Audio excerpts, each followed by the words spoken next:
HPXLOTM. Please call me Mr. Error by author Hoyne_Kyoma chapter 61-100. It had been 15 minutes since Neville Longbottom had caused his cauldron to dissolve and spill the failed potion inside it.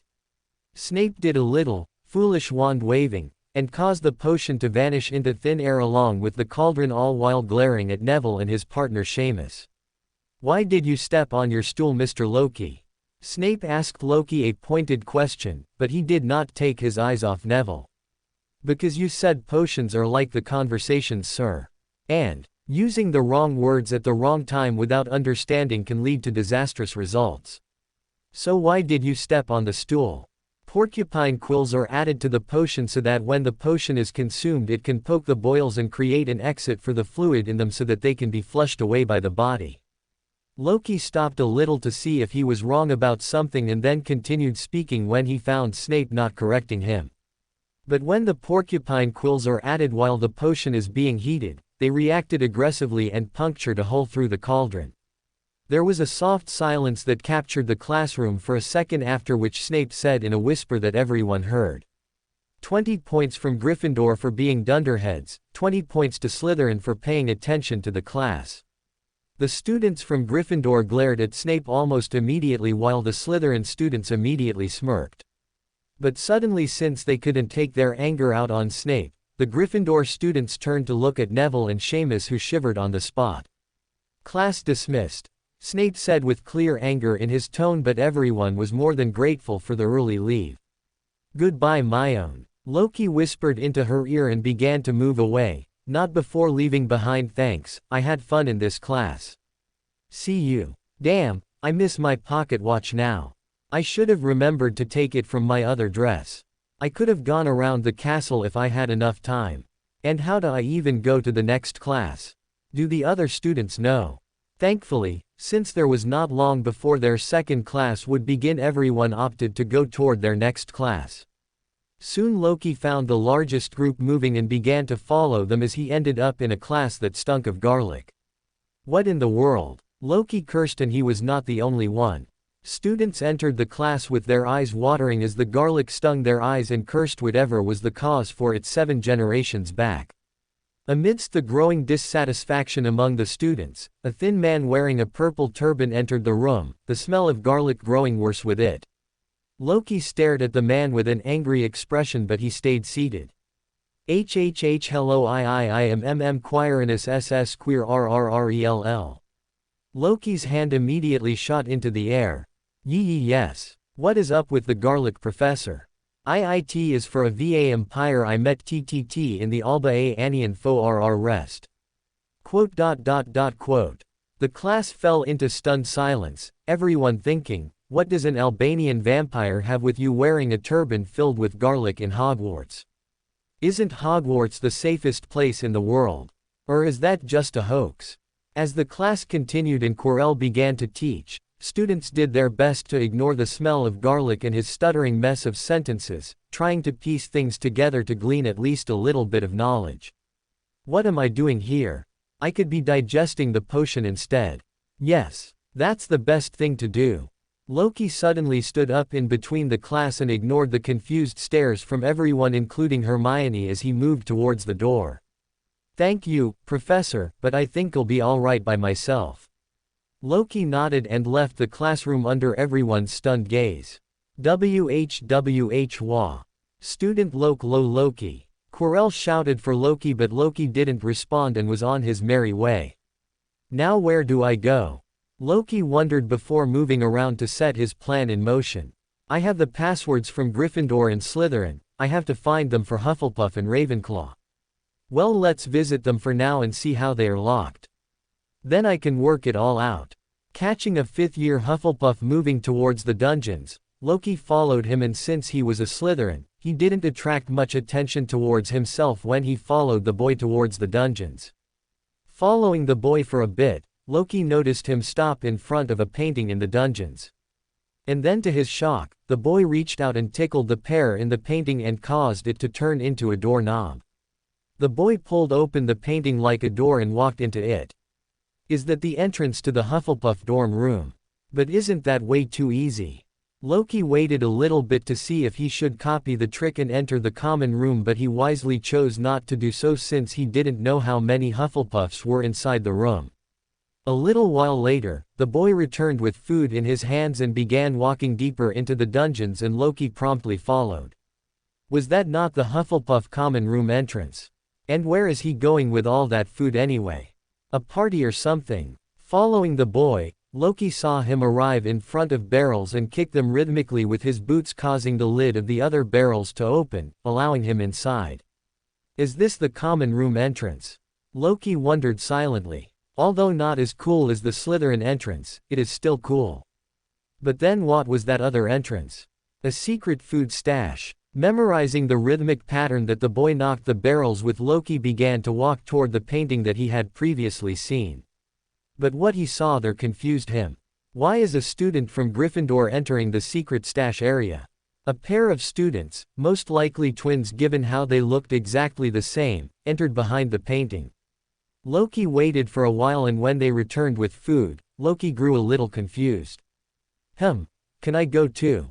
If there's anyone inside, I'll tell them that I saw a student trying it and followed them in. Loki moved to the painting, stretched his arm out. He tickled the pair on the painting, which giggled a little and transformed into a handle, creeping Loki out a little but still making him laugh. Funny. Loki laughed and then looked, holding the handle, calmly opened the door and looked inside. There was pin-drop silence for a few seconds as everyone inside the room turned to look at him with their wide droopy eyes that covered most of their faces and possibly heads. House elves. What are so many house elves doing here? Loki panicked a little, worried that something was going to happen to him, but then the elves ran up to him and began shouting over each other, all asking the same question. What does Master want us to do for him? A pie perhaps? Loki heard one elf shout. Pumpkin juice. Another elf shouted. Is this a kitchen? Loki wondered, and then he glanced behind the crowd of elves that had gathered around him. Now that I think about it, this place looks remarkably similar to the Great Hall in setting. There were 4 tables arranged in a lengthwise fashion, creating a setting similar to the Great Hall, upon which were several dishes that looked very appetizing. Seeing that he was getting drowned in a situation that closely resembled the beginnings of an elf stampede, Loki calmed himself and shouted, deciding to deal with them as he did with Creature.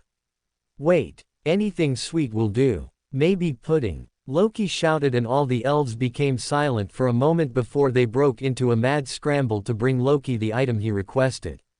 Loki stepped out of the kitchen holding a bunch of food that was neatly packed in containers. By the end he'd gotten finger fries, puddings and a sweet lemonade to go along with everything.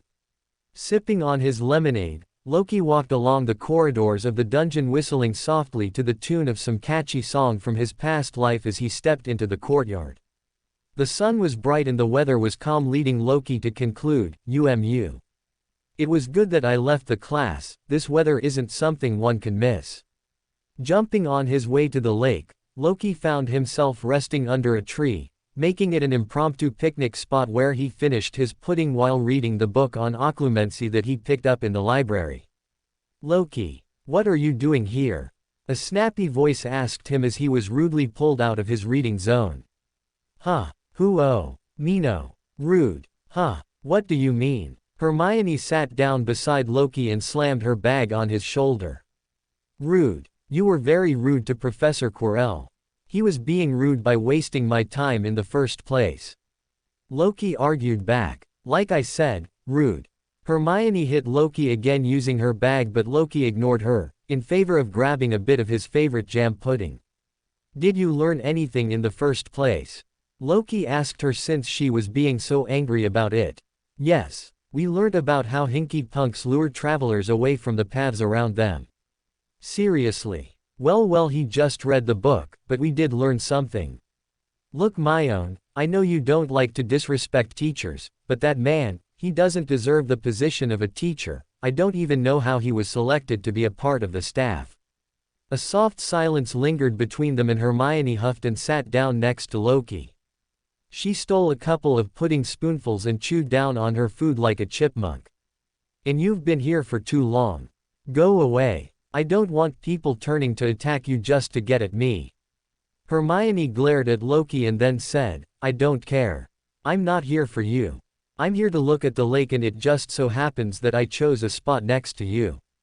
Sigh my own look, I know you're hard-headed about certain things, but this is a risk you shouldn't take. What if those stuck-up nobles try and do something to your family? Wouldn't want that now, would we? So go. I'm sure you can hang out around me starting next year. Don't worry about it, I'll figure something out. Hermione glared at Loki and then stood up with a huff. I'm not doing this because you told me to. I'm just leaving because I no longer want to look at the lake.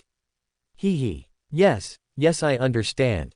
With Hermione leaving, Loki went back to reading his book and continued reading through to see how he could get started on learning occlumency. Alright, let's try. This book belongs to M, were the first words written in exquisite handwriting in the book.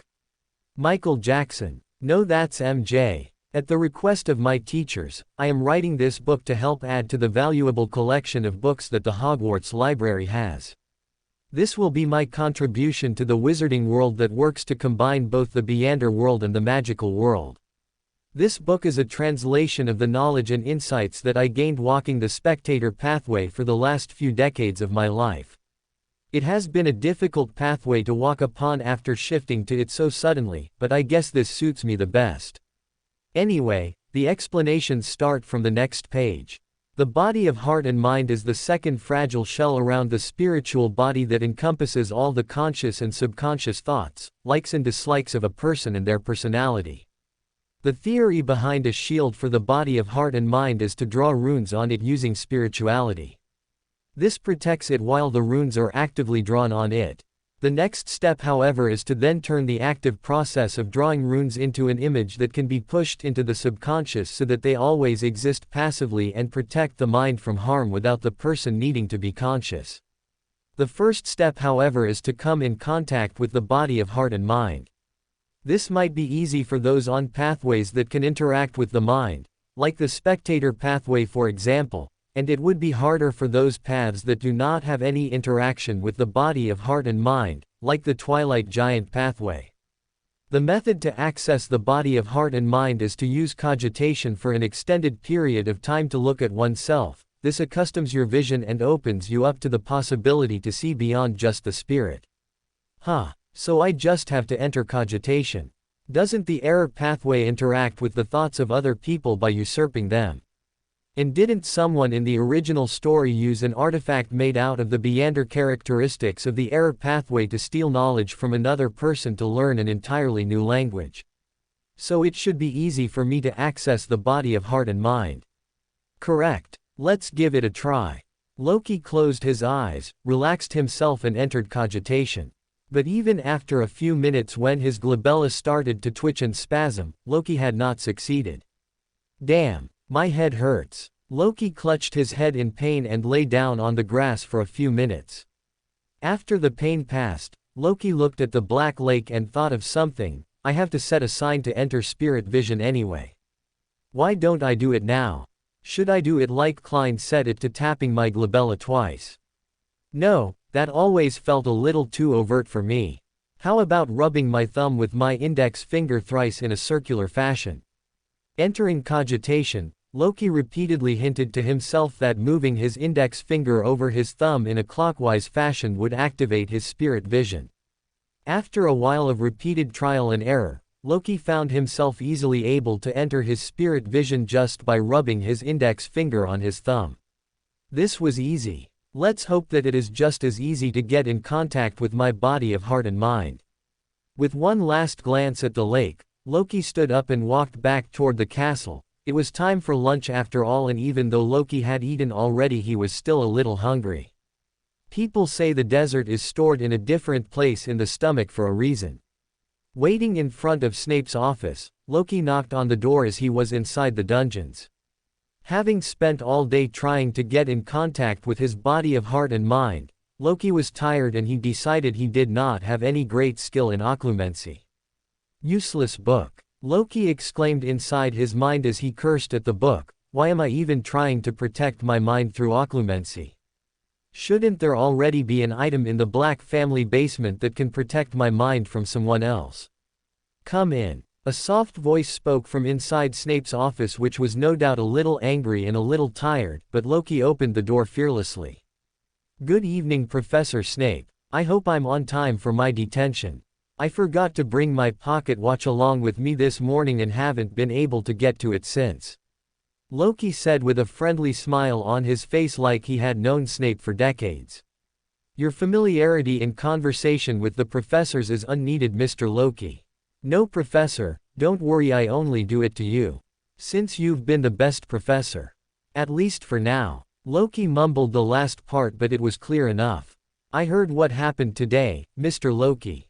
Care to explain yourself?" "About what? Did you figure out I was sleeping in class or playing tic-tac-toe with myself while you were teaching?" Loki mumbled. Snap. Snape snapped the book he was reading shut as he glared at Loki. "I'm talking about Professor Quirrell," Snape spelled out slowly. "Ah." Loki had a look of realization immediately followed by a show of dread. "I said a bit too much, didn't I? Being alone for most of your life does that to you." "I apologize, Professor Snape, but didn't I make a perfect potion in class today, so please excuse me." Snape's eyes hardened as he looked at Loki like a lamb ready for slaughter but held back by clenching fists, and he said, "Your time in detention increases from today, Mr. Loki. I'd rather spend longer with any of the other professors than the garlic-headed man." Loki complained spontaneously, "Look, I don't understand half the things he says, and then there's that abominable stench that turns my eyes watery. But I could have borne all that if not for the fact that he isn't good at teaching at all."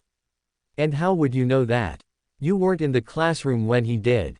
"Hermione told me, a student from Gryffindor. She became friends with me on the train. She told me he just read the textbook during class." As soon as Loki finished his sentence, he found Snape looking at him with an indiscernible expression, as if he'd just done something incomprehensible and pitying. "What? Can't I make friends from other houses, Professor?" Loki asked, but Snape's expression didn't change.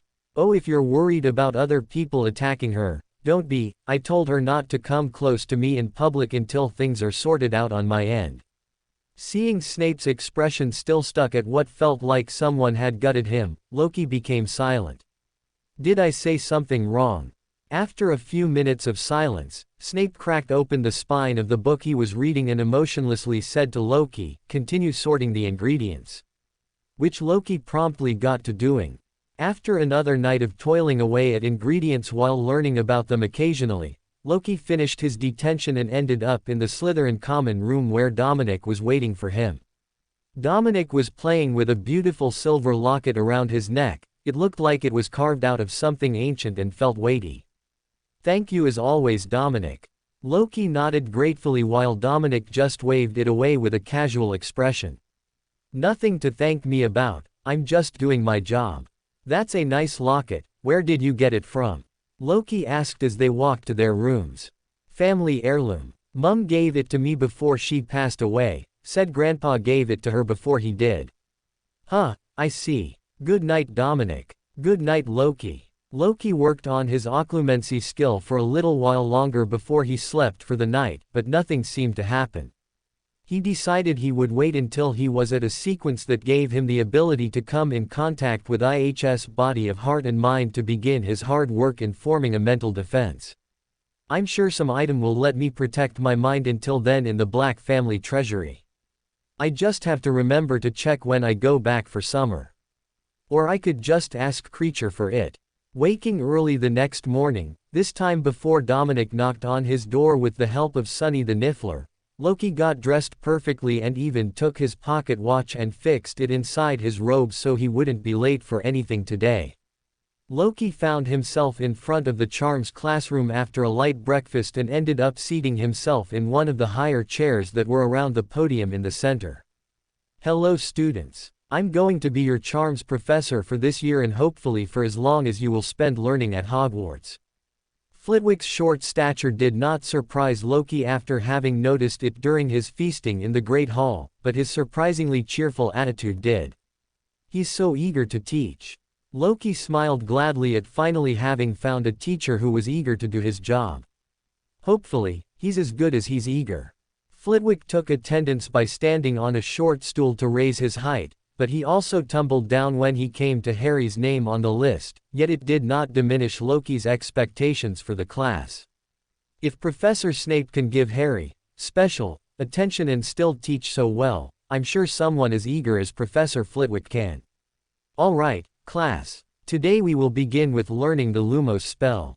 Can anyone tell me what the Lumos spell is?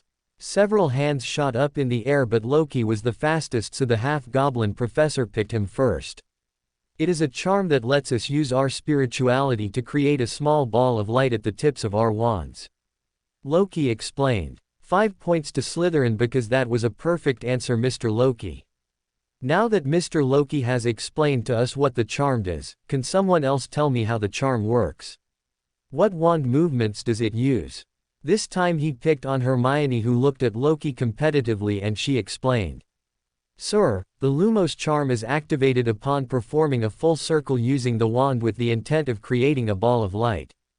Perfect answer, Miss Granger. 5 points for Gryffindor. Now that we know how to perform the spell, everyone can try once we begin. Please remember, as Miss Granger said, the charm will only be a success if you have the intent to create a ball of light. Focus on creating the image of a ball of light while twirling your wand to trace a circle, and it should work fine. How did Walburga eliminate the need for a wand movement when she performed the shield charm? Loki wondered and thought if he should ask Professor Flitwick about it, but thought otherwise. I better experiment with it myself first. I want to see if I can figure it out on my own without external help. With a nod from the professor, everyone began to start practicing the spell, but most students only had the tips of their wands flicker with nothing concrete at its end. It was only Hermione, Loki, and Malfoy that managed to complete the spell in a single try. I see that you have achieved the spell. 10 points to Slytherin and 5 points to Gryffindor. Professor Flitwick clapped. If you would help your colleagues, I will add to your houses another 5 points. He exclaimed and set both Remino and Malfoy to teach and explain to their seatmates and those around them about the spell.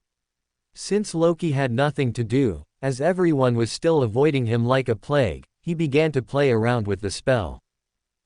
What happens if I only do half the wand movement and have the clear thought of producing only half the light? Will that work? Loki wondered and gave it a try. And to his surprise, the light at the end of his wand was invisible to him but visible clearly to everyone else, since they were all looking at him and he could see the deep shadows it cast. How did that happen? If it was so easy, how did it never happen all the other times I tried this spell while learning it? And what about when the other students tried it out, what then? Loki felt stumped. How did this happen? I see you've begun to modify the charm, Mr. Loki. A perfect demonstration of how intent shapes magic. A perfect use of the Lumos spell to create a spotlight. 10 points to Slytherin. Loki instantly smiled with some pride. But please don't try it with anything else.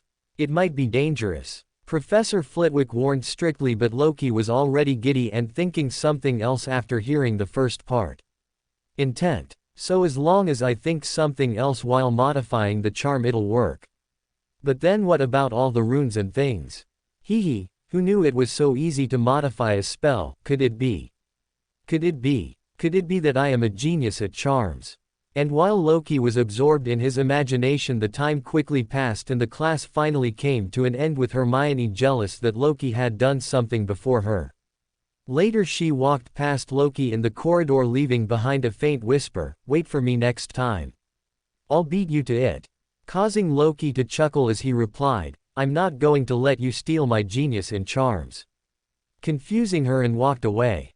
Loki wanted to skip the history of magic class too, since Professor Binns just read from the book, but the stories that Professor Binns narrated captured Loki's imagination. All the historical stories behind the discovery of spells made him want to discover spells on his own. The idea made him feel remarkably free, as if he was a bird soaring in the skies. Wouldn't it be a thing worthy of bragging about?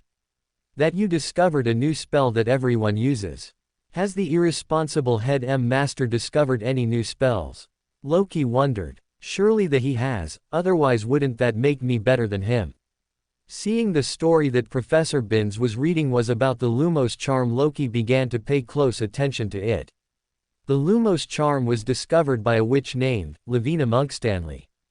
She first publicly used this spell in the Ministry of Magic in 1772 to look for a quill in a dark and dusty corner.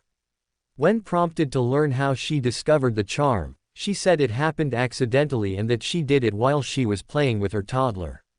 She was drawing circles in the air with her wand to distract her baby Lumina, but when she randomly imagined a ball of light appearing at the tip of her wand, it magically appeared. "Wah!" Loki exclaimed silently, although it didn't matter much since nearly everyone else was asleep. "What do you think, Myone?" Loki asked the only other student who was awake. "I will find a charm like this too," Hermione stated with a competitive spirit. "I hope you share it with me when you do, Myone," Loki said excitedly.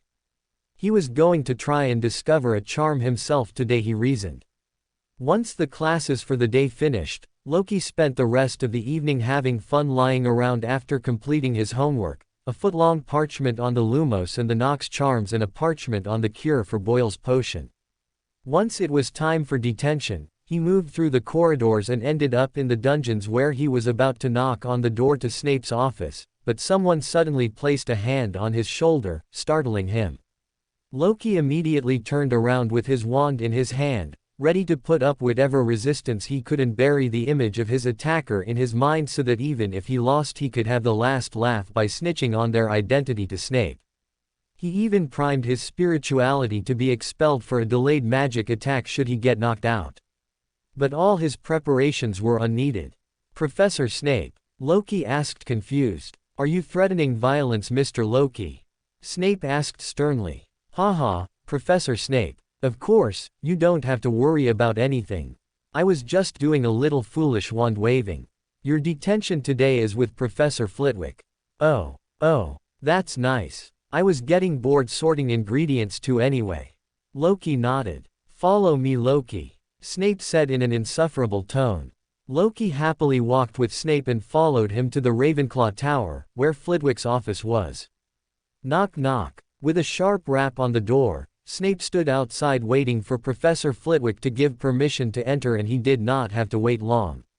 "You may come in." Loki heard Professor Flitwick's high-pitched voice and instantly became excited himself. Snape opened the door and allowed Loki to come into full view. "Ah, Mr. Loki. I was waiting for you." "Thank you, Professor Snape." Flitwick jumped down from his high chair and came out to the front of his table. Snape just nodded wordlessly and walked away. "You're here, Mr. Loki." Flitwick greeted Loki with a handshake. "I'm glad to be in detention with you, Professor."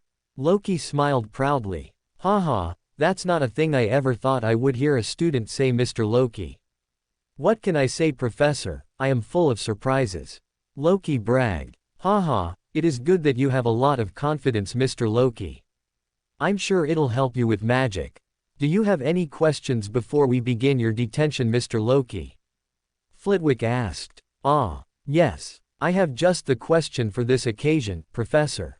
"Fire away." "I was wondering after Professor Binz's class today about wizards and witches discovering new magic.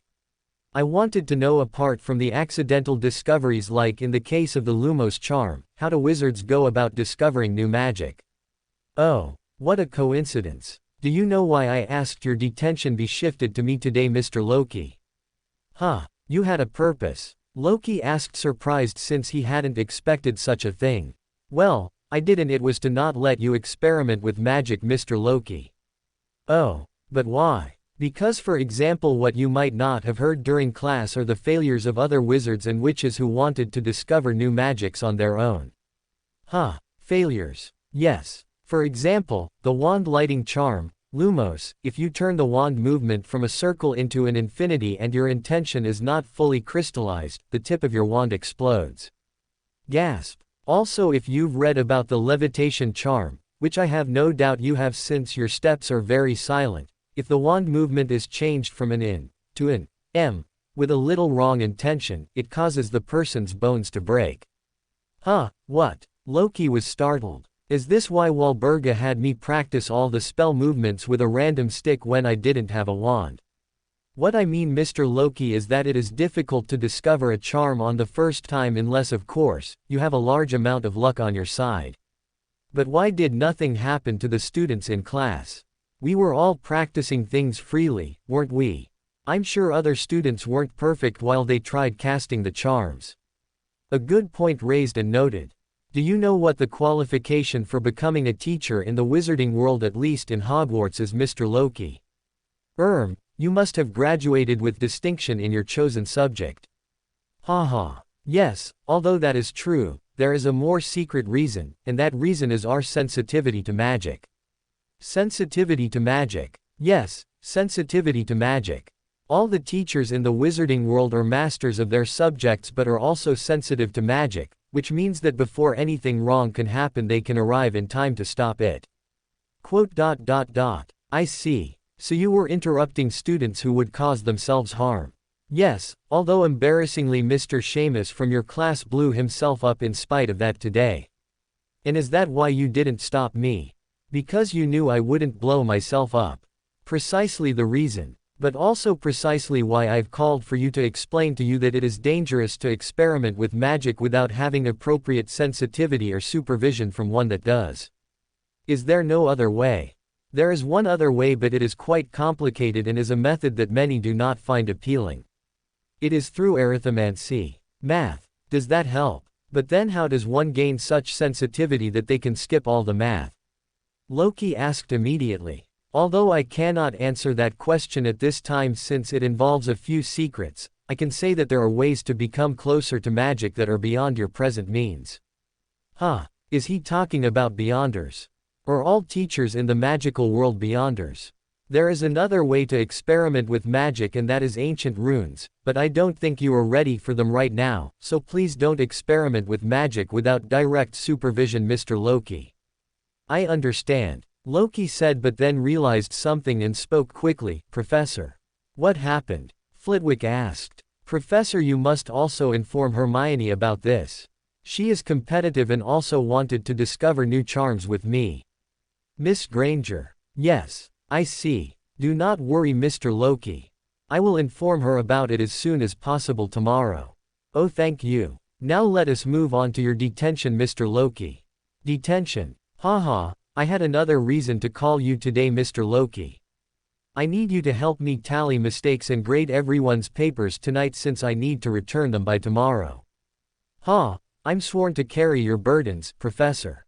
It was Wednesday and that meant it was a new day. Loki dressed himself up and walked with Dominic to the library where he spent the first few hours studying ancient runes, learning the various patterns and connecting them together to make all the first-year spells he knew. It was very much like learning a new language, and Loki knew that the more he tried to use it the more quickly he would learn. So he spent some of the time in the library carving out runes onto tree barks he had picked up earlier during the week by the Great Lake. Once Dominic was done, Loki followed him to the Great Hall for breakfast. Stepping into the hall, Loki scanned around the Great Hall casually, but his eyes immediately noticed something strange. Why are there robes hanging in the air? Loki wondered as he stared at the robes of a few Slytherin students in the Great Hall eating breakfast. They look like strange peacocks with their robes stretched in the air like a fan. Well, it suits Malfoy, so I'm not gonna complain about it. Well done, friends from a different mother. You can be proud of what you've accomplished. Not again. Loki heard Dominic whisper. You know what happened? Loki asked back. Well, it's the twins. They've pranked the Slytherin house again. Twins? Twins who? The redheads from Gryffindor. Look at their table, you'll see them giddy. Loki's head immediately snapped to the Gryffindor table, and he did indeed see two redhead twins laughing along with their group of friends while pointing at the Slytherin table. Loki sat down beside Dominic as usual and put down food on his plate for the breakfast, but before he could begin eating, he saw Dominic hold his hands and stop him while using his wand with his other hand to tap his plate. Loki didn't see his wand moving, and so he became confused about what sort of spell Dominic had cast. What was that for? Loki asked. You don't know what you're eating. It is possible that the twins poisoned everyone's food, which is why those who ate certain dishes on the table have their robes floating. How did you guess that? Loki asked, bewildered, picking up a spoonful of scrambled eggs to stuff into his mouth. They couldn't have cast a spell on the students because they would have gotten noticed, and so the only other option that remains is using potions. But wouldn't they have noticed them spiking their food? They would have normally, but they probably bribed the elves with something to do it for them. Dominic said, exasperated. They've done this before. Yeah, they generally pull of something like this at least once every semester. I see. The Slytherins looked at Loki with jealousy, seeing him have scrambled eggs without having his robes lifted, but no one dared to say anything because Dominic was sitting right by his side. After the meal, while Loki and Dominic were going to go their own separate ways to attend their own classes, Loki stopped him to ask him a question. What was that spell, by the way? I want to learn it so that I can use it too, in case someone decides to poison me. Haha, no one will poison you.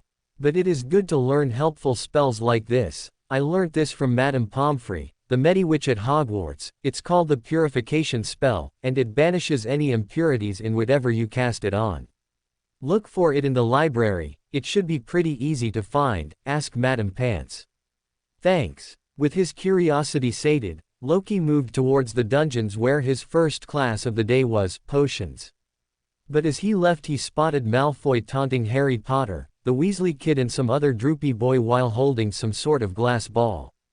Professor Snape began where they had left off last time with the cure for Boyle's potion, as he began dissecting each ingredient and explaining how each ingredient enhanced the potion or was used as a dampener to absorb the effects of other ingredients that were too powerful so that it would be fit for human consumption.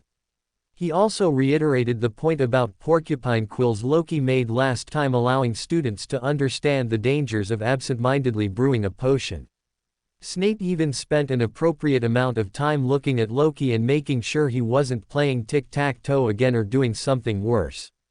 After his potions class finished, Loki moved with the large group of students to the greenhouses where his first herbology class was going to be conducted.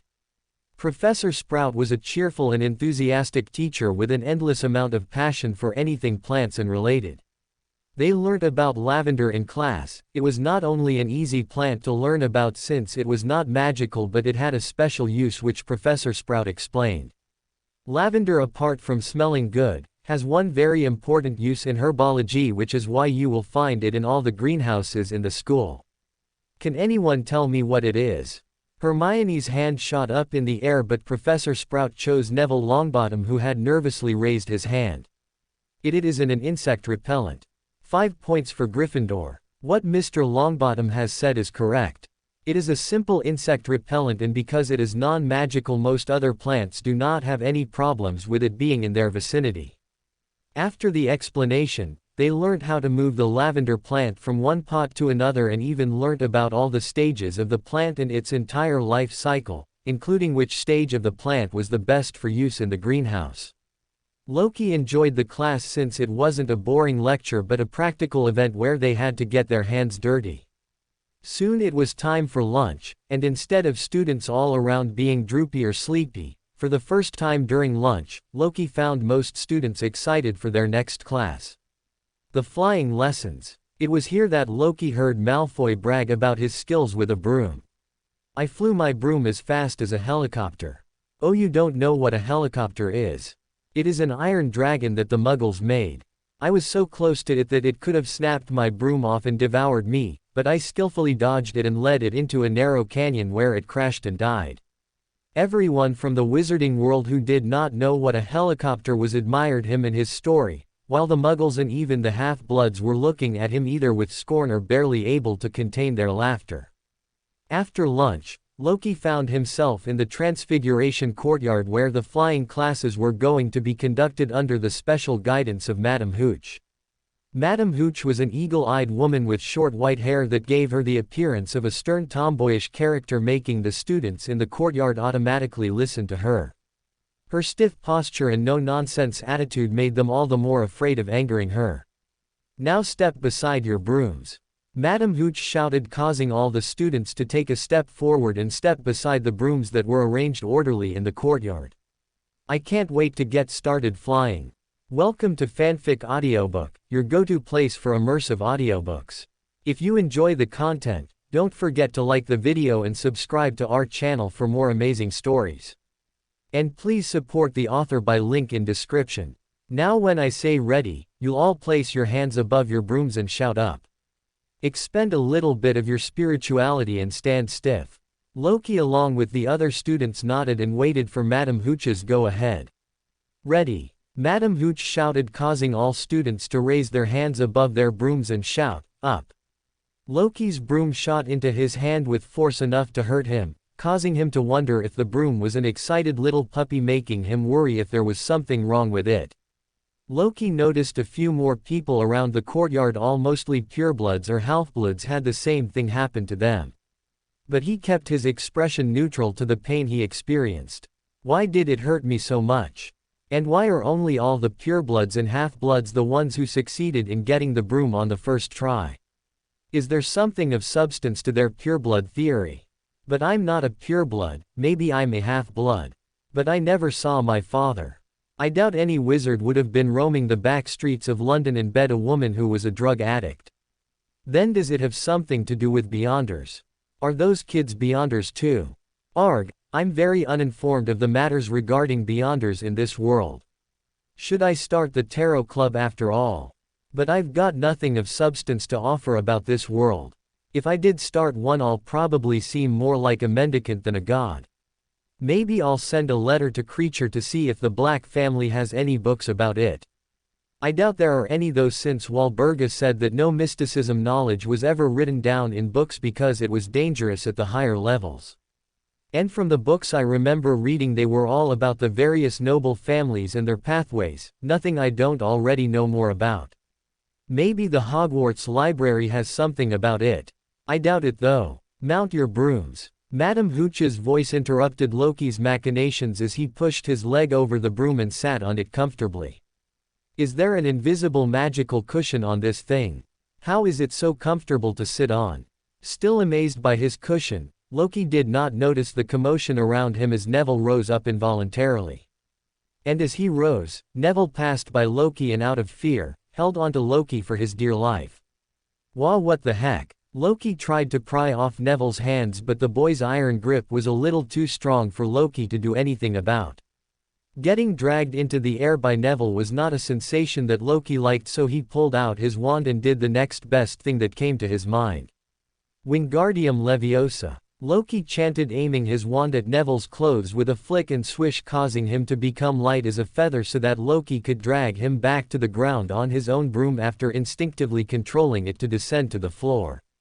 As soon as Loki landed, he freed himself from Neville's clutches, but it seemed like fear had not left Neville yet, since as soon as he landed on the ground, he fainted and collapsed. The students immediately crowded around Loki and Neville, with Madame Hooch pushing herself through them and arriving in front of Loki. 5 points to Slytherin for using your head. But 5 points from Slytherin for not paying attention to the class and your surroundings. Madame Hooch complimented and then pulled out her own wand, causing Neville to levitate behind her as she addressed the class. I want all students to behave themselves and stay put and off of their brooms for the next few minutes before I come back from the hospital wing. But seeing that the students were still holding onto their brooms, she added, if I find even a single one of you in the air while I am gone, I will make sure you don't get any flying privileges for the rest of the year. The students shuddered a little and quickly dropped their brooms as Madame Hooch nodded and went off with the unconscious floating Neville to the hospital wing. Look what I got, Malfoy said as soon as Madame Hooch left along with Neville. It's that fool's ball that he got from his dearie, Grandma. Give it to me, Malfoy. Harry Potter said, standing up to Malfoy. And what are you going to do if I don't? Wiggle on your broom like Longbottom, Potter. Malfoy teased, flying up on his broom. You asked for this, Malfoy. Harry said and got onto his own broom, and before any of the students could say anything, Harry and Malfoy got into a chase with each other, Malfoy moving at high speeds through the courtyard while Harry closely followed him. And when Malfoy saw that Harry was flying on his tail, he tossed the Remembrall far away into the distance so that no one would ever find it again. But Harry dove closer to his broom, eliminating some air resistance and making himself more streamlined as he pushed his broom to the fastest speed he could before catching the Remembrall in a fanatic dive where he stopped right in front of a window. Flying back to the center of the courtyard where everyone was waiting, Harry revealed the remembrall much to the amusement of Loki and all the other students who were cheering for him as they all booed Malfoy, causing the Slytherin in the courtyard to look at him with distaste. But before anyone could celebrate anything, Professor McGonagall stepped into the courtyard and walked towards the group of students with a red face full of what appeared to be anger. "Never in all my time at Hogwarts. Professor McGonagall it was." "Be quiet, Mrs. Potter." "But Professor, it was Malfoy," Ron began, but he was ruthlessly silenced by McGonagall's stare. "Follow me, Mr. Potter." McGonagall ordered, much to Malfoy's amusement, and walked away with Harry following in tow. "I will be informing Professor Snape about your stunt too, Mr. Malfoy." Once Madam Hooch returned and learned about what had happened during her time away, she was furious. 20 points from Slytherin. And 10 points from Gryffindor. Walking in the cool corridors of the castle, Loki moved to the library, where he went straight to Madam Pants. "Madam Pants, could you tell me where I can find books to learn the purification charm?" "What are you going to do with it?" Learn it. It won't be possible for a first year to learn such a complicated charm." Madam Pants directly denied helping. "Please, Madam Pants, maybe I can try my best." Madam Pants gave Loki an exasperated look and then pointed at a bookshelf a little away from her desk. "Go there and you'll find the book on the 5th shelf from the bottom. Remember, I'm only doing this because you're close to Dominic, so if you do anything to anger me, I will take away your library privileges." "Yes, ma'am." Loki walked around the library searching not only for the book on the purification spell but also for anything related to rituals or mysticism, but he found none. With the book on purification spell found, Loki marched to the shelf to pick it up, and once he did, he sat down in a corner in the library and began to read it. "Ah, now I see why it is considered a complicated charm. I should have known. The purification charm required one to manipulate the shape of their spirituality after it was expelled from the wand into a complex geometric figure, and only then would the charm activate. Technically, if I'm fast enough, I can draw the shape by swinging my wand around, but I'll more likely than not make a mistake while drawing the invisible figure in error and also not be fast enough to do so before it dissipates. Damn, Madam Pants was right, this charm is not for me. But I can still start training myself to perform such charms right." Stuffing the book back into its place, Loki moved to Madam Pants to ask her another question. "You're back, boy?" Madam Pants asked with a victory smile. "Yes, ma'am, you were right, and I was wondering if you could tell me how I could learn to manipulate my spirituality outside my body." "Go to the shelf where the books for the 4th year are kept. You can find books about that topic in the charms section." "Thank you, ma'am," Loki said with a polite nod and left. Advanced spell casting. Here I come. Finding a book that would teach him the basics of advanced spell casting, a book that was literally titled, Advanced Spell Casting, Loki sat down in the corner of the library to see if there were any exercises in the book that would help him with finer control over his spirituality. After a little bit of page flipping, Loki found himself a page with an exercise written on it that beginners could try. Place a paper flat onto the desk, and use your spirituality to burn a specific geometrical pattern into the paper without letting it catch fire or damaging it in any way. Huh, is this hard? Loki wondered, since several rituals required one to rub their spirituality to light up a candle before they began. Loki pulled out a parchment from his bag and was about to begin testing the method when a piece of chalk flew through the aisles of the library and hit him on the head. Ouch! Who did that? Loki questioned, but then he saw that there was a note attached to the piece of chalk. Pulling out the note, Loki began to read it out loud. Do not practice the method of improving control over your spirituality inside the library. Get out. Loki immediately looked in Madam Pants's direction and found her glaring at him, so he immediately understood what needed to be done and placed the book back on the shelf before exiting the library under Madam Pants's scrutinizing gaze. Once outside, Loki moved to his favorite spot under a tree at the edge of the Black Lake, where he began to try and burn a geometric pattern into the paper without letting it catch on fire. Soon time passed. This is hard. Using more of his spirituality to rub the paper would cause the paper to tear, while using very little of his spirituality would do nothing to the paper. And if he used a medium amount, the paper would set itself on fire. There was clearly a fine amount of spirituality that needed to be used, but Loki was unable to figure it out easily. Loki spent the next few hours practicing and his sweat collected over his brows until he finally did figure out the fine amount of spirituality needed to make a burn mark on the paper, but it still took a lot of effort and focus on his part to do such a thing. As the sun began to set in the evening, Loki washed his face with the cold water from the Black Lake and set off for the Great Hall to have dinner and then go to detention. His detention today was back in Professor Snape's hands. Eating a quick dinner, Loki skipped on his way to the dungeons and then knocked on the door to Professor Snape's office. Enter. Good evening, Professor Snape. Snape did not reply or lift his head to acknowledge Loki's presence in any way. He kept reading the book on his table with interest and left Loki to do his work. Moving to the barrel in the corner of the room, Loki began to roll it to the table on which he was working, and once there he pulled out his own copy of 1000 Magical Herbs and Fungi by Felida Spore, and got to sorting the ingredients. Can I take some of these ingredients for my own potions? Loki wondered as he mindlessly sorted the ingredients by checking about them in the book. Professor, can I take some of these ingredients for my own potion sometimes? Loki asked Snape his random thought. Has Professor Flitwick not taught you that it is dangerous to experiment with magic? Snape asked. Does that apply to potions too? Loki asked. Yes. Unless you're a dunderhead, you should be able to figure out why experimenting with potions is bad for you. Is it because of the fumes that are released while making a potion? They can easily enter the body and cause harm. The art of potion making is something that has existed even longer than the art of magic. I do not expect you to comprehend the traps and intricacies of potion making when you still know only as much as a troll. I understand, Professor. Loki nodded as if he wasn't just insulted and went back to silently sorting the ingredients. Now that I think about it, is it dangerous for me to consume potions that have ingredients in it that are not a part of the error pathway, since it could lead me to madness if I consume potions with ingredients from a different pathway? Too bad I can't ask anyone about it right now. I could learn about it if I set up the Tarot Club.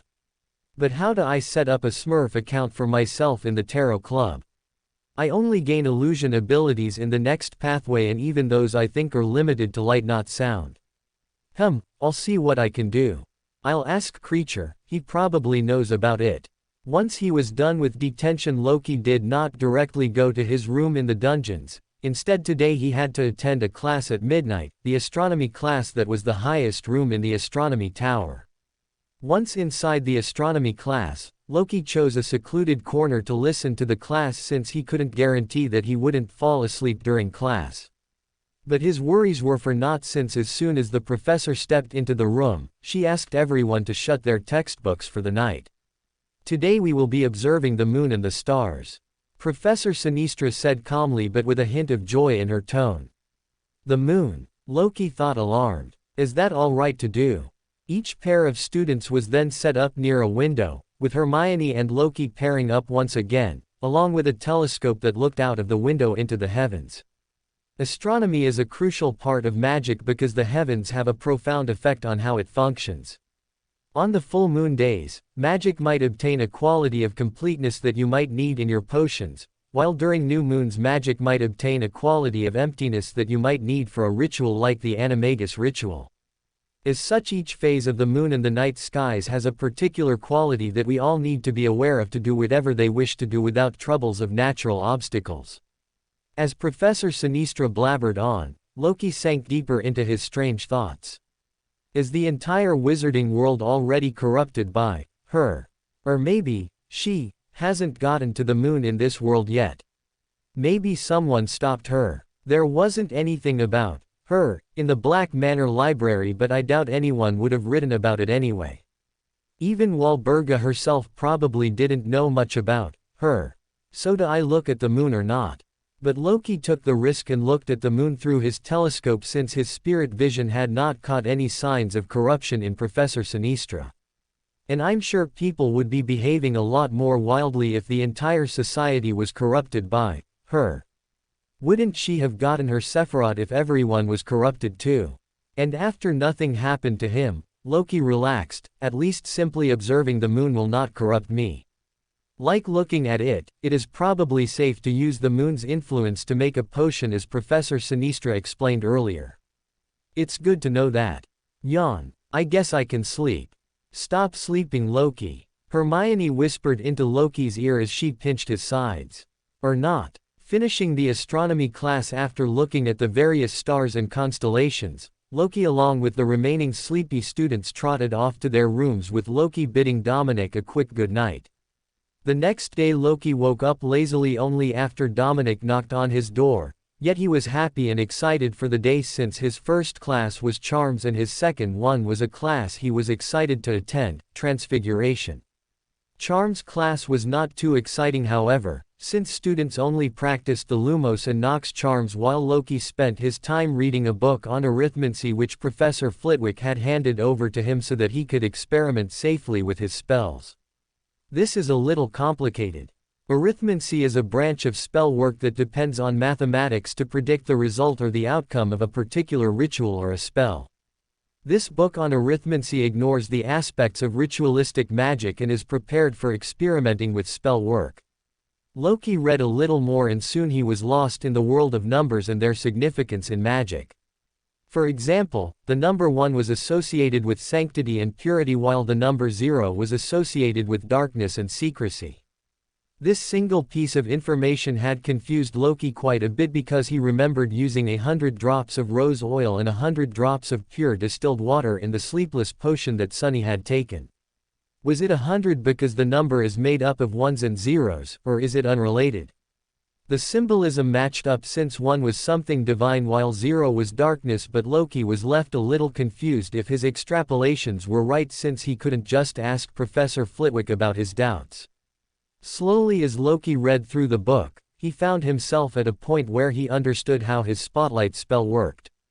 Making only half a circle with his wand was a representation of the fraction 1/2, which meant that the ritual that originally had one full circle that represented sanctity and purity before was now divided by 2, which represented two-facedness or polarity, meaning the spell was literally acting in 2 ways, one side had light and the other side didn't. This combined with the imagery that Loki was projecting using his intent allowed the spotlight spell to be successfully executed. The Charms classroom had ended and Loki had to unwillingly part with the book which Professor Flitwick promised to hand over to Loki if he kept attending his classes in spite of how boring they might be. Oh please Professor Flitwick, how could your classes ever be boring? And aren't I a model student who listens to everything you teach? So come on, don't worry about it. I will be here, especially for that book. Haha. That's great, I was worried you'd end up leaving my class like you did with Professor Quirrell's. Loki ducked in embarrassment and after bidding a short goodbye he marched towards the Transfiguration class. Upon entering the class, Loki spotted a black tabby cat sitting orderly on the bench. It had shiny fur and smelt good so he went to pet it. Loki moved slowly so as to not startle the cat that he found was looking at him intelligently. Is the cat smirking? Nah. How can a cat smirk? Walking up to the cat, Loki tried to pet it but the cat enjoyed smacking his hand away if its swinging tail was any indication. Ah, who's a good kitty?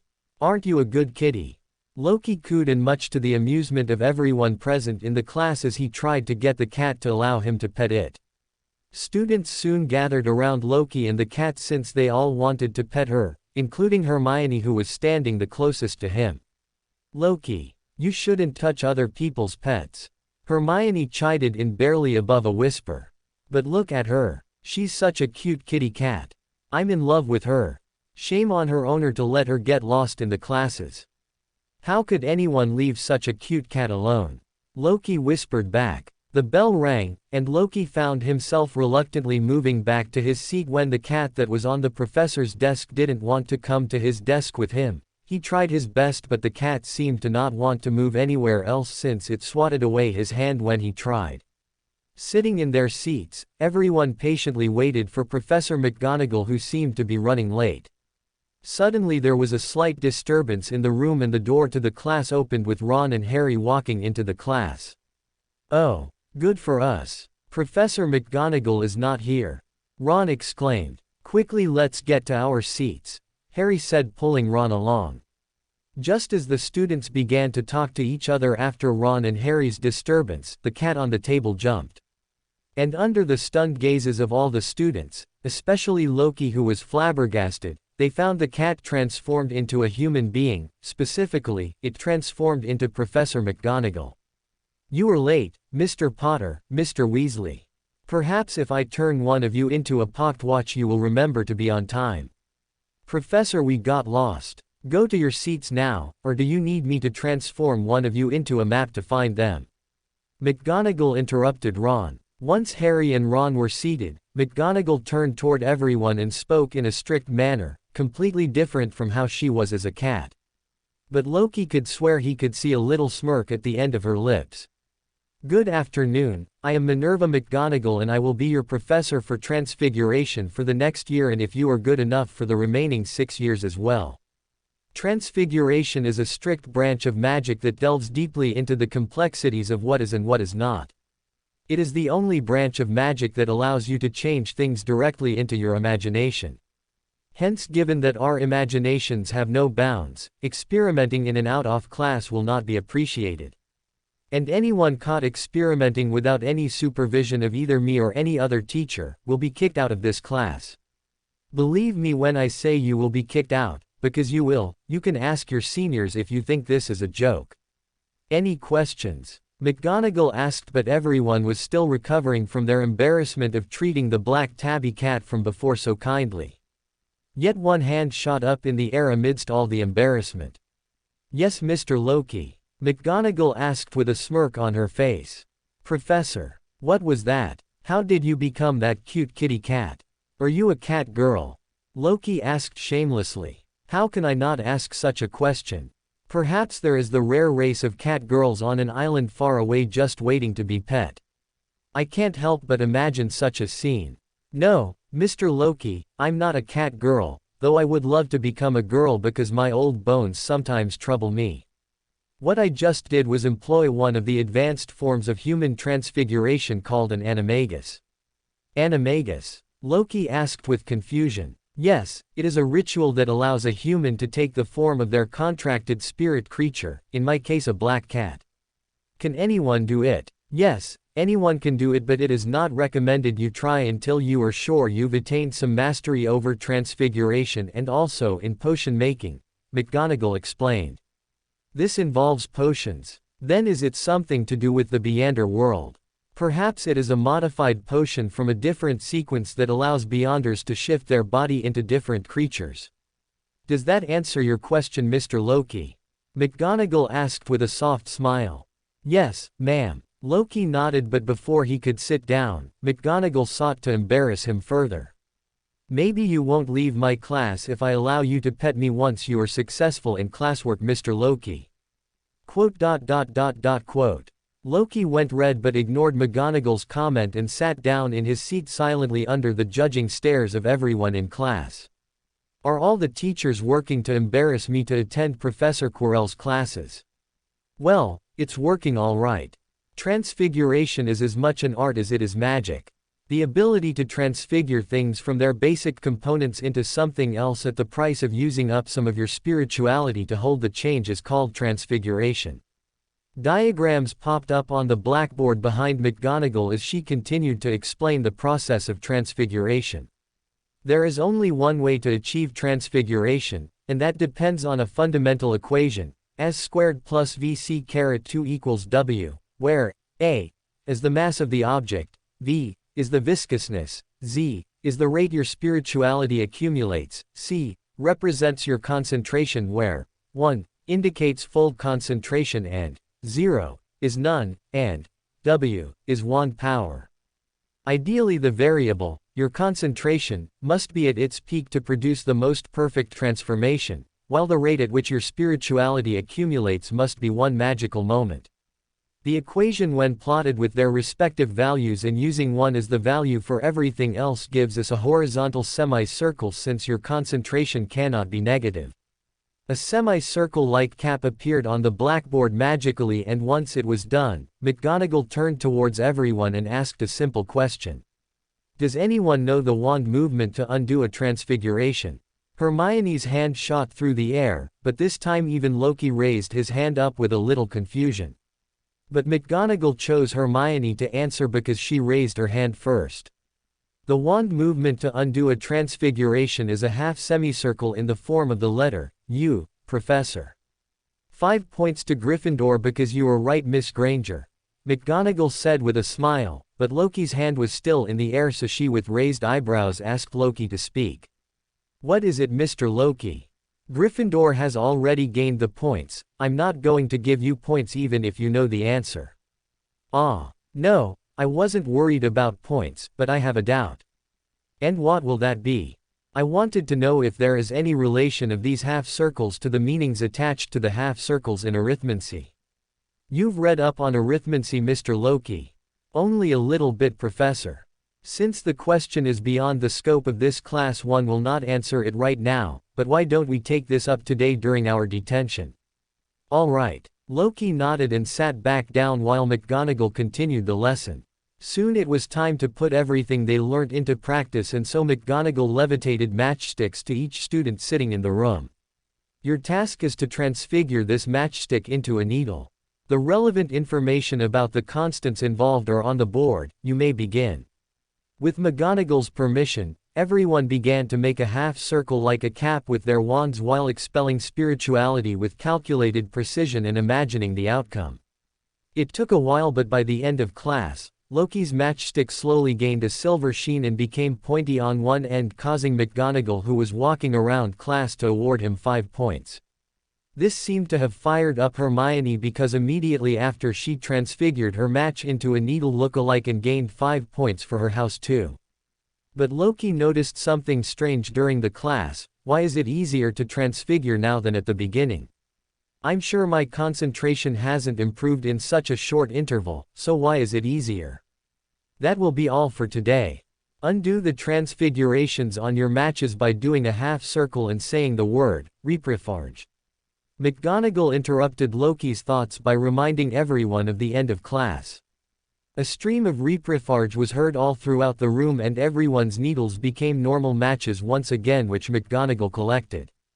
With the end of the transfiguration class, there were no new classes to attend, and Loki went back to the Black Lake to practice manipulating his spirituality outside his body by making geometric patterns on paper. He did till it was 7 when he had dinner and left to go to McGonagall's office after asking Dominic for its location. You have detention with Professor McGonagall? Dominic asked, surprised. Huh, is there something I should know? Well, it's just that Professor McGonagall usually never takes detentions. At least I've never seen her do so. Huh, well, maybe I'm just special like that. Surely you're just jealous. Haha, sure. Arriving outside McGonagall's office, Loki knocked on the door twice in sharp intervals and waited patiently for a voice from inside to give him permission to enter. Come in. An aged voice that still held its edge sounded from inside as Loki entered the room by peeking in a little at first, and after he saw McGonagall looking at him amusedly, he entered fully. Professor, Loki said with a soft bow. You're here early. I thought Professor Snape wanted you first. He did? Loki asked, confused. Oh, don't tell me you didn't inform him that you were coming here. Well, I might have forgotten, Loki said with slightly red ears. Sigh, don't worry, I will let him know. McGonagall quickly penned a note and swung her wand for an ethereal white mist to pour out of it, which transformed into a tabby cat that was looking at her expectantly. Handing the letter over to the cat, McGonagall nodded and the cat slipped out from under the door. What was that? A spirit or something? Loki mumbled. No, it was a way to summon your contracted spirit called the Patronus spell. Don't worry about it. It is an advanced charm that uses happy emotions to call upon your contracted spirit to defend you from a few dark creatures. Dark creatures? Like boggarts? Haha, no, not boggarts, I meant dementors. Though they're both immortal, of the unkillable sort. Oh, my wand is made out of the bone of a dementor. Loki said, showing off his wand that was a pointy white bone. Is it? McGonagall asked, a little shocked. Yes, well, that is what Mr. Ollivander said when Professor Snape took me to get a wand. I see. I did not know about that. Did Ollivander give you any warnings while using the wand? No, he didn't. All I learnt was that the wand was made with unicorn hair as the core and the bone of a Dementor as the body. That is a strange combination, Mr. Loki. I know. I really should study up on Dementors and unicorns. It is probably bad if other people know more about my wand than me. Well, this is just a time as any to start our detention, Mr. Loki. Oh, sure. What are we learning about first? The question I had in class about arithmancy. Or something else? McGonagall smirked and said, we will learn about those, but only at the end of your detention. For now, I am a little busy because I've been swamped by work due to the new year, so you will help me grade a few summer homework submissions from the students. Arg, not you too. Professor Flitwick already made me do this and it was boring. Don't you want to know the answer to your question, Mr. Loki? Seeing Loki not respond but look at her with a soft accusing glare, McGonagall laughed and said, then I suggest you to get to work quick. Fine. Loki nodded and began helping McGonagall grade papers.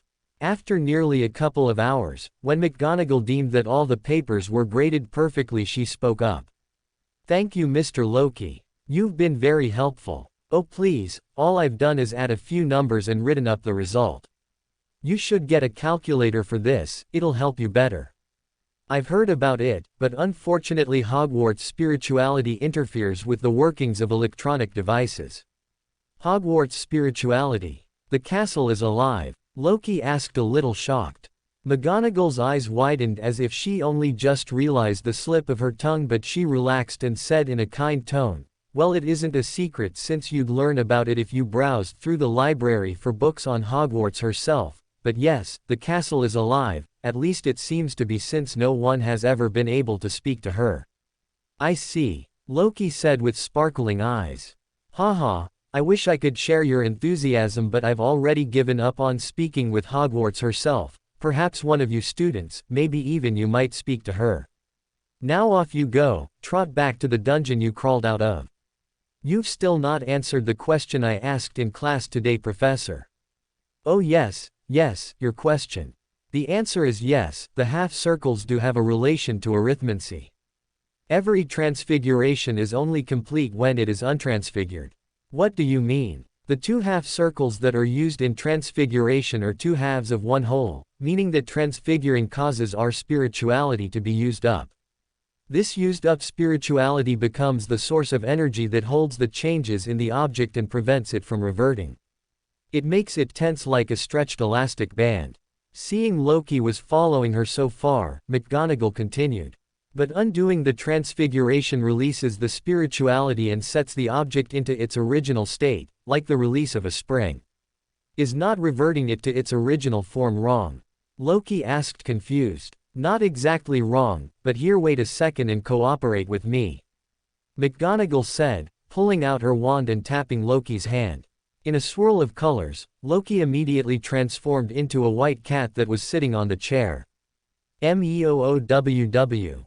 The cat screamed. Haha, yes, I know it is strange, but hold on. Can you see how you feel? Isn't it strange and uncomfortable? McGonagall asked, and the cat looked at itself and then calmed down a bit. Once done analyzing his new body, Loki nodded. It does feel strange. Like I've been stuffed with cotton. Or like I'm a balloon that's been stuffed with air to the brim. Any more and I'll explode. Once Loki nodded, McGonagall tapped his head with her wand once again and caused him to reappear seated on his chair. That was uncomfortable, Professor. Loki complained, but McGonagall didn't mind as she continued to teach. And that is exactly the point. Transfiguring an object into something else makes its structure tense. Leaving it in such tension for a prolonged period of time will make it weak and fragile. So it is not advised to transfigure things for a long time or even repeatedly. Oh, so that's why. Yes, that is precisely why you found it easier to transform the needle towards the end of the class, because your repeated attempts at transfiguring it weakened its structure. I see. Loki nodded in understanding. Thank you, Professor. No problem, off you go now. As Loki walked back to the dungeons, he had a single thought on his mind: Professor McGonagall's so sweet outside class. After Loki ended his detention with McGonagall, he roamed the castle for a bit, looking out the windows to see the beautiful night view. And as he explored the castle, he found himself in the Ravenclaw Tower in front of the entrance to the Ravenclaw common room. Is this a secret room of some sort? Loki wondered as he looked at the metallic owl whose eyes were following him as he shifted around. Slowly he picked up the knocker that was held by the owl's beak and knocked on the door using it. The owl on the door looked down on Loki and asked in a surprisingly wise tone, "I speak without a mouth and hear without ears. I have no body, but I come alive in the mountains. What am I? An echo?" Loki answered after some thought. The owl suddenly grew inanimate and the door to the room behind it opened. "Huh, is this the Ravenclaw common room?" Loki said, wondering as he stepped around the room, noticing the blue and silver decorations with the picture of several previous Ravenclaw students above the fireplace and a small library with a beautiful collection of books on another side. Luckily there was no one inside, or Loki felt like he would have been chased out with a broomstick. But isn't this too easy? Having a riddle as the password. Can't just about anyone enter then? Loki wondered, but quickly walked by himself towards the dungeons. And on his way back he found himself hearing faint whispers that were floating about the corridors. Are these the ravings of a mad outer god? Loki wondered as he strained his ears to listen to every bit of the whispers. This spot. No, this spot. Snape, here. Snape. Did Professor Snape get stuck doing dealings with an outer god?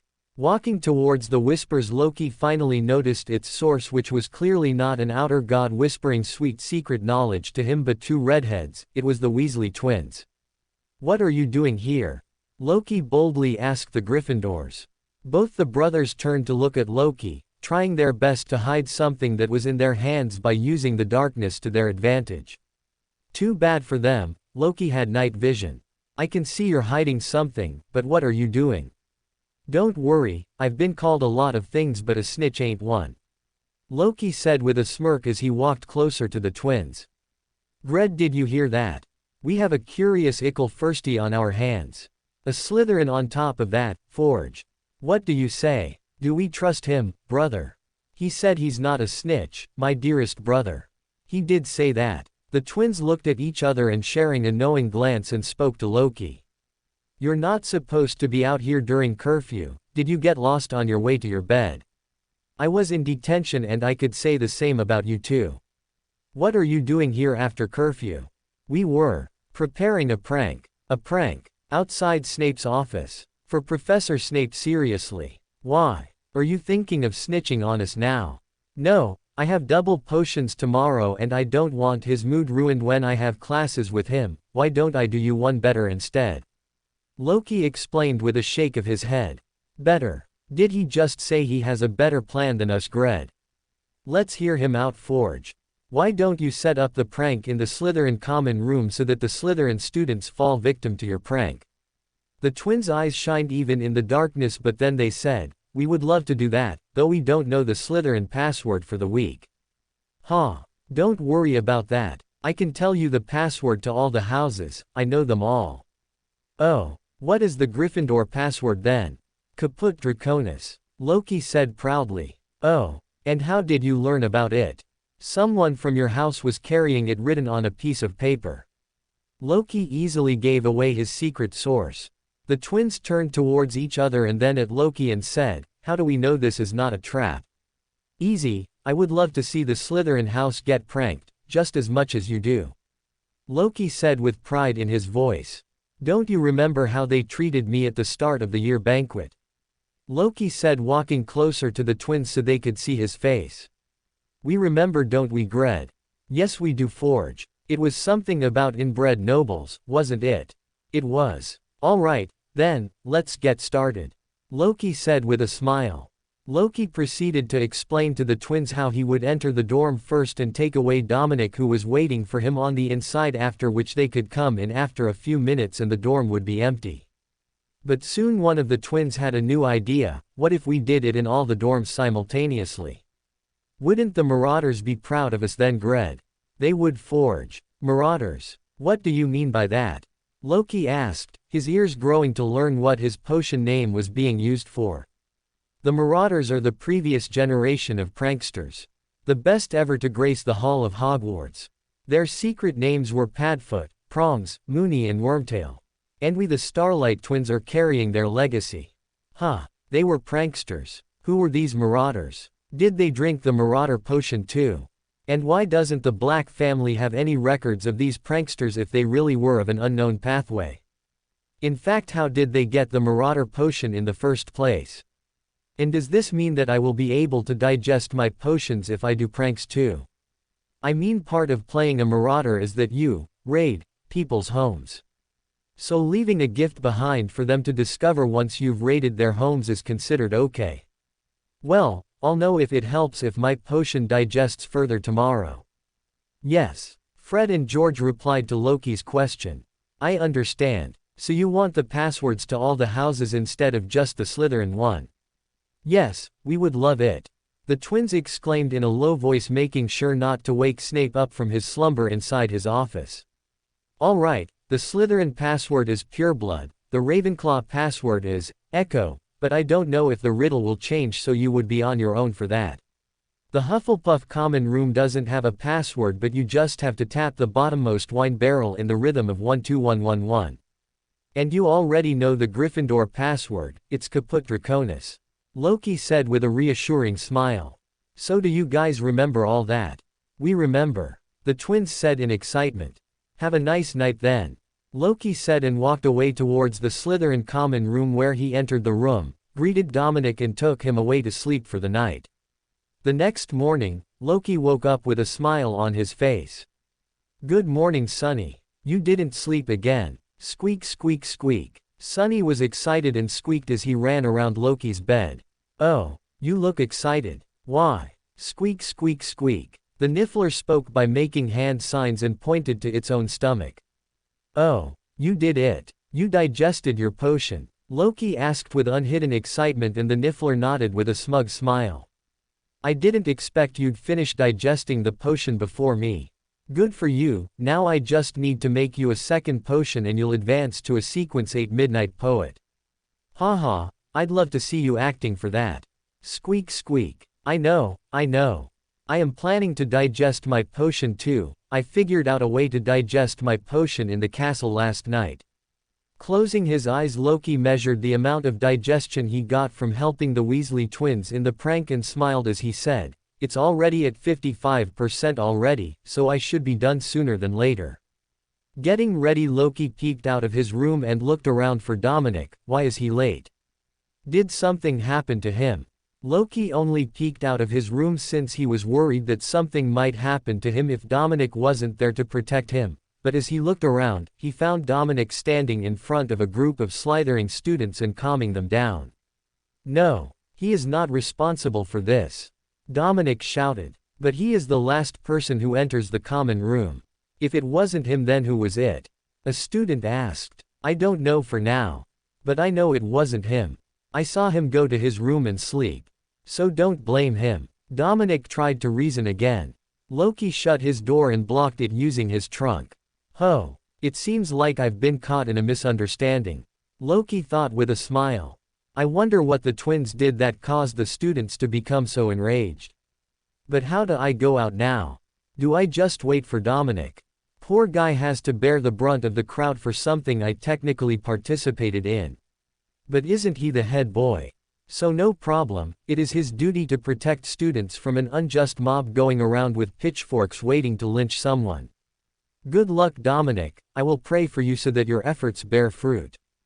Dominic soon knocked on the door and Loki came out only to find that everyone in the common room was glaring at him, but given Dominic was by his side, they didn't say anything. What happened? Why are they all so roughed up? The twins. I don't know how they got the passwords for the common rooms, but they did and pranked everyone. Oh, what did they do? Loki asked, but was interrupted when a foul stench entered his nose and mouth. That, Dominic said and quickly shut his mouth. There was an area in the exit from the common room that was completely covered in a dark brown mass that Loki immediately recognized as dung. What the heck? Poop? Loki asked, unsure. No, not just poop, those are dung bombs, dragon dung bombs, Dominic explained as they stepped out of the dungeons. It is better now, at least we could walk through it. In the morning when it was set off, I needed to cast bubblehead charms on all the students who were drenched in it just so that they could breathe some fresh air. Ew, Loki whispered. You were right, Ew. How did you know it was the twins? Wondering if his potion digestion benefactors would soon be caught. No one knows, but we can always guess, Dominic said hopefully. I see. Loki walked with a skip in his step after that, since he was completely free of blame, and sat down in the mostly empty great hall that had all students talking about dung bomb terrorists who bombed all the common rooms. Suddenly in front of Dominic, Loki saw a tear in the spirit world from which a hand flew out and stopped in front of Dominic's plate of scrambled eggs. What is that? Loki asked, acting surprised. He definitely was surprised, but not as much as he portrayed. That's a spirit messenger like the ones students have, Dominic said calmly, pulling out the paper that was in its hand and paying it with a knuckle, after which the hand's spirit retreated into the spirit world the way it came. Like Professor McGonagall's Patronus? Loki asked. Patronus? How did you come across that? I was talking about the pet store in Diagon Alley. Saw Professor McGonagall use them to send Professor Snape a message yesterday. And the store in Diagon Alley has owl and cat spirits, right? Didn't know they made human ones. Oh, I see. Spirits come in various shapes and sizes, not just as owls. They may only ever be a hand like the one you saw earlier, and sometimes as entire people too. Patronus, or just a projection of the contracted spirit from the historical void. Historical void. Projection. What is this? A spell from the Fool Pathway. Quote. I didn't understand that, but can I get the skeleton or the humanoid ones? I think they look cool. Loki asked, playing along his part as if he didn't know any better about them. You could get them with the help of a professor, but it's risky to do so without adult supervision, Dominic said, unfurling the newspaper he had picked up from the hand. But why did the Daily Prophet use the hand instead of the regular owls? Loki asked, confused. Humanoid spirits are expensive to use, and so they're usually only used by the noble families. There must be something wrong with the Daily Prophet owls today, which is probably why they used a spirit to deliver my paper. What would have happened for them to use spirits? Loki asked, interested in learning more about what was going on. This, Dominic said, unsure, showing the newspaper to Loki, who saw the news headlines. They're probably having to deliver too many papers today, so they probably ran out of owls. Gingotts break in latest. Gringotts? Loki asked, confused. Yeah, do you remember the large white building in Diagon Alley when a professor took you there? Yeah, I think I do. There was that one large building dividing the street, is that it? Yes, that. That building is the only wizarding bank. It's run solely by goblins. They were handed it after they lost the war against wizards so that they wouldn't rebel again. Bank. So there was a heist at the bank. No, not exactly a heist since they never got the item they were after, but yes, someone did attempt to steal from there. Dunno what though. The papers don't mention much about it except that it was already emptied before the thief broke in. Who emptied it? Loki asked, scouring the paper himself for any news Dominic missed. Doesn't say who did. Who knows, maybe it was Professor Dumbledore, since he told all the prefects, me and the head girl, that the third-floor corridor was important and was being protected heavily. Perhaps the item was stored in Gringotts earlier and Professor Dumbledore brought it to Hogwarts. The third-floor corridor? Loki asked, confused since this was his first time hearing about it. Oh, I forgot you were pulled away by Professor Snape when Professor Dumbledore warned the students. Warned us? About what? He said, and I quote, the third-floor corridor on the right-hand side is out of bounds to everyone who does not wish to die a very painful death. Dominic explained mysteriously. He said that. Loki asked, a little shocked. What, scared already? I thought you wanted to catch the thief who did all this a few moments earlier. No, I'm not scared. I'm going to check it out myself later when I'm free. And you'll see, I'll catch that darn thief if it's the last thing I do. Loki said with pride, causing Dominic to giggle and smile at Loki's naivety. The rest of the day was pleasant, with Loki mostly sleeping through Snape's potion classes where he brewed the potion perfectly with Hermione's help. Once it was evening, Loki did the most sensible thing he could think of and walked to the third-floor corridor on the right-hand side of the Great Hall. At the end of the corridor was a giant wooden door, and Loki felt himself tense up at the thought of dying a miserable death after opening the door. I'm sure they wouldn't put anything necessarily life-threatening behind a door students could easily access. So a glimpse wouldn't be bad. But he convinced himself otherwise. Putting his hand on the doorknob, Loki calmed himself down with a thought. Dominic would have warned me if it was really very dangerous. With a soft push, Loki opened the door and stepped inside. And as he did, he felt his heart stop. A sleeping three-headed dog blinked its eyes and woke up with a yawn as it stared at Loki and growled. Grr. But Loki's first thought after seeing the Cerberus was miles away from running away. Instead it was, cute. Elaine would love this doggoo. Loki walked up to the three-headed dog that was growling at him and slowly placed his hand on its snout. Here doggy, come here cute doggy, I'm not going to do anything to you, you're so cute I could eat you. Aren't you the best doggo in the world? Cutesy fellow. I love you. The Cerberus, genuinely confused at Loki's antics, tried following its orders and growled at Loki, but Loki didn't move. Instead, he stuck to the dog closer and began to scratch it under its chin. It was slow and gradual, but the dog slowly realized that Loki wasn't the threat it was warned about, and the three heads all gradually began to enjoy Loki's scratches while wagging its one large tail, creating a strong draft in the closed room. Ah, that's so cute, I can't imagine why anyone would leave you alone here trapped inside a room. You're such a cute fellow, don't worry, I will get you tasty food from the Great Hall later. I'm sure you're hungry. Whine whine. Yes, I promise I will. Loki nodded and continued to play with the dogs until he finally fell asleep with them, lying his head on their large warm fluffy furry body that comforted him very much. Waking up next to the giant Cerberus, Loki was shocked for a second, but he quickly remembered his last encounter with it and relaxed playfully. Huh, who would have thought there was such a cute puppy at Hogwarts? Who takes care of him? Professor McGonagall. No, I doubt she would like a dog after all. Isn't her spirit messenger a cat? It probably is Professor Dumbledore's job, which he has passed on to another teacher once again out of irresponsibility. Well, I can at least get him some tasty food. With a resolve to get his new pet food, Loki moved to the Great Hall. Found the thief yet? Dominic asked, sitting beside Loki. No, not yet, but I did make a new friend. Oh, who is it? A three-headed dog, Loki said excitedly with stars in his eyes. A Cerberus. Did you go to the Forbidden Corridor? Dominic asked with a sly smile. Yep, and that dog. He's so cute. How could anyone leave him alone there? Poor guy must be bored out of his mind.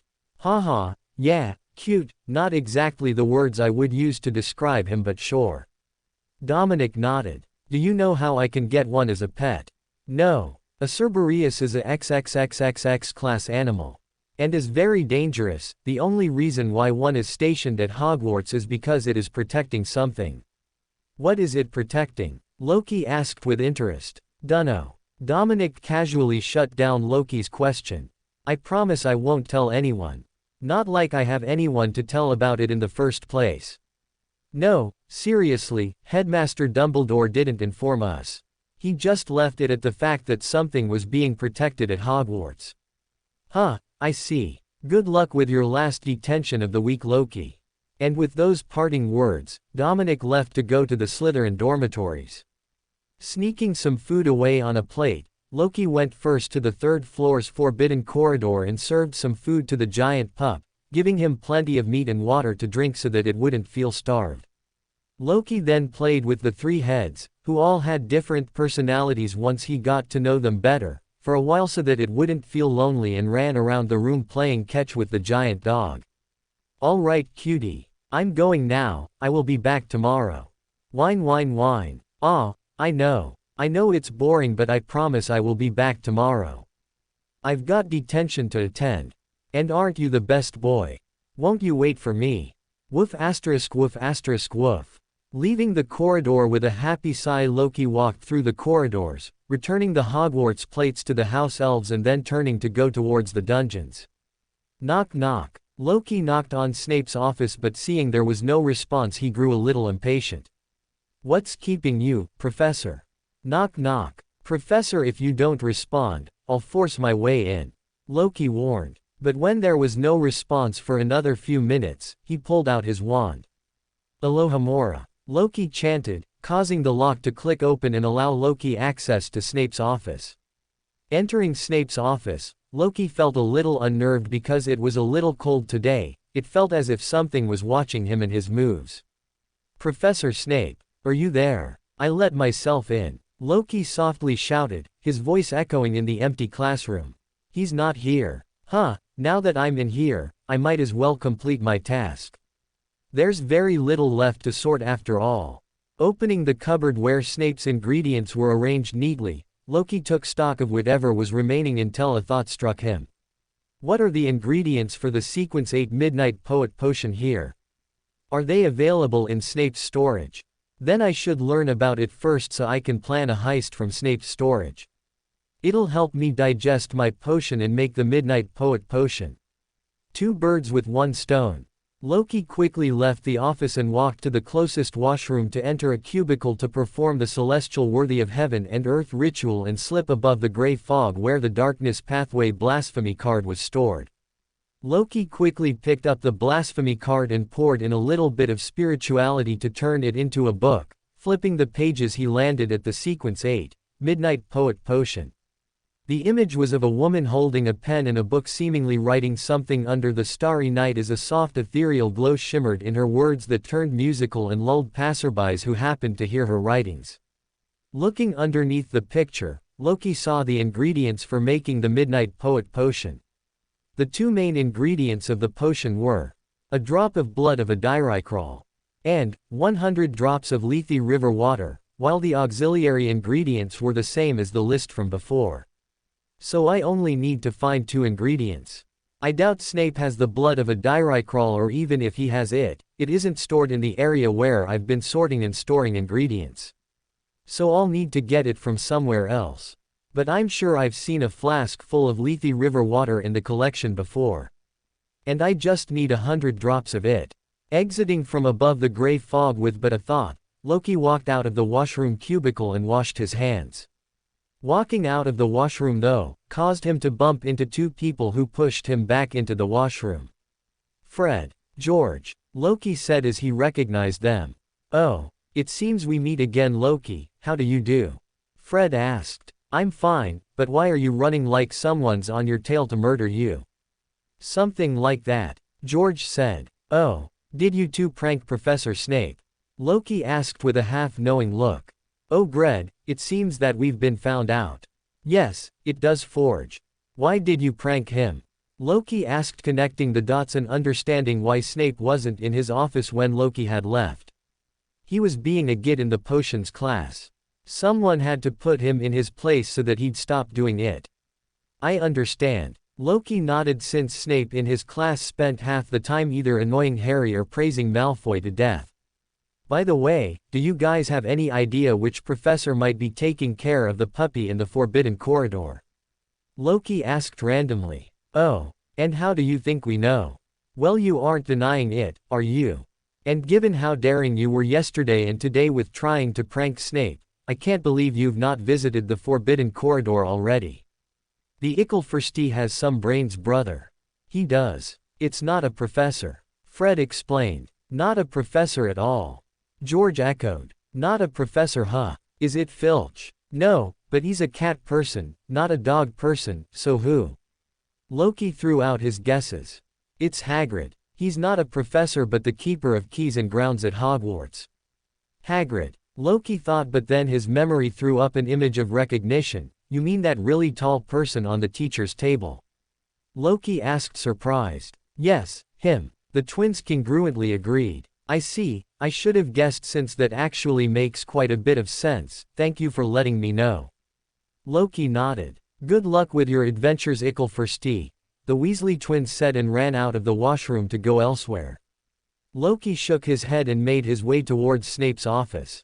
As he walked towards the office, Loki blew on the whistle that was tied on his wrist. Again there was no sound from the whistle, but a nose tore through the spirit world and pushed through until a creature arrived on Loki's shoulder. "Sonny, I have a job for you, again," Loki whispered in a low voice. Squeak squeak. "No, I won't need to pay you this time." Squeak squeak. "No, I'm not scamming you, this is for your sake, this is to get a potion ingredient for your next potion."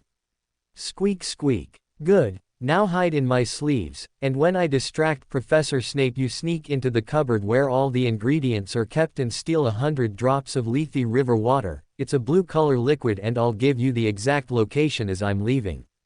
"All right." Squeak squeak. With their conversation over, Sonny hid inside Loki's robes, and since he was small he didn't even show outside.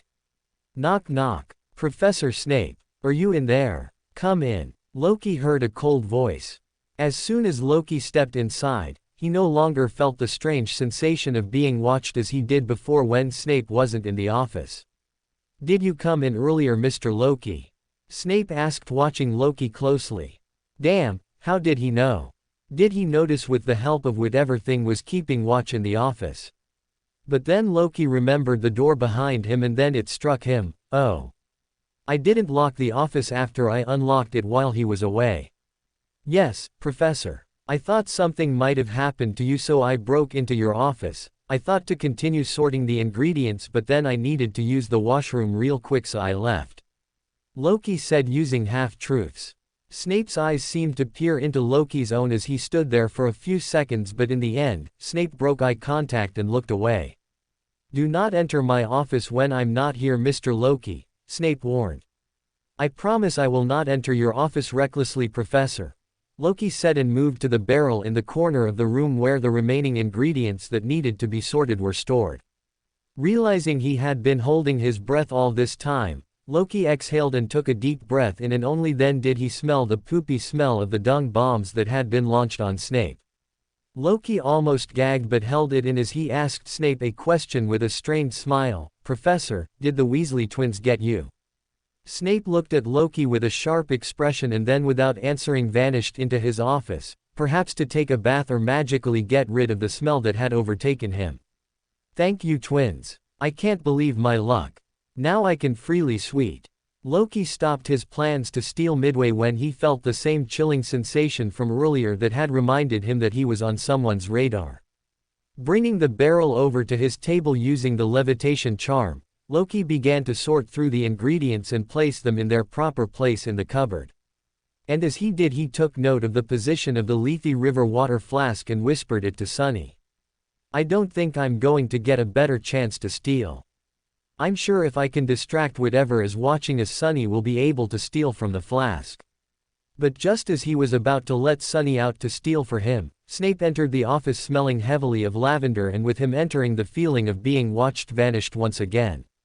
Damn, bad timing, Loki thought, but remained calm since he knew he just had to wait for an opportunity to steal 100 drops.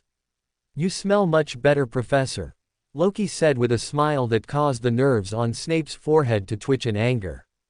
As Loki continued to sort through the ingredients, he made sure to occasionally loosen the cap of the flask that held the Lethe River water so that Sonny could access his target more easily and without any mistakes. As Loki neared the end of his sorting process, he became more and more worried about getting an opportunity, but he held strong and kept a positive attitude. But his positivity didn't last long since there was no opportunity magically created to help him. Damn, I need to create my own window of opportunity to steal, I can't rely on luck this time. Loki thought as he sorted the last few pieces of ingredients. With the last of his ingredients that he took to the cupboard to fill, Loki borrowed a pipette from a table and placed it beside the flask that contained the Lethe River water and deemed his preparations complete. Professor Snape, I'm done, Loki stated, informing Snape that he'd completed sorting out all the ingredients. Snape looked up and walked over to Loki. He gave him a scrutinizing look and then turned to the cupboard, which he opened and looked inside for any mistakes. After picking up a few jars and looking at a few more, Snape deemed everything perfect with a nod. But like always, Snape found something to ruin Loki's mood, since he picked up the pipette that Loki had left on the shelf beside the flask containing his prized ingredient and placed it back onto the table from which it had been picked up. Oh, I must have left that unknowingly. Loki acted innocent outwardly but felt very frustrated on the inside. Snape only nodded and turned to go back to his desk. "Aren't you going to leave?" Snape asked once he sat back down. "Oh, I can leave, Professor. Do you want me to extend your detention?" "Yes," Loki screamed in his mind. "Oh no, Professor, I was just surprised," Loki said, forcing as much happiness as he could on his face to hide his immense disappointment. "Bugger off," Snape scolded. Clearly his mood was less than agreeable today. As Loki walked to leave the office, he let Sunny slip out of his robes into a corner of the office under the cover of darkness. Stepping out with measured steps, Loki suddenly turned around and asked Professor Snape a question. "Professor, why are the clockwise and anti-clockwise turns of a potion treated differently? Does it have anything to do with arithmancy where the meaning of the circle is inversed when drawn anti-clockwise?" Snape looked up from his book, his brows forced together as he looked at Loki, who was asking a random question. "And why do you know about arithmancy, Mr. Loki?" "Ah, well, I read about it in Professor Flitwick's class and was just wondering if the reverse meanings had anything to do with the steps of the potions we brew." Snape stared at Loki judgingly before deciding to answer his question. "It does. For example, in the Boyle's Cure potion, one has to stir the potion in the cauldron anti-clockwise so that it sends the extracted pus from the boils into the excretory system and not the digestive." Before Snape could finish his response, there was a light glass clink that Loki and Snape both heard come from the cupboard. Snape stood up with a frown on his face as he walked in the direction of the cupboard. "What were you saying, Professor?" Loki asked, stepping in Snape's path while pretending to be hyper-interested in the topic at hand. Snape looked at Loki suspiciously but decided to answer his question. A clockwise stir of the potion in the cauldron would instead cause the excess pus in the boils to be directed toward the digestive system instead of the excretory system.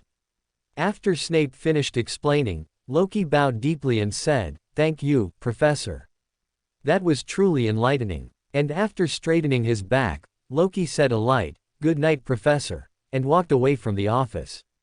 After Loki walked away, Snape walked up to the cupboard and opened the doors only to find nothing had changed on the inside, and once he closed it, he looked in the direction of his office where the darkness morphed into a set of deep red eyes. "Did you notice something wrong?" Snape asked the terrifying creature. "No," a veiny voice spoke. The voice sounded like it had emerged straight from the depths of hell and would send any those who heard it into the abyss.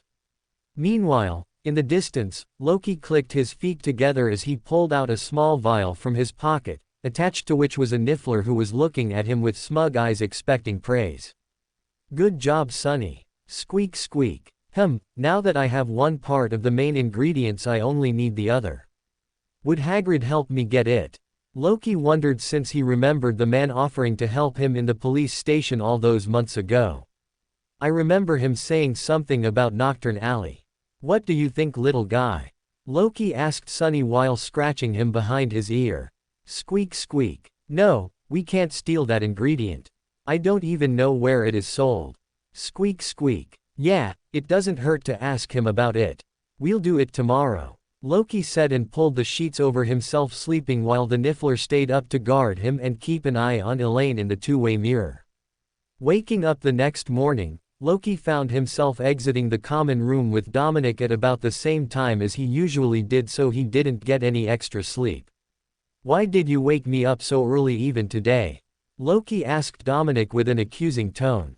Haha, I've got newts this year, remember? I have to study for it. I didn't plan on disturbing your sleep so early, but I know I lose track of time while I'm studying, so I woke you up early." Sigh. "Alright. By the way, do you know where Hagrid lives?" Loki asked to know where he had to go. "Hagrid? Why do you want to go to him?" Dominic asked with confusion clear on his face. The doggy in the Forbidden Corridor, I wanted to ask him about it."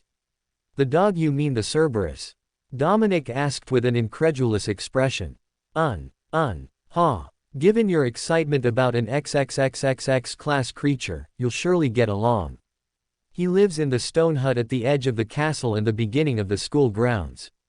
Thanks. Don't worry about it. With his breakfast done, Loki parted ways with Dominic and moved to the castle grounds to spot Hagrid's hut. Where is it? Loki looked around the castle and soon spotted his target. Is it that stone hut? How is he even able to fit in there? Isn't he very tall? Is there enough space for him in there? I doubt that entire thing's more than a single room. Walking around the curving grass hills and the stone steps that led to it, Loki finally reached the hut that was gigantic compared to his size and stood in front of the door. Knock knock knock. Loki knocked. Woof asterisk woof. Oh, there's another dog inside. He must truly love dogs to have so many dog pets. Loki thought amusedly. Knock knock knock. Coming. Loki heard a gruff voice shout from inside the hut. And with a click the door opened as a bushy face peered out from inside. Hello Hagrid. Loki said excitedly. Do I know ye? How could you forget me? After everything you did, Loki said with a scandalous expression. Huh. Hagrid opened the door wide, immediately worried about what was happening. Just kidding, but how could you not remember me?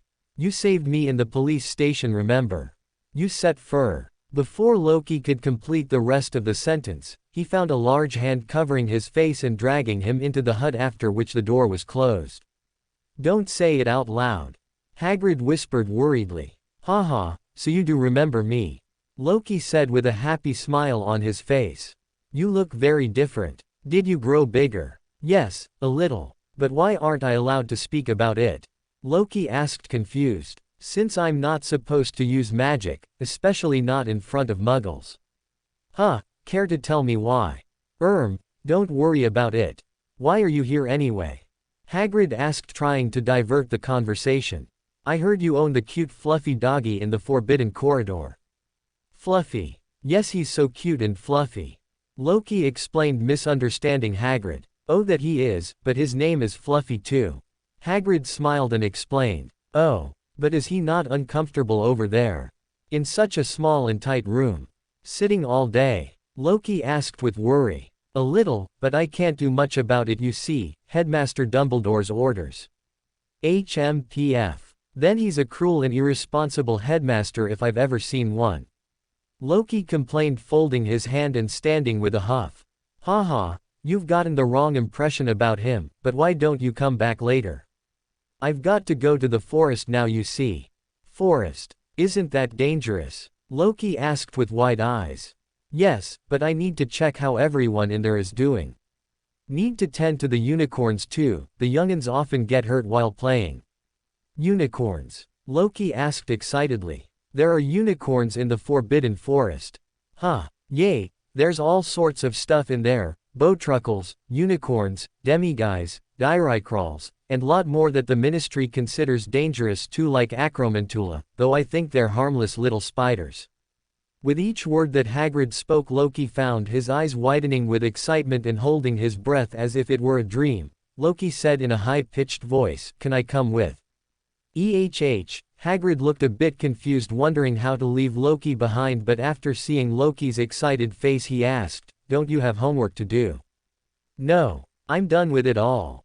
Loki immediately spat back, but seeing Hagrid's hesitation he promptly said, I promise I will stay close to you and do nothing to startle the creatures or worry you. Are ye sure? I promise. Loki nodded excitedly. Fine then, but you stay behind me and only move where I tell you to. Hagrid finally agreed, since he couldn't stand the earnest eyes Loki was looking up at him with when most other students just walked past him and ignored him. I bet you're just going to go to the Forbidden Forest on ye own if I stopped ye. Hagrid said with a soft sigh, but Loki only smiled embarrassedly. Ah, by the way, I'm Loki. A first-year student at Hogwarts. A firstie. I thought you'd be a second year or something. Hagrid confessed. What gave you that impression? Loki asked with a confused look. I thought ye told me ye knew about wizards when you met me. Ah, I'd met other wizards before I met you, that's why. Loki lied as easily as breathing. I see. Come on now, let's go. Hagrid said, moving to a wall and picking up the large crossbow that was hanging on it. Fang. Come on. Woof asterisk woof. His name's Fang. He's such a softie too. And, a coward, Hagrid added. Ah, such a cute guy, you can't blame him. Loki said, roughing up the Great Dane's head and scratching him under the chin simultaneously. Following Hagrid's footsteps, Loki asked, why are you carrying a lamp? It gets quite dark in the forest.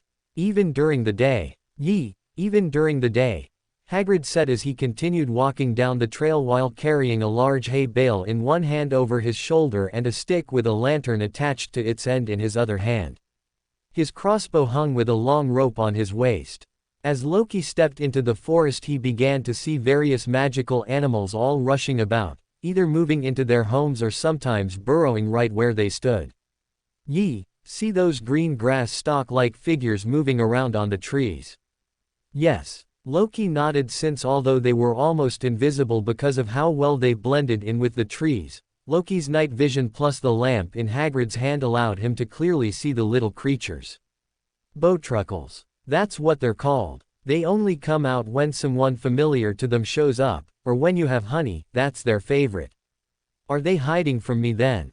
Must be, since they're quite lively when I'm around. Do you have any honey?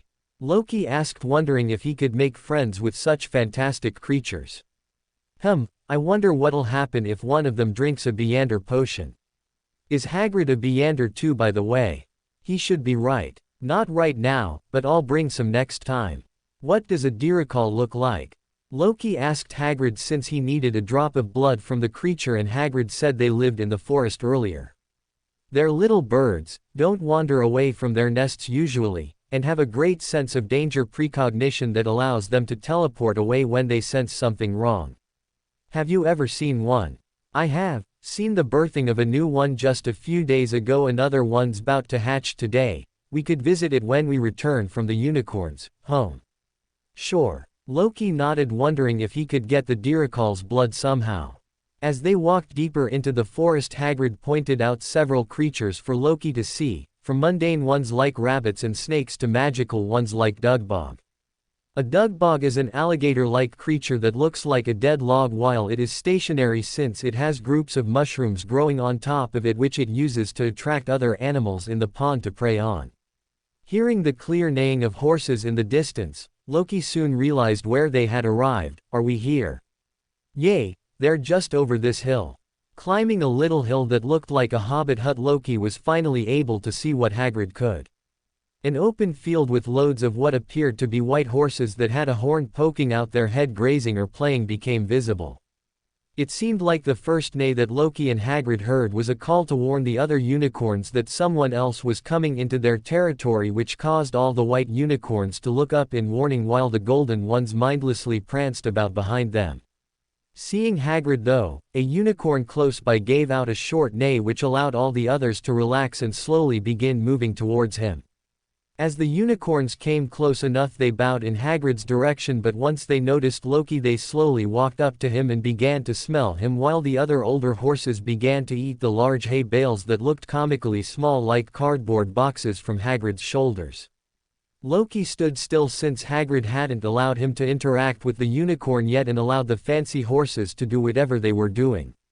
After a while, a young golden foal breached the encirclement and pranced into Loki, bumping his stomach with the small hard bump on his forehead where his horn was growing. "Ha, he likes you," Hagrid said with a short nod that allowed Loki to move by himself. Taking advantage of the opportunity, Loki immediately hugged the young foal and started to scratch it on its neck while it happily snorted on his shoulders. Soon the foal lightly bit Loki's hand and started to drag him away into the field where its other friends were. Soon, while Hagrid was looking after the older white unicorns, the younger ones were all playing with Loki and Fang, all of whom looked comically small in front of the larger unicorns. "Ha, I caught you," Loki said with pride as he sat on a unicorn foal. But just as he was about to tease the unicorn, something sharp collected his robes on its end and picked him up to place him on the ground. Whoa! Loki stumbled, but after balancing, he found that an adult unicorn had set him on the ground. What happened? Loki asked, worried that he'd done something wrong. The unicorn nodded in the direction behind him and caused Loki to turn away where he noticed Hagrid calling him. "Goodbye, friends," Loki said, waving his hands for the fools who jumped with a soft neigh indicating how they enjoyed their time with him. "Am I in trouble?" Loki asked, arriving near Hagrid. "Sorry, I was just too lost having fun." "Nah, don't worry about it.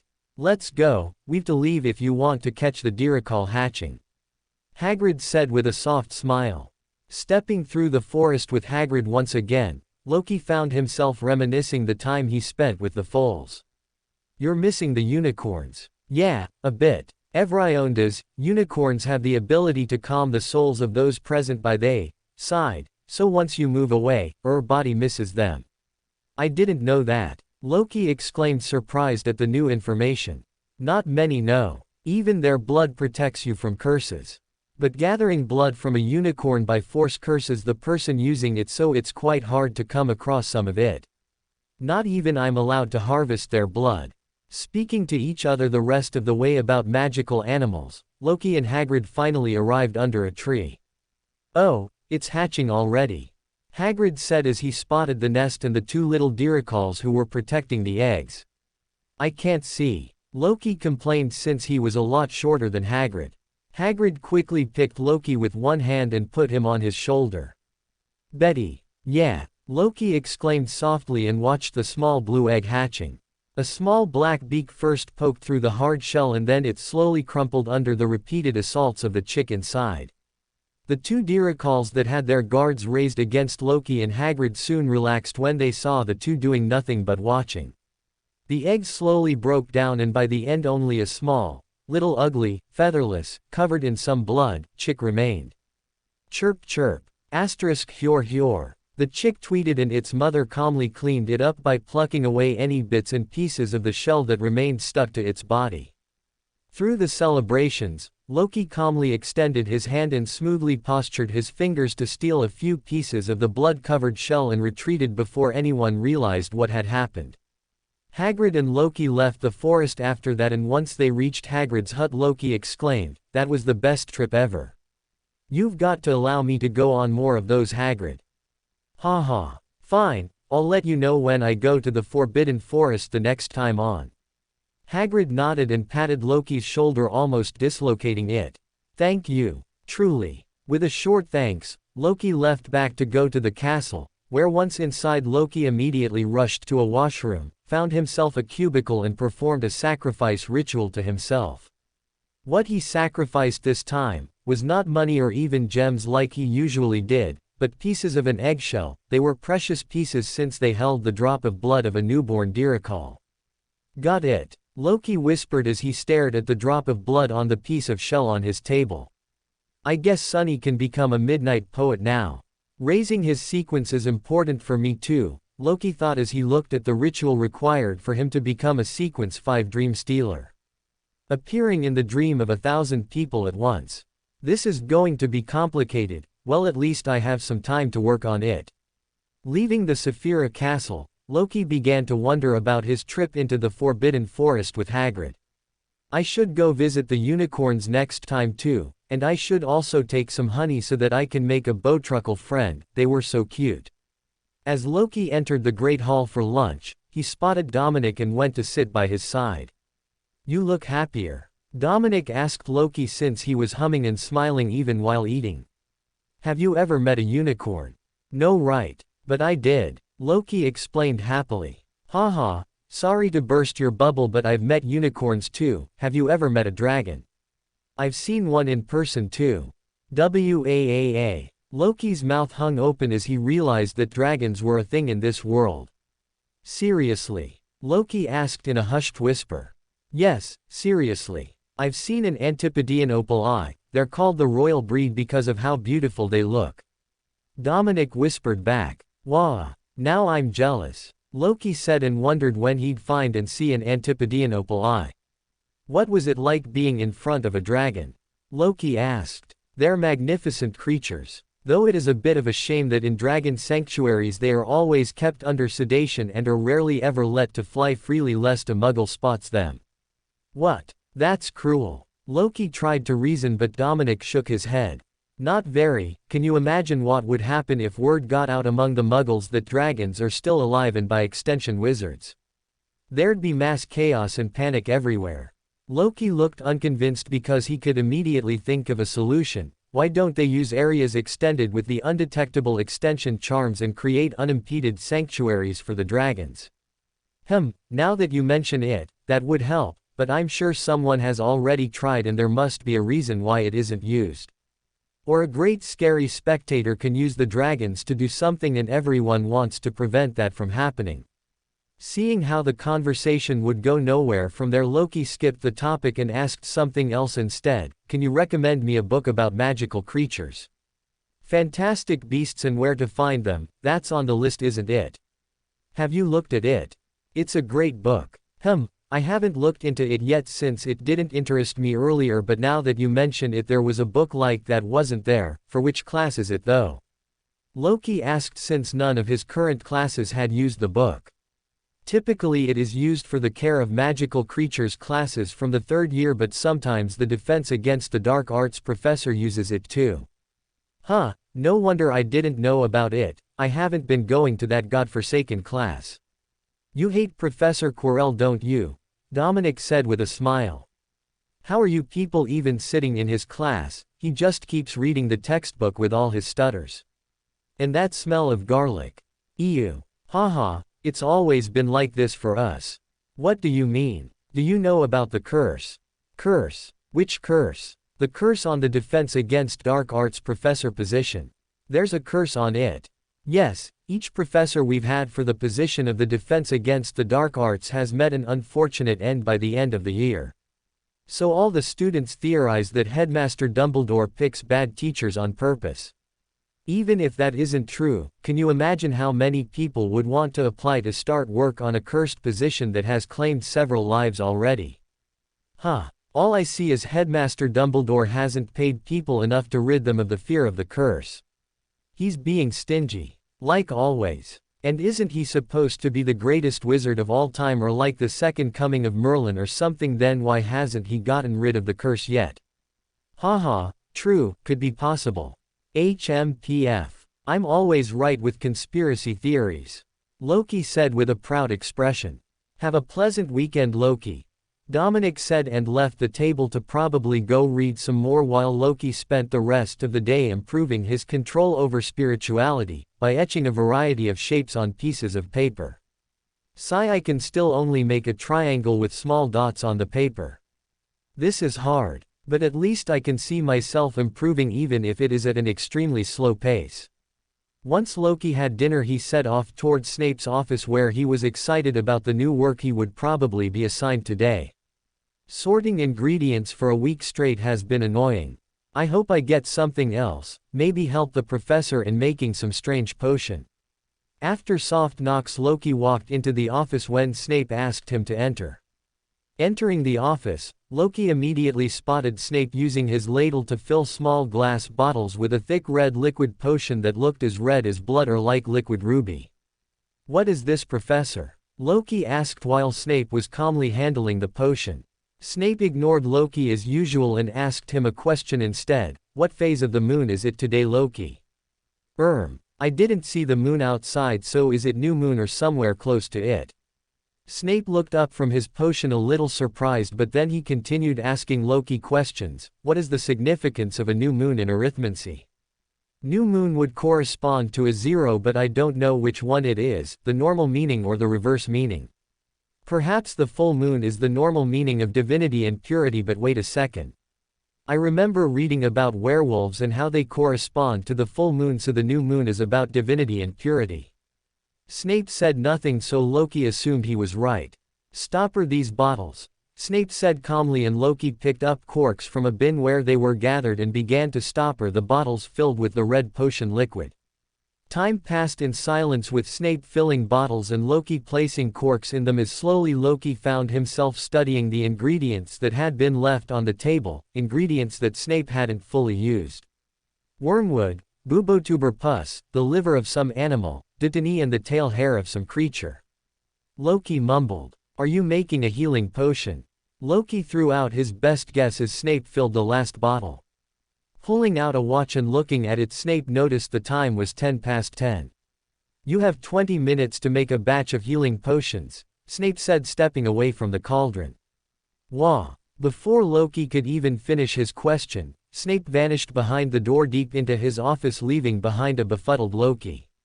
Loki looked at the desk with panic. What do I do? I have to make a batch of healing potions. How do I even make them?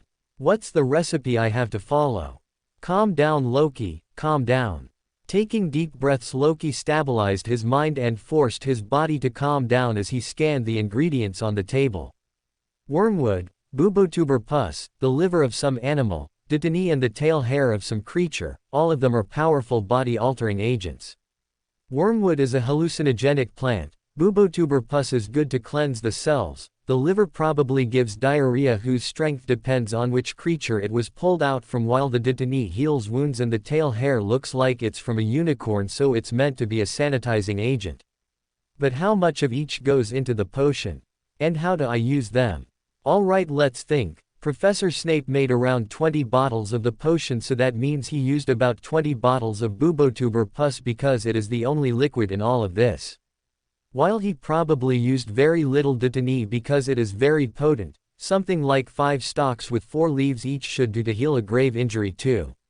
Loki separated the required amount of dittany leaves, but when he went to separate the bubotuber pus he found that there was only a little bit of it left in the bottle. If there is only this much left, I should get more. Loki began to walk to the cabinet to get more bubotuber pus, but then he paused as his gaze fell on an empty flask on the table, something he'd been ignoring till now since it was empty. An empty flask. What was it used for? To mix ingredients? No, it's too clean for that. Loki picked up the flask and smelt its contents after pulling open the cork, keeping it closed. It smells like nothing, water. Oh, did he use distilled pure water? Loki realized and theorized at the same time, so did he dilute the bubotuber pus with water? Is that why the potion that Professor Snape made was much less thicker than the pus in consistency? Loki ran to the ingredients cupboard and pulled out another flask of pure distilled water. Arriving back at his potion-making station, Loki looked at the other ingredients. The hair couldn't have been put in first because it will burn and shrink under heat, so it's probably put in after the distilled water so that its components can be easily absorbed. And since the potion was a healing potion, it means that after the liver was added, the potion was stirred in the anti-clockwise direction to negate its diarrhea properties and make it induce vomit so that no contaminants remain inside the body for long. While the wormwood was added to reduce the pain by drugging the patient. Loki pulled out his pocket watch and looked at the time he had left, 10 minutes. Although I don't know the order these ingredients were added, I can try something and see if it works. Better to fail after trying something than not even make an attempt. Loki started the fire under the cauldron and poured slightly more than a bottle's worth of pure distilled water so that he would still have a bottle's worth left after some of it evaporated. As the water came to a boil, Loki added into the cauldron bubotuber pus and began to stir it clockwise to give the potion a consistent thickness while also enhancing the effect of the ingredient. After which he added the leaves of dittany while continuing to stir the potion in the clockwise direction. When the leaves had lost their color and dissolved into the potion, he added in a few wormwood stalks and a few unicorn hair strands whose count Loki left entirely on lock, and once they vanished in the potion, Loki finally added a few chopped slices of the liver.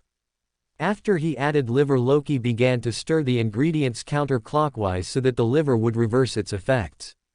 The time on Loki's watch struck 10:30 and Snape opened his office door at the same time. Was he waiting behind the door? Loki imagined and cursed at Snape in his mind. Snape came in without a sound, swooping in like a bat as he looked at Loki's potion with furrowed brows. Loki's potion was not the blood-red color Snape's potion had been, it was more a deep shade of pink, and Snape definitely noticed that since he immediately rolled up a newspaper he pulled out of under his robes and smashed it on Loki's head. Why did you put the dittany before the wormwood stalks? Do you want to heal the patient or give him a high? Oh damn. Loki cursed since he realized that by putting the dittany in before the wormwood stalks he had reduced the effectiveness of the dittany since it was heated for longer. meaning some of it was wasted in the form of a gas that probably boiled away while the wormwood stalks probably just mixed well with the potion, giving it a strong hallucinatory property. And if you figured out that you needed to counter the liver's effects, why didn't you put it in as the first ingredient? You could have saved the trouble of making the effects of the other ingredients weaker when you stirred it counterclockwise. Snape scolded after hitting Loki a second time. After storing a vial worth of potion from Loki's cauldron, Snape pulled out a few dittany leaves and added it to the potion and stirred it in a clockwise fashion for a little bit, after which he added a spoonful more bubotuber pus, causing it to turn the exact shade Snape's original potions had been. "Wow! How did you know to do that?" Loki asked with admiration while Snape poured the potion that he had just fixed into new bottles, which Loki corked.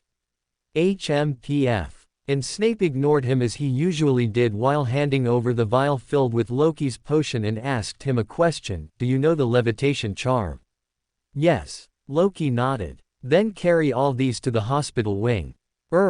Professor, where's the hospital wing, if I may ask?" Snape looked at Loki like he was looking at vermin and then turned around and tapped the boxes of potions with his own wand and began to walk out. Loki followed and Snape locked the door behind him, after which they strode off into the dark night corridors of the castle. They walked through a hall containing a giant 50 feet tall pendulum, and Loki felt slightly curious about it, but he ignored it since Snape was with him. The walk was a silent one until Snape finally reached in front of a tall set of doors that were made out of marble and filled with carvings of various plants, animals and magics that Loki realized were all something related to healing and medicines. "Knock knock." Snape knocked on the door using the knocker that was fixed on it and waited patiently with Loki and the floating crates of potions. The heavy marble door swung open soundlessly and a lady dressed in a dark hospital gown stepped out. "Professor Snape." The woman greeted as her eyes settled on the potions hovering behind him. "Oh, you've finished this batch of the potions, thank you." Snape flicked his wand and caused all the potion crates to softly land in front of her. With a slight nod, Snape started to walk back toward his office wordlessly. Loki turned around in a hurry to follow Snape, but when he was leaving, he caught the gaze of the matron who had been standing at the door. She was giving him a weird look, like she was pitying him for some reason. "I know, ma'am. I know. Although my detention is with Professor Snape, it's not that bad that you have to pity me." Following Snape through the dark corridors that Loki had now memorized, Loki found himself back in Snape's office playing with the flask of his failed potion which he was carrying. "What else is there to do, Professor?" Loki asked Snape and only got a stink eye in return, so he just sat down in one of the potion-making stations and began to read the book about ancient runes he had borrowed from the library. Just when he was about to flip a page, Loki suddenly ducked low since his intuition warned him of a projectile flying at him. Flap asterisk thud. Something flew past him and landed on the table behind him, prompting him to look at Snape, who was acting as if nothing happened. "What the heck?" Loki mumbled and looked behind himself and spotted an old potions book. The title was Magical Draft and Potions, something that Loki recognized since it was the same title as their potions textbook, except the book seemed positively ancient. Loki carefully picked up the book and turned over its first page. "This book belongs to the Half-Blood Prince." Loki read in his mind. Half-Blood Prince. Someone's emo. Flipping the page, Loki came across the first potion in the book, Cure for Boils. The original recipe of the book was the same as Loki had learnt from his own book, but what was interesting was not that but the scratches and annotations made throughout the page. In reading a few, it was clear to Loki that the author of these changes was nothing less than a genius. If the book was to be believed, the end result was a potion 3 times stronger with 4 times fewer materials. Did Professor Snape write this? Loki wondered but didn't dare ask lest he be beaten by newspapers again. So instead of reading the Ancient Runes book, Loki began to read the potions textbook, which was a hidden trove of knowledge about potion making. But a simple question lingered inside Loki's mind. This book, why did Professor Snape give it to me? Did he give me this book because he acknowledges me? But why do I have a nagging feeling that there is something more to this? Snap! Snape interrupted Loki's thoughts with a snap of his book, causing Loki to look at him. Can I leave, Professor? Loki asked. Yes. Snape replied simply, and Loki stuffed all the books he had into his satchel bag. Good night, Professor. Loki said and closed the door behind him as he left, going to the nearest washroom. Along the way he debated, should I take it to the Saphira Castle?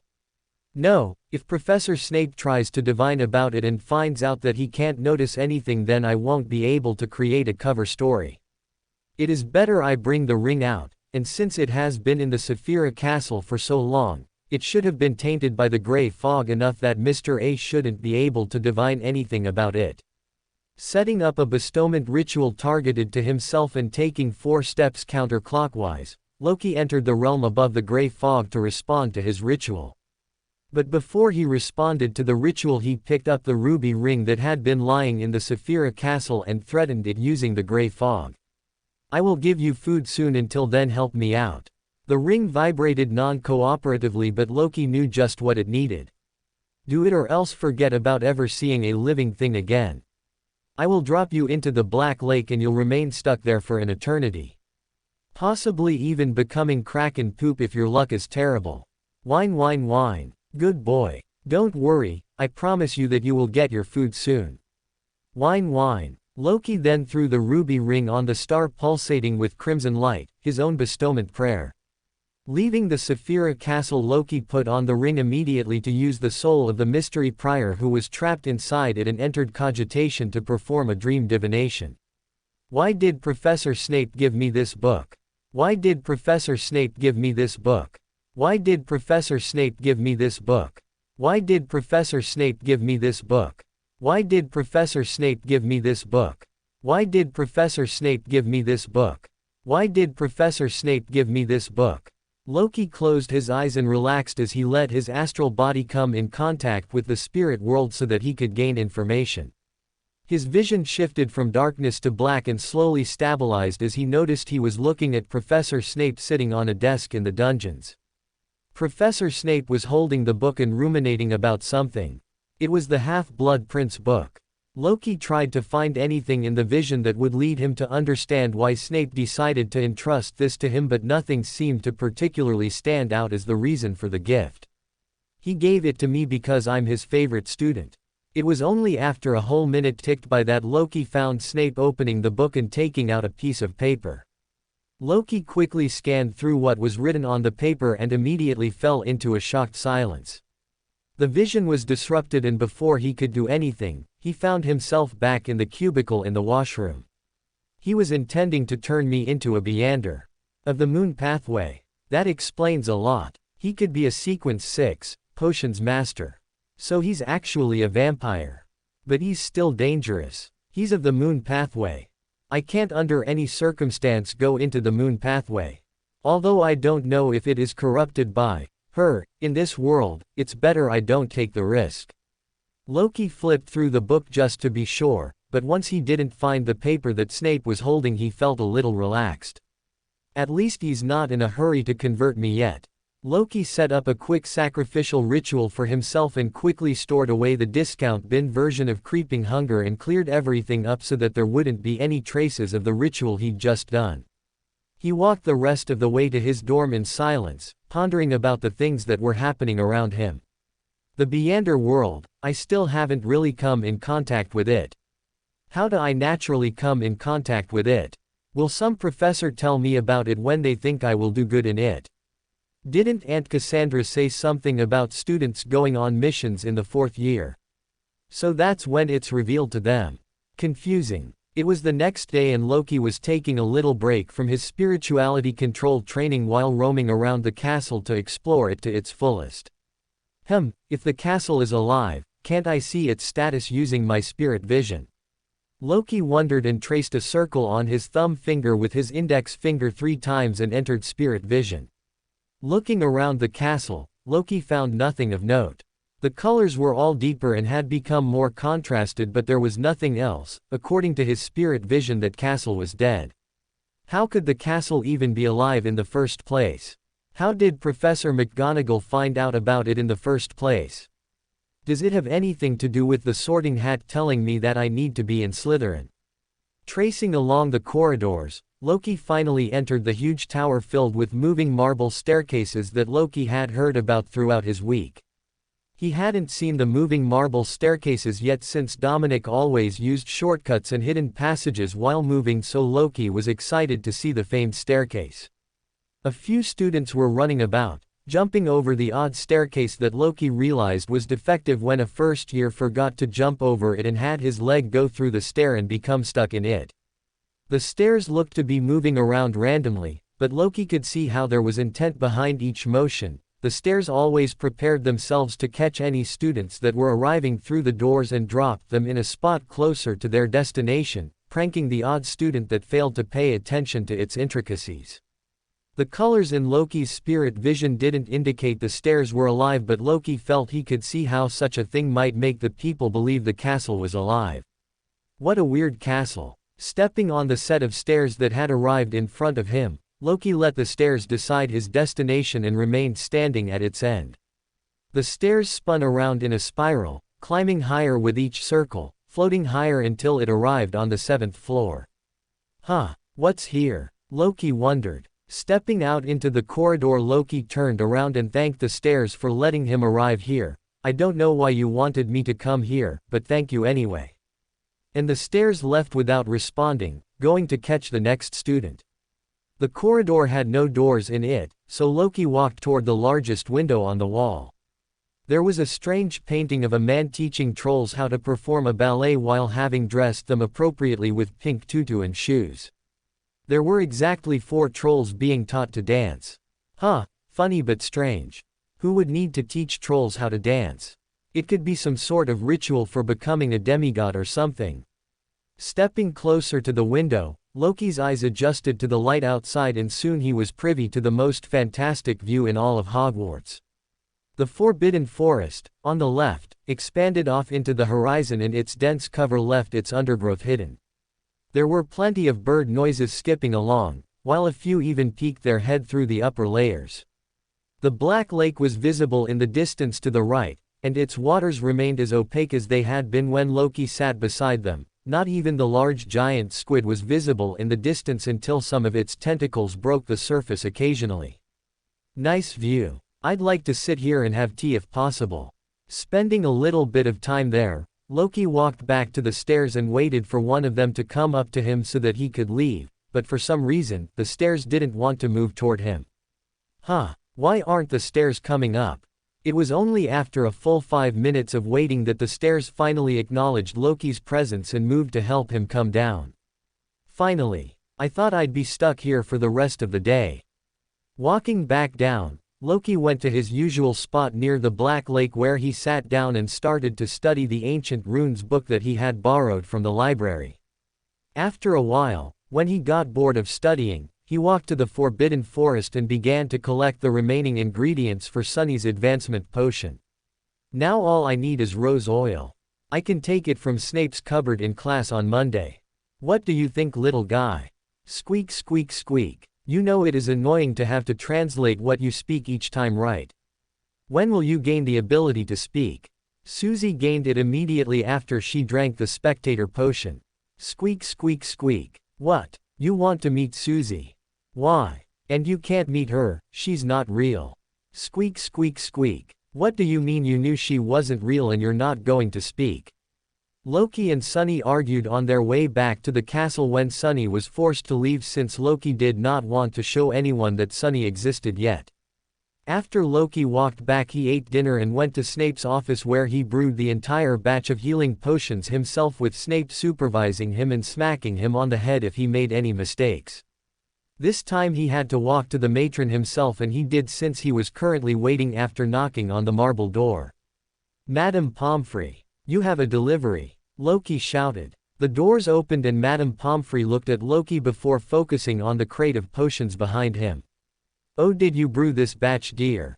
Madame Pomfrey asked with a warm smile on her face as she observed Loki. Yes, ma'am. Brewed by me but perfected by Professor Snape. So you don't have to worry about a thing, Loki said as he softly landed the crates in front of Madame Pomfrey's foot.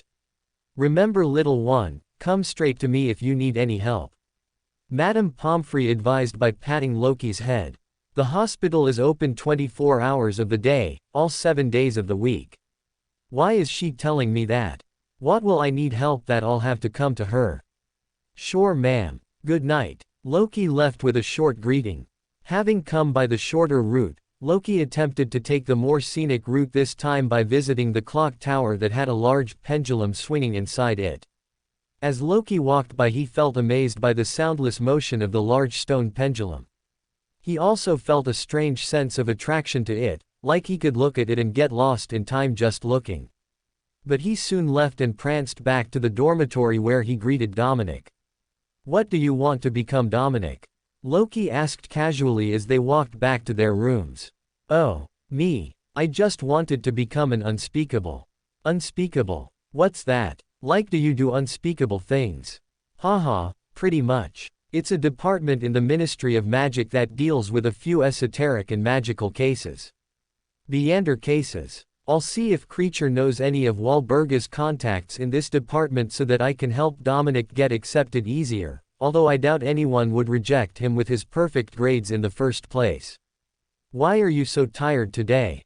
Loki then asked. "Nothing much. I'd visited Hogsmeade to take my mind off a few things, but something unexpected happened," Dominic replied politely. "What happened?" "Something related to Beyonders. Didn't Aunt Cassandra say from the 4th year you could participate in missions or something?" "Nothing you need to worry about. Good night and sweet dreams, lazy boy." "Good night, Dominic." Loki and Dominic soon parted ways, after which Loki fell asleep since he was tired from all the exploring he had done that day. "Good night, Sonny." Squeak squeak. "Yeah, I know, I'll pay you later for lying to you about Susie." Squeak. Getting up early on Monday, Loki greeted Dominic, and had breakfast with him only to rush back to the dungeons since potions was the first class of the day. The class wasn't anything special. Loki paired with Hermione to further study the cure for Boyle's potion, which he now understood better thanks to the Emo Half-Blood Prince book. During class, Loki quietly slipped a little bit of rose oil into a small flask of his own without anyone knowing any better. Since the next class was Dada, Loki skipped class and went to the washroom where he summoned his Niffler and used a few flasks that were in its pocket to cook up the Sequence 8 Midnight Poet potion that was a light lavender pink in color and glimmered as if it contained the stars.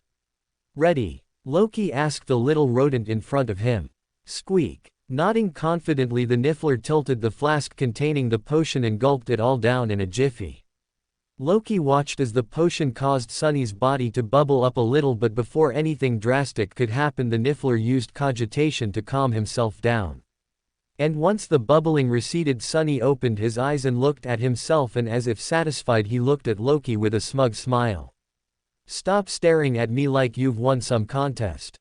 It's not a race to the top," Loki said indignantly. Squeak squeak. The Niffler paraded by itself and Loki did his best to ignore him, but after it got a little too much, Loki, accidentally, kicked him back into the spirit world. Days passed as Loki continued attending classes, doing well in the potions classes because of Snape's book, skipping Quirrell's Dada classes, reading his Ancient Runes book and also his Fantastic Beasts and Where to Find Them textbook, all while spending time in detention with various teachers. And from his occasional meetings with Hermione, Loki got to know that the smell of garlic in the Dada class had only gotten stronger, and now a lot of the lower years had taken to skipping the class like he had, even though they got detention with different professors for it later. "Do you think they'll replace the professor?" Loki asked Hermione casually in the library. "I don't know. Half of his classes are now empty," Hermione said and went back to finishing her homework. Over the next month, Loki visited the Forbidden Forest with Hagrid multiple times, almost going whenever the friendly half-giant himself did. Now was such a time. "Hagrid, aren't the unicorns tense?" Loki asked while applying the paste of Dittany on a young unicorn's wound and covering it up with unicorn tail hairs to not let the paste get wiped away. "They are, aren't they? But for the life of me I can't seem to find out why. I've patrolled their territory multiple times, but I can't seem to find anyone or anything that might cause them harm." "Are you sure it's not the Acromatula?" Loki asked while the young foal who he had just helped licked his face as a sign of affection and thanks. "No. I spoke to Argog myself. He promised that they were not hunting any unicorns. It is poisonous to drink unicorn blood, drinking it curses your body to rot even while you're alive. Sigh, if only they would tell us what's wrong. Loki said, looking at the adult unicorns accusingly as they snorted back at Loki, laughing at his plight. They're oaf the proud sort. They don't want anyone to help them in their troubles. They want to handle it on their own. Well, that's all we can do for now. I'll make sure to keep an eye out for anything troublesome happening in the Forbidden Forest after my detention from today. Loki said, trying to comfort himself. I still can't believe you got Professor Snape to allow you to visit the Forbidden Forest. Hee, all I had to do was bribe him with some fresh herbs from the forest and he agreed to let me in. You're still a first. Don't go forgetting that. Hagrid said, thumping Loki's back. Yeah, Professor Hagrid, I shall remember. Loki said, waving his hands at the unicorn as they walked out of the forest. Do you want me to carry any more pumpkins to Professor Flitwick? No, I already delivered the last batch that grew this morning. You don't have to carry anything now, just go back and enjoy the feast like a child, like you should. Not like I have any friends to enjoy the festive atmosphere anyway. I heard you declined Professor McGonagall's invitation to her Transfiguration Club. I didn't decline it, it was more like I was forced to, since I knew Professor McGonagall was taking pity on social life. I know I'm not good enough at Transfiguration to attend the club yet. Not good enough, Yep. Loki said, popping his page. See you later then, Hagrid. Loki said, and started walking to the Great Hall after changing out of his rubber boots that he wore to go into the forest so that he wouldn't drag back dirt into the castle. The feast is about to begin. A voice reminded Loki as he stepped into the castle. Filch! Loki shouted as he spotted the cat-carrying skinny old man who moved around Hogwarts. How's Ms. Norris? She's doing fine. Meow. Are you attending the feast too? Loki asked calmly. No, I have to keep an eye on the kids who might try to use the distraction of the feast to plant dung bombs in unsavory places. Arg, Filch. How many times do I have to tell you, just get some house elf to clean it up, why don't you listen to me? Some things are better handled personally, Filch said dangerously and began to walk away, letting Loki go to the Great Hall. Now that I think about it, wouldn't Filch no longer be a squib if he drank a Beander potion? Then why doesn't he just do that? Shouldn't people have already offered him such a solution? Entering the Great Hall, Loki spotted Dominic sitting on the Slytherin table and walked to sit beside him. Just as he greeted Dominic and sat himself down, the doors to the Great Hall opened once again with a bang.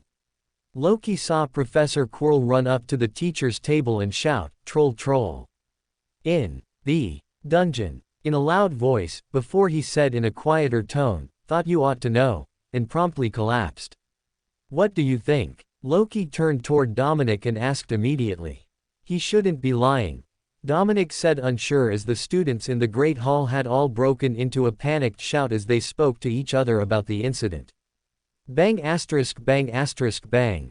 Several loud purple firecrackers exploded from the end of Headmaster Dumbledore's wand, causing everyone to become silent and look at him, allowing him to speak in a calm but loud voice. Prefects, lead your houses back to the dormitories immediately. At the end of his sentence, Loki caught Dumbledore looking at Dominic for a brief moment, after which Dominic stood up and began to walk to the teacher's table. Loki, keep with the prefects, they're definitely stronger than a troll, got it? Dominic asked before he left. Sure, I won't stray. Loki nodded, freeing Dominic to do his job as the head boy.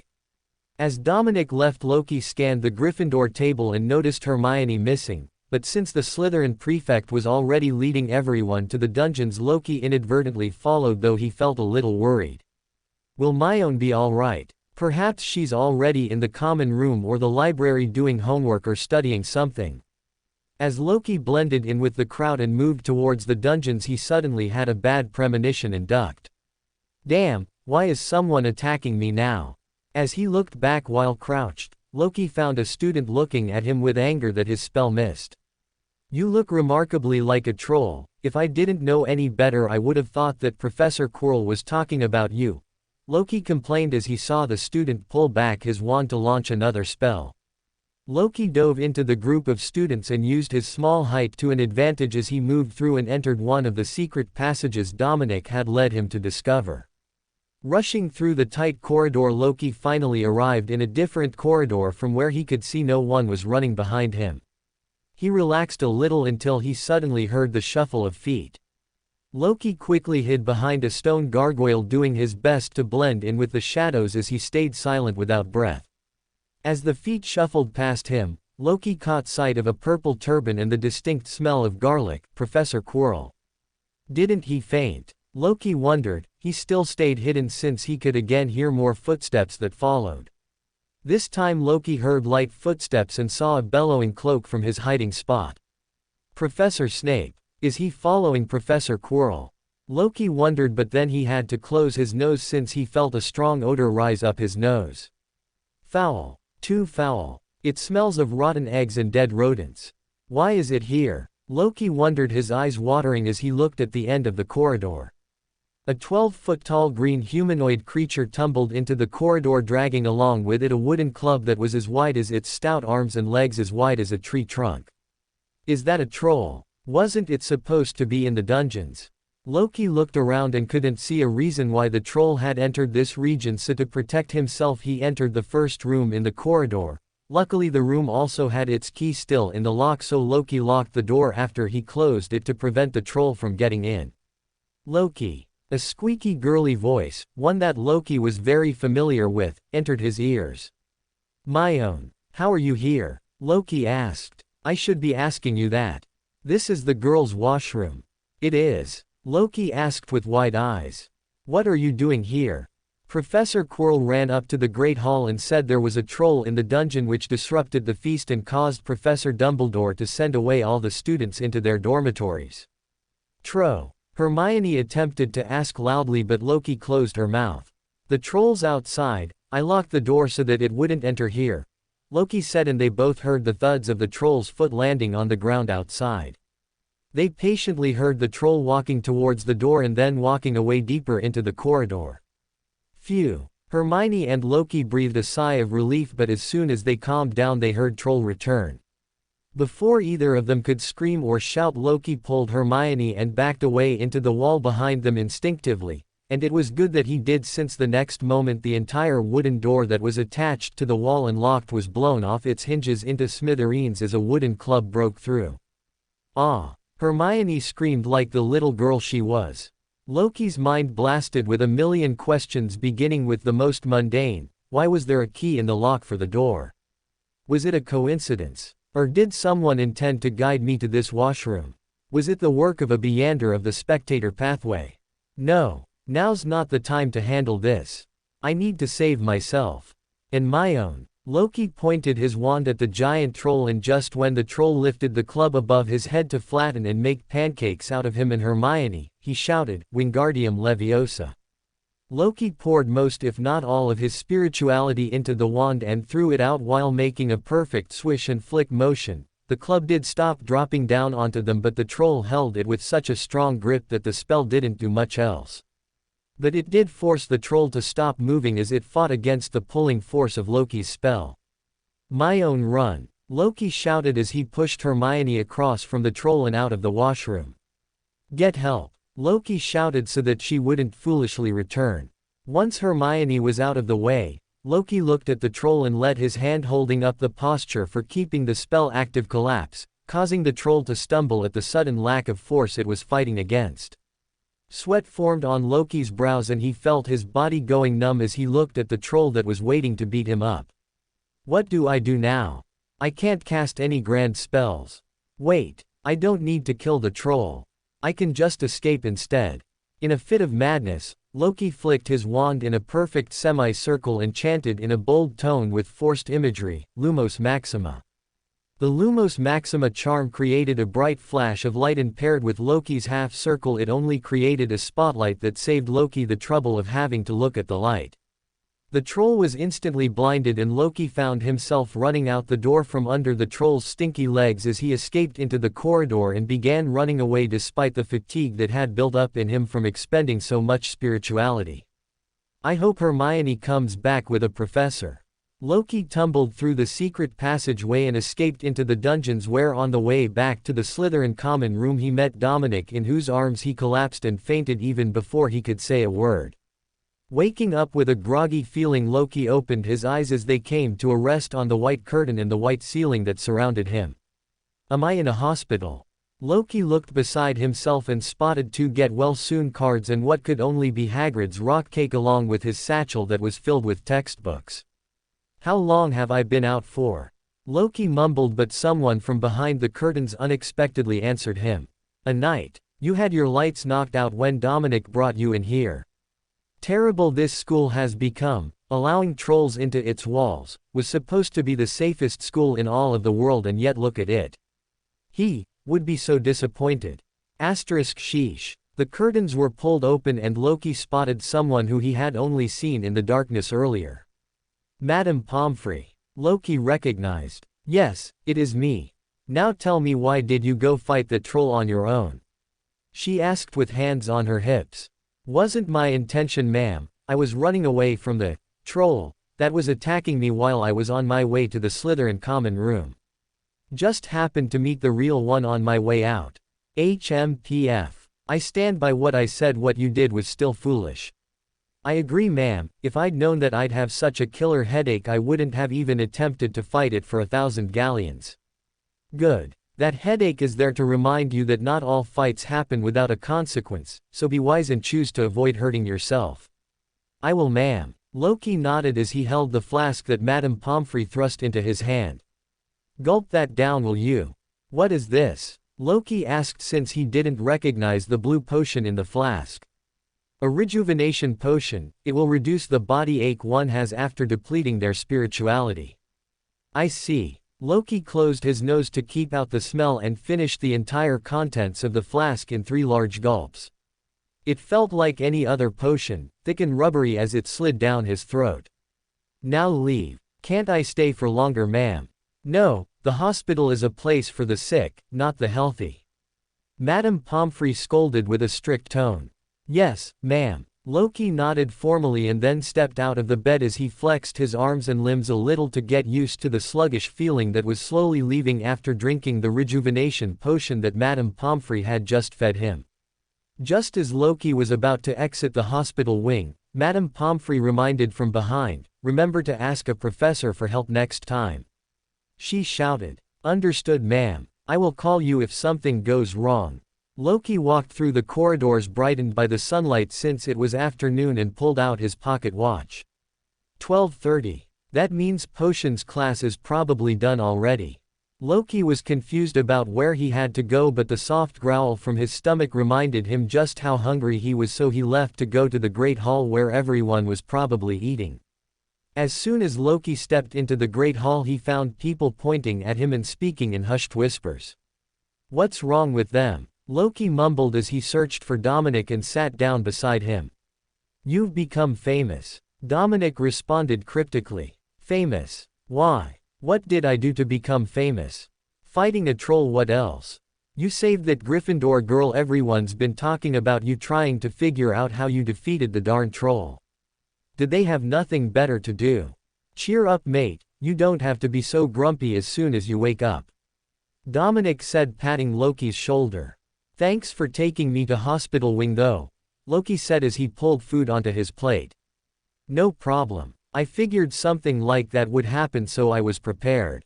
How did you figure it out? Loki asked, surprised. It wasn't hard, and after asking who attacked you, several half-blood and Muggle students explained the situation and pointed fingers at Marcus Flint. Professor Snape sent him to Filch for detention. Ooh, that's gonna suck.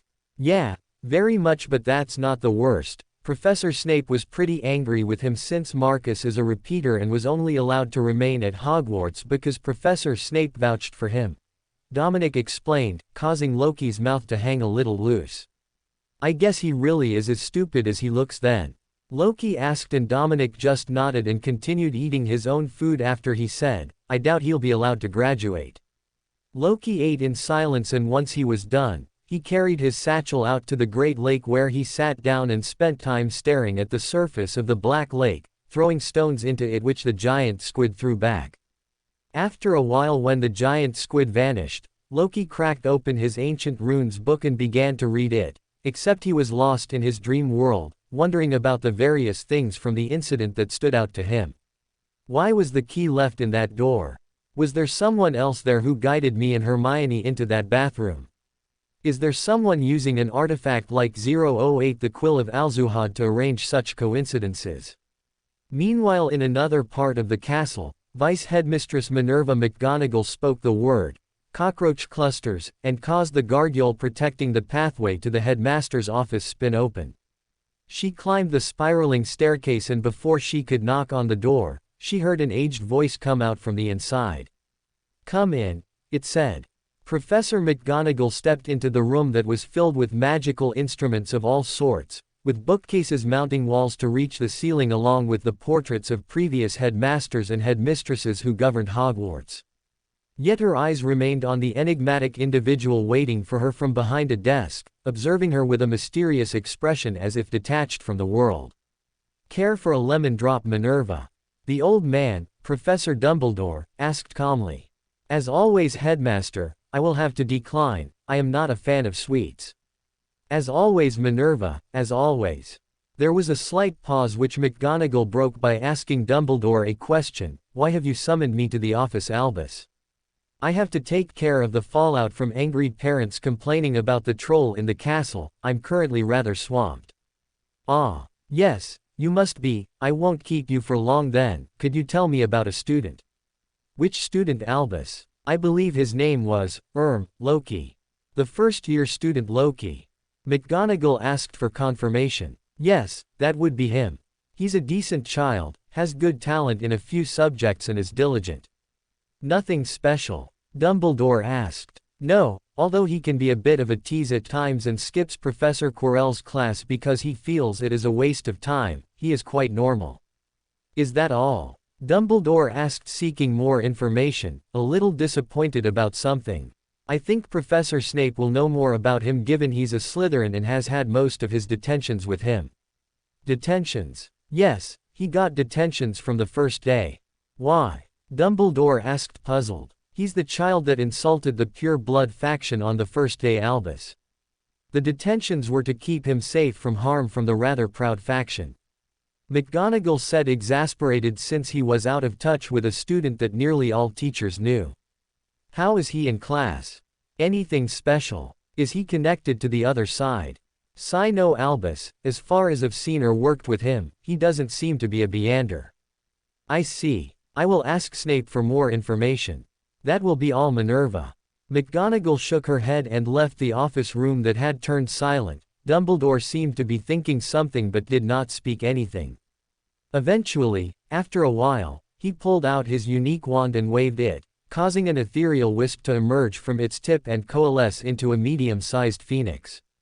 Dumbledore pulled out a piece of paper that he seemed to have conjured from thin air and handed it over to the phoenix.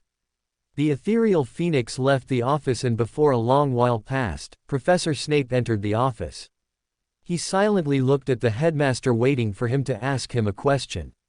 "Are you all right, Severus?" "I understand you don't like to speak, Severus, but you could spare me a few words at least." "What is it?" Snape spat each word with annoyance. "Do you know of a student named Loki?" Snape's eyes narrowed and he asked, "What do you want with him?" "Oh, I'm surprised to see you care about your student for once." Snape only further narrowed his eyes in response. All right, can you let me know if he has come in contact with the other side before?" "No. He had met a wizard before school, but nothing else." "Is he not a Beander?" "No. I haven't seen him use any Beander-specific spells of any of the standard pathways. The only other way would be to be the blessed of an outer god, but I don't think he has anything special to attract an outer god. Even his physical abilities are subpar at best. You should, however, recognize him as the boy who got the wand made out of a Dementor's bone." "Ah, yes, I do remember him. So that was him, was it?" Dumbledore seemed to fall into contemplation as he thought about something in silence, but then he turned to Snape and spoke, "Keep an eye for me, would you?" Snape nodded and turned around without any greetings and left the office silently. Stepping above the gray fog in his room, Loki walked over to the large table he had set up, sat down and pulled the topaz pendant into his hand along with the ruby ring. Wearing the pendant on his wrist, he waited until it had stopped moving before closing his eyes, taking a deep breath in and speaking out. Someone used supernatural means to induce coincidences to make me meet and fight the troll. Someone used supernatural means to induce coincidences to make me meet and fight the troll. Someone used supernatural means to induce coincidences to make me meet and fight the troll. Someone used supernatural means to induce coincidences to make me meet and fight the troll. Someone used supernatural means to induce coincidences to make me meet and fight the troll. Someone used supernatural means to induce coincidences to make me meet and fight the troll. Someone used supernatural means to induce coincidences to make me meet and fight the troll. Holding the pendant and waiting, Loki soon found it slowly beginning to spin clockwise. Not a very strong affirmation. This could mean that there were coincidences, but they were not arranged for me. Strange. Then who were the coincidences arranged for?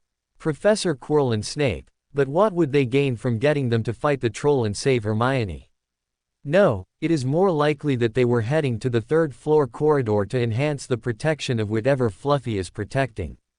Loki sat back in his chair and wondered, thinking about the question for a while, until he realized he couldn't find the answer with any further divinations because he didn't know much about the coincidences. Well, let's go meet Myone. If anyone might know something, it would be her. Loki wondered, and with but a simple thought he left the Saphira castle and arrived back into the cubicle he was using to enter the Sephiroth. Exiting the washroom, Loki made his way to the library, where he guessed Hermione would most likely be. Myone, Loki whispered as he sat himself beside her chair in the library. Loki. Hermione almost shouted excitedly, but sense prevailed and she remembered she was in the library and kept her voice low. What's up? Don't what's up me. Where did you go after you sent me away? I was so worried. If it wasn't for Professor McGonagall stopping me and telling me about you being in the hospital wing, I would have raised a fuss. Aw, that's cute. Cute my foot. I wanted to beat you up when I realized you basically pushed me away to face the troll on your own. Hermione whispered angrily like a hissing cat. Why were you in that washroom in the first place? Loki asked, since he thought he might learn something important. Well, a few people in Gryffindor felt that I wasn't being helpful in classes and I had no friends, that's why. Well, don't worry about it. Now that I know you're alright, I don't have to worry. They told you that you didn't have any friends? Loki asked with a frown on his face. That's not a nice thing to say. Well, forget about it. They apologized and they were even ready to help me out when I went looking for people to help you. Oh. Loki's eyebrows raised as he felt like he'd found the answer to his previously asked question. Did they not follow their prefects to the dormitory? Well, Harry and Ron said that they'd been worried that I was in the washroom, so they sneaked away to help me out. Huh. How did they know to look for you? They said they overheard Neville and Parvati talk about me. I see. Loki nodded. While outwardly he remained impassive to the situation and also a little angry about the two little buggers who had called his only friend friendless, inwardly he was also holding the feeling of jubilant joy. I know who the incident was meant for. It's almost bookish with how it was set up. Must be a terrible author to have such a cliched story of friendship. The key was meant to be there for Harry and Ron to lock the troll inside the washroom after Hermione escaped, saving her and becoming her best friends in the process. But the writer didn't intercept my interception. Meanwhile, in the office, Dumbledore pulled out a faint wisp of shining threads and dropped them into the pensieve that was floating beside him. In the scene before him, Dumbledore saw himself standing in the middle of the corridor, where he saw a young Loki hiding behind the stone gargoyle, clearly ignoring him in the memory like he wasn't there at all. Quirrell wearing a turban passed right by him, after which Snape followed, neither noticing he was standing in the corridor either. And soon the boy stepped from behind his gargoyle and rushed into the bathroom he had so delicately arranged for the prophesied one. Dumbledore in the memory lifted his wand, and as soon as he began to attempt to confound the boy to leave his stage alone, he felt a terrible premonition of danger. Misfortune. I felt a terrible sense of misfortune the second I aimed to manipulate the boy's story. Dumbledore thought with a frown. Why? After the incident with the troll, Loki resumed his daily routine, getting up, eating breakfast with Dominic, going to classes, eating lunch, having fun with Hagrid in Forbidden Forest, playing with Fluffy, studying and doing homework, attending detention and finally sleeping.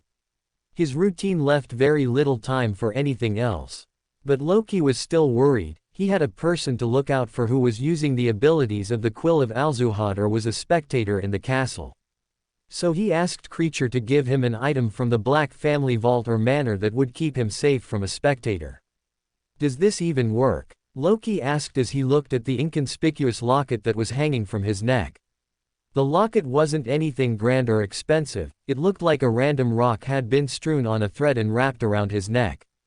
Loki didn't feel any different after wearing it, but he trusted Creature and so trusted the locket.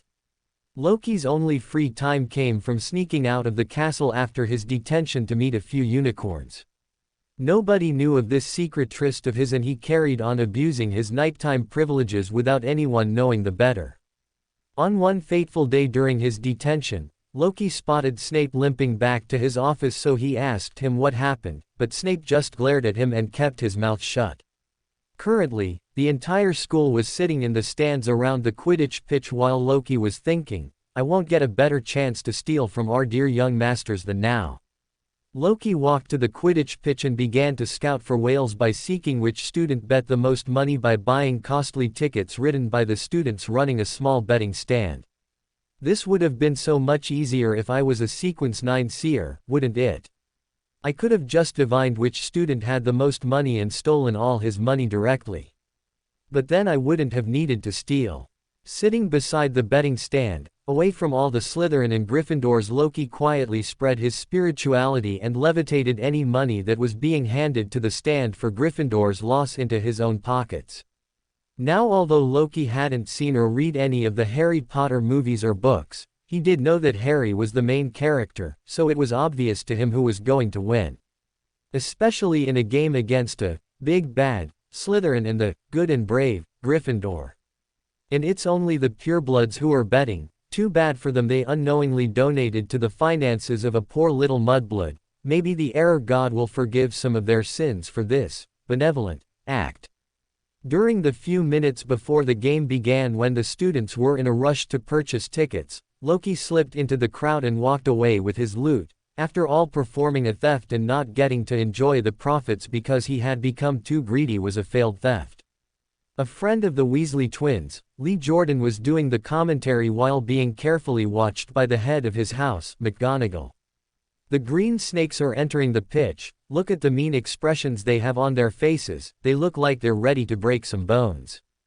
Not like they can do much of anything else when their captain is a troll. Jordan, McGonagall shouted. Ahem, look. The Gryffindors have entered the pitch. And look. It looks like the rumors were right. Gryffindor has the youngest seeker in 100 years. It's none other than Harry Potter. Everyone else in the stands broke out into hushed whispers while the Gryffindor stands had everyone cheering and shouting as the Slytherin stands did their best to boo him out with the same enthusiasm, except the purebloods wanted no part in the farce, so the boos were a little less vigorous. Loki could see Malfoy's fuming face and immediately figured that the gears inside his head were turning, wondering how he could get Harry into trouble. How come you're here, Dominic? Don't need to study? Loki asked with a suspicious look on his face. It's good to take a break once in a while. I thought you were a nerd, never knew you were fun like that. Says the kid that spends all his free time sitting by the Black Lake and reading books. Hey, I go to the Forbidden Forest with Hagrid every few days. And I take a break from studying and go to the greenhouse to tend to plants or watch the Quidditch match every other day. You'll always be a nerd in my books. Yeah, and you in mine. What should I title it? The Diary of Nerd Snakes. Loki playfully punched Dominic's shoulder and then they both began to pay attention to the Quidditch pitch since the match had already started. And the quaffle is taken immediately by Angelina Johnson of Gryffindor. What an excellent chaser that girl is, and rather attractive, too. Jordan. The game progressed smoothly, With both the teams doing their best and while the Slytherin team was a little aggressive, the Gryffindors played in a more balanced way. None of the teams had scored so far 10 minutes into the game, with the goalkeeper of the Gryffindor team, Wood, making spectacular saves and the beaters of the Slytherin team keeping the chasers of the Gryffindor team on the edge of their brooms. All in all, Loki felt the game turning barbaric. There were powdered kegs on both sides of the game just waiting to be fired up and explode. Not even the cold weather of November could stop the cheering and booing of the respective sides from heating up. But Loki's entire focus was disrupted when he noticed the small golden glowing snitch flying in the sky, right above his head. Although the snitch had no monetary value, it held a lot of significance emotionally for the right people. It was the snitch of Harry Potter's first game at Hogwarts. Seeing that no one had noticed it other than him, not even Dominic since he was looking at the game, Loki spread his spirituality a little, used his telekinetic abilities to grasp it and then brought it to himself. As soon as the snitch came into contact with his fingers, the buzzing stopped and its wings wrapped back into the snitch. It felt like the snitch had died. "Dominic, I'm going to go to the washroom, the cold is making me feel the pressure," Loki said. "You sure? The game's just heating up," Dominic said while looking at the game. "Yeah, I'll be back in a bit, I promise. Remember to fill me in when I'm back," Loki said, and with a soft nod from Dominic left the Quidditch stadium. As soon as Loki entered the castle, he made a beeline towards the closest washroom and entered a cubicle to perform a sacrificial ritual to send the golden snitch above the gray fog. Once he was done, Loki calmly walked back to the Quidditch pitch and returned to the seat Dominic had kept reserved for him. "What took you so long?" Dominic asked politely. "The game's been getting hotter ever since you left. Neither side has found the snitch yet, so everyone's doing their best to score more. It's been getting really fun." "Haha, is it now? Then I hope they don't find the snitch at all," Loki said in a calm and satisfied tone. "Oh, look, it looks like Harry is going to fall from his broom," Dominic said, and the topic was diverted from the snitch. As soon as Loki's eyes landed on Harry, he noticed how his broom was trying to jerk control away from him, as if it hated his guts. "Huh, what's happening? Magic. Someone's cursing him." Loki immediately looked around the field, and like Hermione, he too noticed Snape looking at Harry and mumbling something under his breath, but Loki's eyes then fell on Quirrell, who was also doing the same thing. Are they doing wandless magic to try and fix his broom from afar? Loki wondered. But then why is his broom doing that in the first place? "Dominic, doesn't it look like his broom is malfunctioning?" Loki asked Dominic his doubt. Yeah, it does look like it. The broom was moving around fine until now. Did someone curse him during the game?" Dominic mumbled loud enough for Loki to hear. "Yeah, and it looks like the professors are trying to help him out too," Loki said, pointing at Snape and Quirrell. "Yeah, it seems like the professors have a handle on it. Let's leave it to them," Dominic concluded. But suddenly, oh look! Someone set Professor Snape's robes on fire. Loki pointed out, and Dominic became worried as he pulled out his wand. "Why your wand?" Loki asked. "In case Harry falls, someone needs to react in Tim. Never mind," Wood called for a timeout. All the players landed back on the field after Madame Hooch's whistle allowing them to reconvene. Harry managed to land on the ground since his broom appeared to fix itself. "It looks like the Gryffindor team has called for a timeout. Does it have to do with the abrupt malfunction of Harry's broom?" Lee asked on the mic. "Oh, look, Wood's moving towards Madame Hooch. Are they going to lodge a complaint?" Lee shouted excitedly. "Have the Slytherin team stooped so low they've begun casting curses on the Jordan?" "Sorry, Professor McGonagall." "Oh, look, Madame Hooch is confused too. She seems to be looking around the field for something." Seemingly noticing something wrong, Madame Hooch flew on her broom and moved towards the teachers' stands and called out for Professor McGonagall. "Boys and girls, I've got an ear-shattering development. According to Madame Hooch, the snitch for the game has vanished and neither seeker has it. I repeat, the snitch for the game has vanished and neither seeker has it." A flurry of reactions greeted the crowd, with some being annoyed, others laughing, looking at the incident while the teams were confused. But Loki was smiling as he felt his potion get digested. McGonagall first called for the twins and asked them if they'd stolen the snitch, but seeing them just as confused about the incident, she chose to believe them and let them off. She tried to accio the snitch back into the field, but that seemed to have failed too. So, the game then continued as normal, with Professor McGonagall summoning a new snitch from the castle for the teams to play, while Loki on the side did his best to hide his proud smirk. That's another 15% digestion done, only the last 30% remains. Loki thought, overjoyed. The match had cooled down a little because of the pause, but they eventually found their rhythm once again, with the Slytherin team becoming more aggressive than before in trying to keep Harry away from the snitch. But they failed when, at the last second of a sharp dive in a high-speed chase, Harry managed to swallow the new snitch. That was a fun game, wasn't it? Dominic asked, stretching to relax his stiff cold muscles. It was. Loki nodded. Especially at the end there, Harry swallowing the snitch was funny. Yes, it was. Dominic nodded. It was Christmas break and Loki was strolling through the corridors, having finished his winter homework. With nothing else to do, Loki was admiring the frozen black lake, spending his time seeing the shadow of various creatures traveling underneath it from the 7th floor. Should I go to the island at the center of the lake now? Got nothing better to do anyway. Loki moved to his dorm and picked up a jar of honey. He only entered the dorm without Dominic because it was mostly empty and all the pureblood purists had gone back home for the winter. I should also probably start to learn how to duel. Dominic's not going to be around for the next year to save me from them. With his honey jar in tow, Loki began to skip toward the central island in the Black Lake while stepping cautiously over the frozen lake and snow on his way. Once on the island, Loki spotted several bowtruckles rushing into trees and attempting to hide from his senses, but Loki didn't mind. Instead, he opened the jar of honey and placed it on the low branch of a particularly tall tree. It wasn't long after that the small green humanoid figures began to jump around their hiding spots, trying to get a look at the source of the delicious smell wafting down their homes.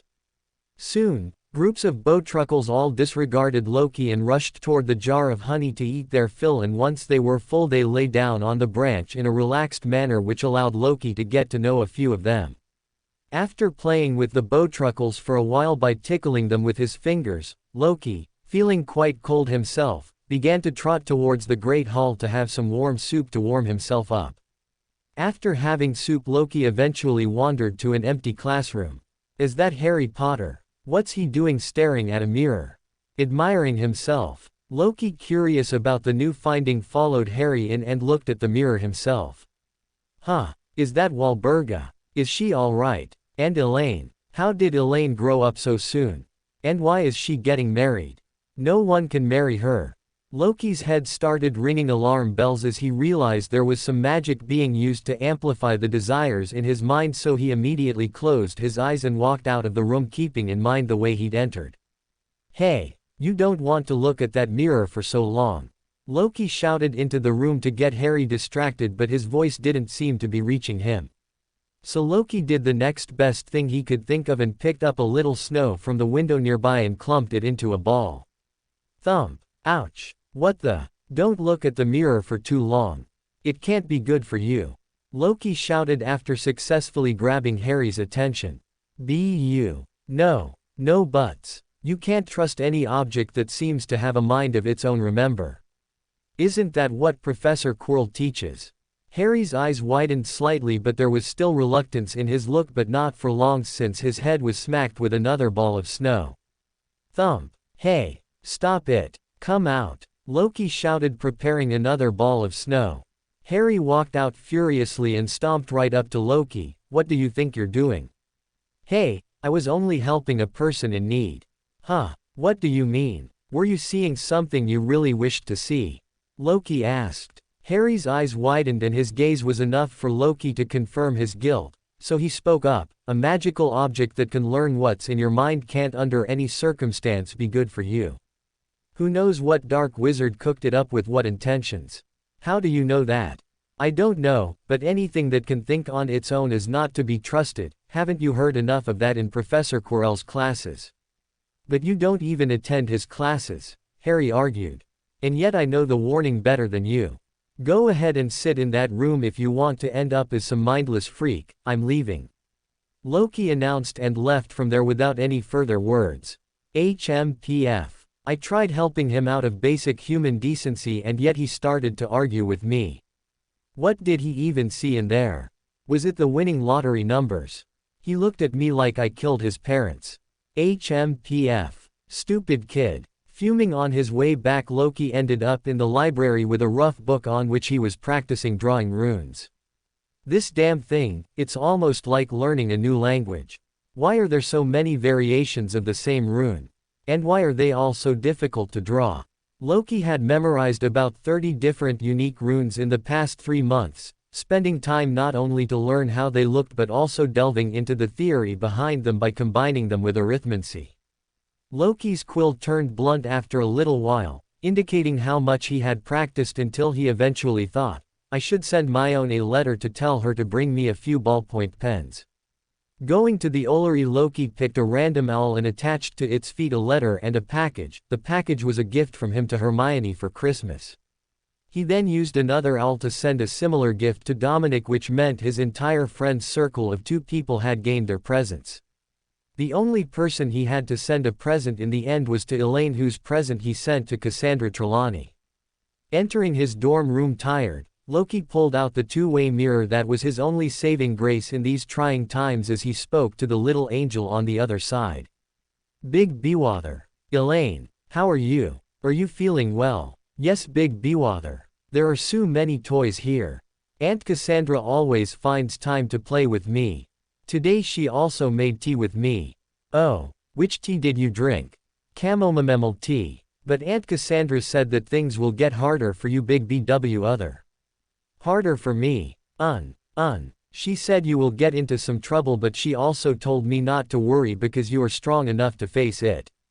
I don't know if I like the sound of that. But Big Bewather. What happened? I also made a good luck charm for you today. I gave it to Aunt Cassandra and she said she'll give it to you. Ah, thank you, Elaine. Thank you very much. Now see, I will beat up the bad person and come back without even getting a hair scratched. I trust Big Bewather. Yawn. Good night, Elaine. Good night, Big Bewather. With the last greeting, Elaine fell asleep and Loki spent a little while with Sunny, listening to his squeaking poems before falling asleep himself. Loki woke up with a soft yawn, and when he did, he found 3 letters and packages waiting for him at his door. Who sent me gifts? Loki wondered out loud. Still on the bed, Loki did some gymnastics to get the letters and packages onto his own bed without leaving it, and while nestled inside the quilt he picked up the first letter. From Hermione. Greetings, Loki, I got your gift and I must say I loved it very much. The snow glass ball off Hogwarts now sits above my bed and keeps me company at night. I admire your transfiguration skill in being able to pull off something so detailed and impressive. It has made me competitive, and so I made you a present that I transfigured myself. I hope you like it. See you in school. Hermione. Loki opened the package attached to the letter and began to examine the item inside, putting a soft smile on his face. On the inside was a chibi bobblehead that resembled him, which he immediately placed on his bedside table, watching its head bobble away for a few minutes before he noticed there was a second package inside the first one. 2 gifts. Loki pulled out the package and neatly opened the wrapping, only to be surprised by the gift, ballpoint pens. I knew she'd send me these. There was a paper in the second gift that provided some context. P.S. I have also grown tired of sharpening my own quills. It is time the wizarding world learnt about ballpoint pens. Thank you for reminding me about it. I love being able to write properly once again. I wonder if this will start a fad in the school of students writing using ballpoint pens. Loki moved to the next present and pulled open the letter that was on it. It was a short letter that read, Hello Loki. I loved your Hogwarts replica transfiguration. In exchange, I have transfigured something helpful for you. P.S. Pour in your spirituality to see what it does. Loki opened the package and found a simple ring in it. The ring looks pretty. Loki thought, picking it up and putting it around his finger. But as soon as Loki poured his spirituality into the ring, it transformed into the most ferocious and venomous brightly colored snake possible, scaring Loki quite literally out of his bed. Thud. As Loki fell onto the floor, he pulled back his spirituality from the snake, causing it to retransform into a simple ring around his finger. That was scary. He could have at least warned me about it. HMPF. And to think I sent him such a nice gift. Just you wait, Dominic. I shall have my revenge.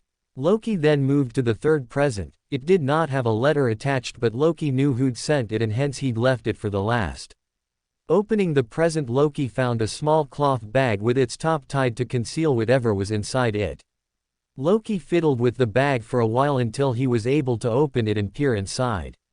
Inside were two things, a metallic charm which had an Ouroboros carved in it and a simple paper drawing of a stick figure, Elaine and Loki holding each other's hands.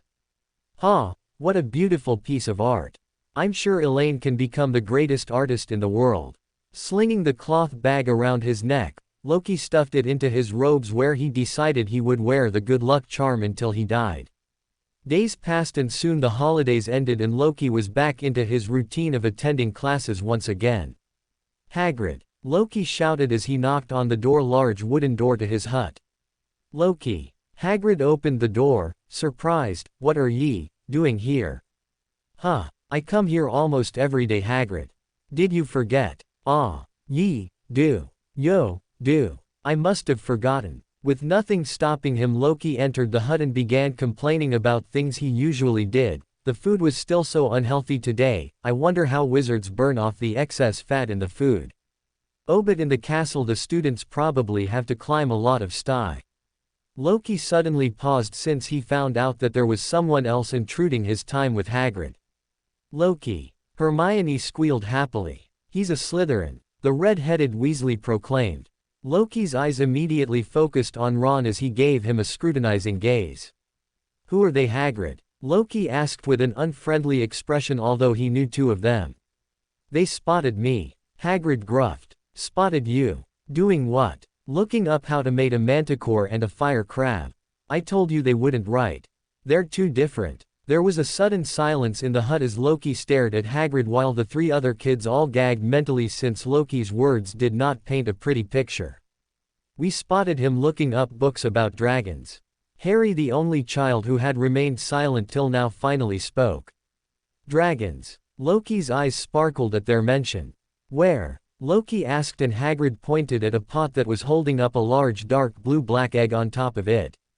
Loki rushed to it and paid a lot of attention, immediately borrowing Hagrid's dragon gloves to stoke the fireplace and drop the egg into it so that it would warm up. He's cooking it alive, Ron complained, but Loki ignored him. How did ye know it needs to be hot, Loki? Hagrid asked. I read it in a book in the library. The egg must be as hot as possible to give the baby inside the impression that it is safe to hatch. Mama Dragon's breath fire on the eggs, you see. Loki said without caring about the scrunched-up face Ron had. Do you know how long it'll take for it to hatch? Hermione asked. About 2 weeks, give or take a couple of days. Loki said without a pause and continued. Dragons hatch a little faster than chickens since some dragon breeds eat their family after hatching to reduce the competition for hunting in the area. Ron's face scrunched up some more, but Loki ignored it and turned to look at Hagrid. Where did you find it? I don't come here for a few days and you found such an interesting thing. And you didn't even tell me about it. Won it in a bet with someone in Hogshead in Hogsmeade. A nice chap he was, though he looked a little shady. He perked right up when I told him I worked at Hogwarts. He looked glad he was finally able to get rid of the egg too. Hagrid proclaimed with a thump to his chest. Hagrid, what were you playing for another person to bet a dragon's egg? Loki asked with a confused look on his face.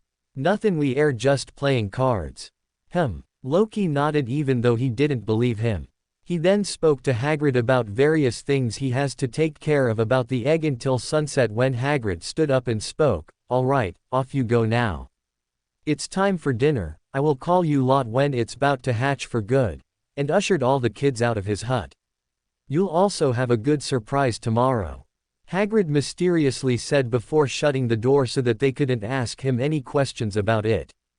As soon as Loki finished his detention he ducked into the dorms and after bidding Dominic a good night he stepped into his room to speak to Elaine. Falling asleep just as Elaine did, Loki woke up on time the next day. "Who's that?" Dominic asked Loki. "Who?" Loki's eyes froze as they glanced at the man sitting beside Quirrell at the teacher's table. "The guy with all those girls around him." Dominic pointed verbally without looking at Loki. If he had looked, he would have seen Loki had started to sweat profusely.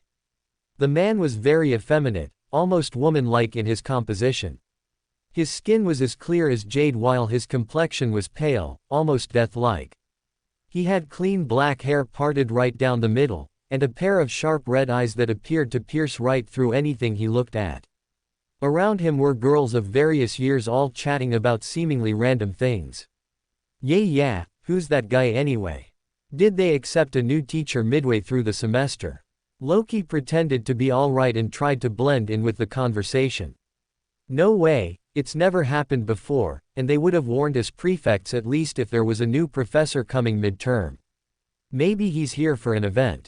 Loki prompted and hoped that was the case, but Dominic shot him down. No, I haven't been informed to prepare the students for any event.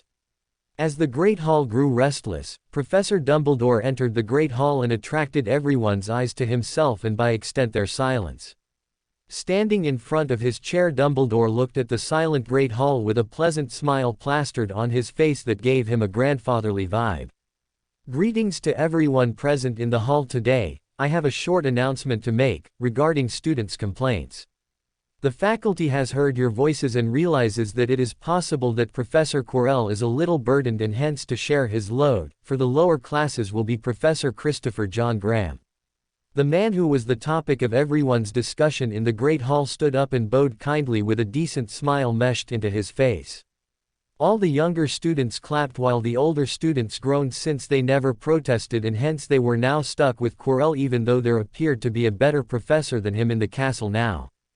"Well, that solves the mystery," Dominic said with a slight disappointment in his tone. "Yeah, it does," Loki said dryly. "Don't you feel happy? You've got a class you can no longer skip." Dominic teased and Loki rolled his eyes. But inwardly he couldn't help but lampoon.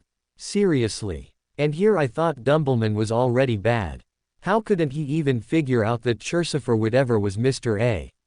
He's a psychopath. A mass murderer that set up a competition for murdering people for fun. Arg. If I didn't know that qualified people like Professor Snape and McGonagall trusted him, I would think Dumbledore has lost his mind and is losing control. What does he do all day? Plot conspiracy theories to target the main character. What is this supposed to be? Character development. Tisk, tisk. Why is Dumbledore even planning so many conspiracies? Is he a conspirer from the Red Priest pathway? Now remains the important question. Why is Mr. A here? And is he here for me? Leaving the Great Hall after a short breakfast, Loki stepped into a cubicle to do his thing and enter the Saphira Castle. In the castle, Loki summoned the ruby ring to his finger and called out the soul of the mystery prior to perform a divination. Pulling to himself the topaz pendant, Loki sat down on a chair and table and let his hand freely rest so that the pendant would stop moving. Mr. A came to Hogwarts to find me. Mr. A came to Hogwarts to find me. Mr. A came to Hogwarts to find me. Mr. A came to Hogwarts to find me. Opening his eyes, Loki looked at the pendant and sighed since it was spinning clockwise slowly, which probably meant that in spite of coming to Hogwarts to find him directly, Mr. A didn't know of his identity completely, and Loki confirmed it through another divination. Thinking of a new question, Loki closed his eyes for dream divination. The reason is Mr. A at Hogwarts. The reason is Mr. A at Hogwarts. The reason is Mr. A at Hogwarts. The reason is Mr. A at Hogwarts. Loki let his astral body roam the spirit world and tried to glean any insight into the situation. Soon he spotted Mr. A kneeling on the floor talking to another robbed man, but before he could learn anything more, he felt his head blown away. Loud lunatic ravings began to descend upon his ears, worse than the cacophony of sounds he heard during his time when his spirit body transferred to the Saphira Castle. Loki stopped the divination immediately and forced himself back into the castle to protect himself since he felt his body grow welts and his very being almost be touched by the corruption he was about to gain from looking at the god directly. Damn, that was the true creator, wasn't it? Did he notice my attempt at divination and interrupt me? But how did he notice me? He shouldn't have noticed me this easily. Was he preparing to intercept me? Was it because there was a mystery prior soul in the ring I stole that he recognized since it was used before by Mr. A? Loki contemplated a little and concluded that either the spirit of the mystery prior he was using was too recognizable, or Mr. A had used high-level anti-divination items that could adapt to the gray fog's peeping and could easily block it. Damn, this means that I've already ascertained to them that I am in Hogwarts since I pulled off a high-level divination right after seeing Mr. A. But they should be looking for someone on an angel level since it took the interference of the true creator to keep me away. Hopefully, I don't ever have to hear the true creator rap again. Loki sat in the Saphira castle for a while as he contemplated how to handle the situation. Still, with not many ideas coming to his mind, he decided laying low and avoiding Mr. A would be for the best. I could skip his classes, but that'll probably mark me as a target instantly. If I attend his classes, at least it won't be super obvious that it's me, but the problem is if Mr. A has some way to identify me. My height could be an issue. But I'm neither too tall or too short for him to catch on as quick. I should really get a handle on learning to duel faster. I'll try using the Ring of Harvest and the Soul of the Dawn Paladin in it to learn basic combat. Satisfied with his basic plan, Loki departed from his stay in the Saphira castle after a quick glance at the ring that now seemed more troublesome than it was worth. Damn, what a way to start a day. Sitting in class, Loki looked at the man in front of the class. It was the first time in a while Loki had attended the Dada class. The teacher was present in the class and frankly, his teaching style was fantastic. It focused on more practicalities than on just textbook theory as Quirrell did. As such, there was currently an imp trapped inside a cage in the center of the classroom where everyone could see it. The imp is a magical creature. A series of oohs and ahs followed as everyone watched the stocky creature jumping inside the cage, indignantly working tirelessly to try and free itself like a monkey. In a moment, the imp will be released upon you and all of you will at once try and protect yourselves. If you can, I will award each student who does the knockback jinx successfully a point for their house. Another series of oohs and ahs followed as all the kids grew in enthusiasm. But before we start, let's have a dry run to practice casting the spell. Come on. Wave your wands at ready and say, Flipendo, with a flick of your wand at go. Remember to keep the clear intent of knocking back your target when you cast the spell. Ready. The students gathered courage, and pointed their wands in front of them, taking care not to point them at one another, and when John said, go, every student in the room voiced a resounding shout of Flipendo. Flipendo. A series of colorful sparks left each student's wands, some even at the professor himself, but he simply flicked his stick to create a translucent white shield in front of himself and stopped anything from reaching him. It seems like some students were a little too excited and decided to launch spells at me, but unfortunately for them, I will have to deduct points for their behavior, so 15 points from Slytherin and 10 from Gryffindor, the professor said, much to the anger of a few Gryffindor and Slytherin students. All right kids, now get ready. The students primed their wands with spirituality once again, and when they looked ready, Professor John waved his wand, causing the lock on the cage to fly open and the imp in it to be set loose. Flipendo. A shout was heard and a red beam of light flew through the air as it targeted the imp, but before it could reach the imp it ducked and rolled, easily emerging within the crowd of students. The move set off panicked shouts of Flipendo, which instead of striking the imp hit all the other students, causing a few to become dizzy and collapse and others to even fly back and take other students with them to the ground. The imp jumped round wildly and everyone cast spells wildly like it was some sort of shootout. The only ones remaining on their feet soon were Draco, Hermione, Loki, Harry and Daphne. And of course the fantastical imp. Everyone wordlessly acknowledged their presence, working together to keep the imp surrounded so that it couldn't escape or break the encirclement. Harry was the first to start after, Flipendo. The imp dodged the spell and stepped into a mad dash towards Harry on all its limbs running like a big cat. As soon as it got a little closer, Hermione and Daphne both shot the Flipendo jinx at the position where the imp would be in a second, but it expertly jumped over them and landed right on Harry's torso. Draco cast another Flipendo along with Harry, who cast it by bringing his wand right up to the imp's head, but the imp expertly dodged the blows and snaked its way behind Harry, pulling on his hair to move him in the way of Draco's Flipendo, causing him to get knocked out. The imp then jumped and ran towards Draco and tripped him by pulling his robes and swinging around his feet on them. Throwing away Draco's wand, the imp left only Hermione, Daphne and Loki still standing. Making Daphne its next target, the imp rushed like fire towards her, making use of the bodies on the ground to dodge the jinxes Daphne threw at it. Using the stomach of a particularly floaty student, the imp shot outwards like a bolt until it landed right on Daphne's head. But unexpectedly, it seemed Daphne had already seen this happening. Hermione flicked a Flipendo out of her wand and Daphne swung her head low to bring the imp in its path. Screaachhhh. The imp instantly made a jump away from Daphne's head and landed on Hermione's head instead.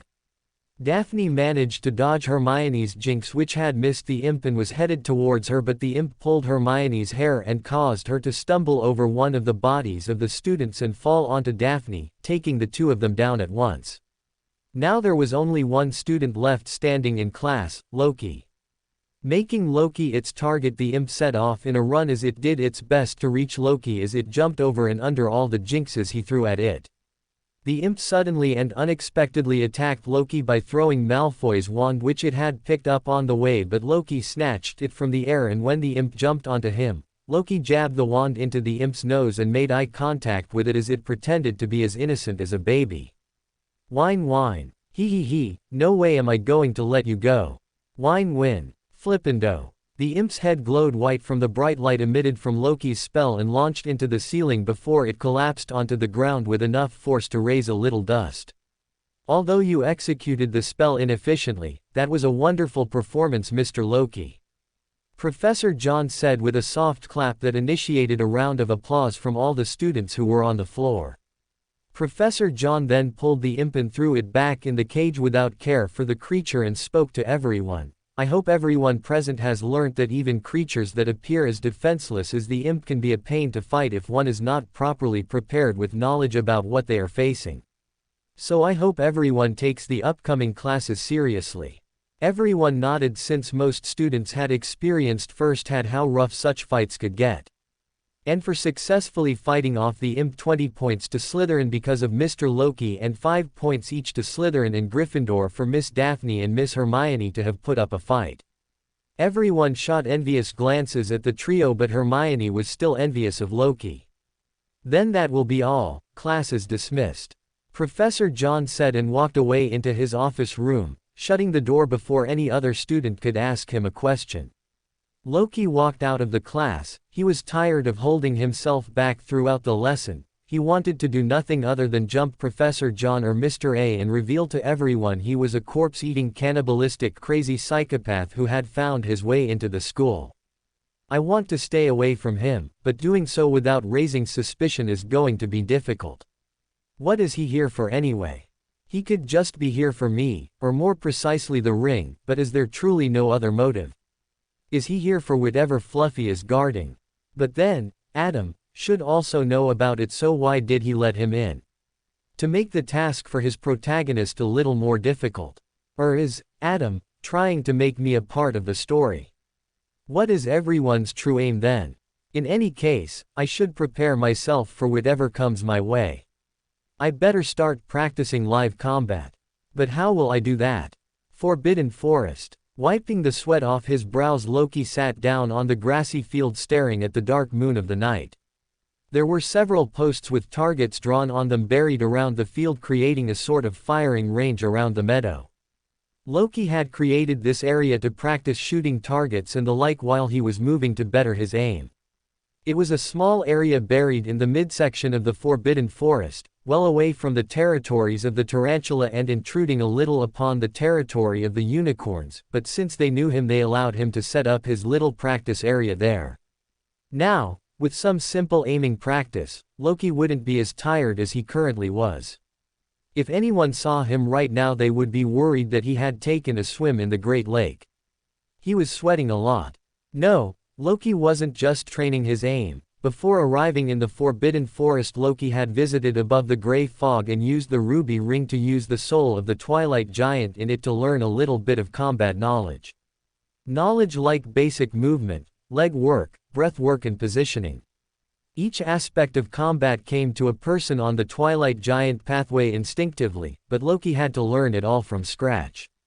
Using the soul didn't give him all the knowledge but a little bit that was just enough to get started on the subject and build on his own, which he did by incorporating the use of a wand in combat. Norbert or Norberta should hatch tomorrow, Loki thought as he gazed idly at the stars in the sky. Hagrid and everyone together had decided on the name Norbert if it was a boy and Norberta if it was a girl. Loki was eagerly waiting for the egg to hatch and had made sure to complete his homework so that no matter what the time was he could immediately go to Hagrid's hut when his message arrived tomorrow. Nay, a little golden foal walked up to Loki and dropped a bag filled with various herbs and leaves. "Thank you, Nixie. How could I do anything without you?" Loki said softly as he stroked her hair.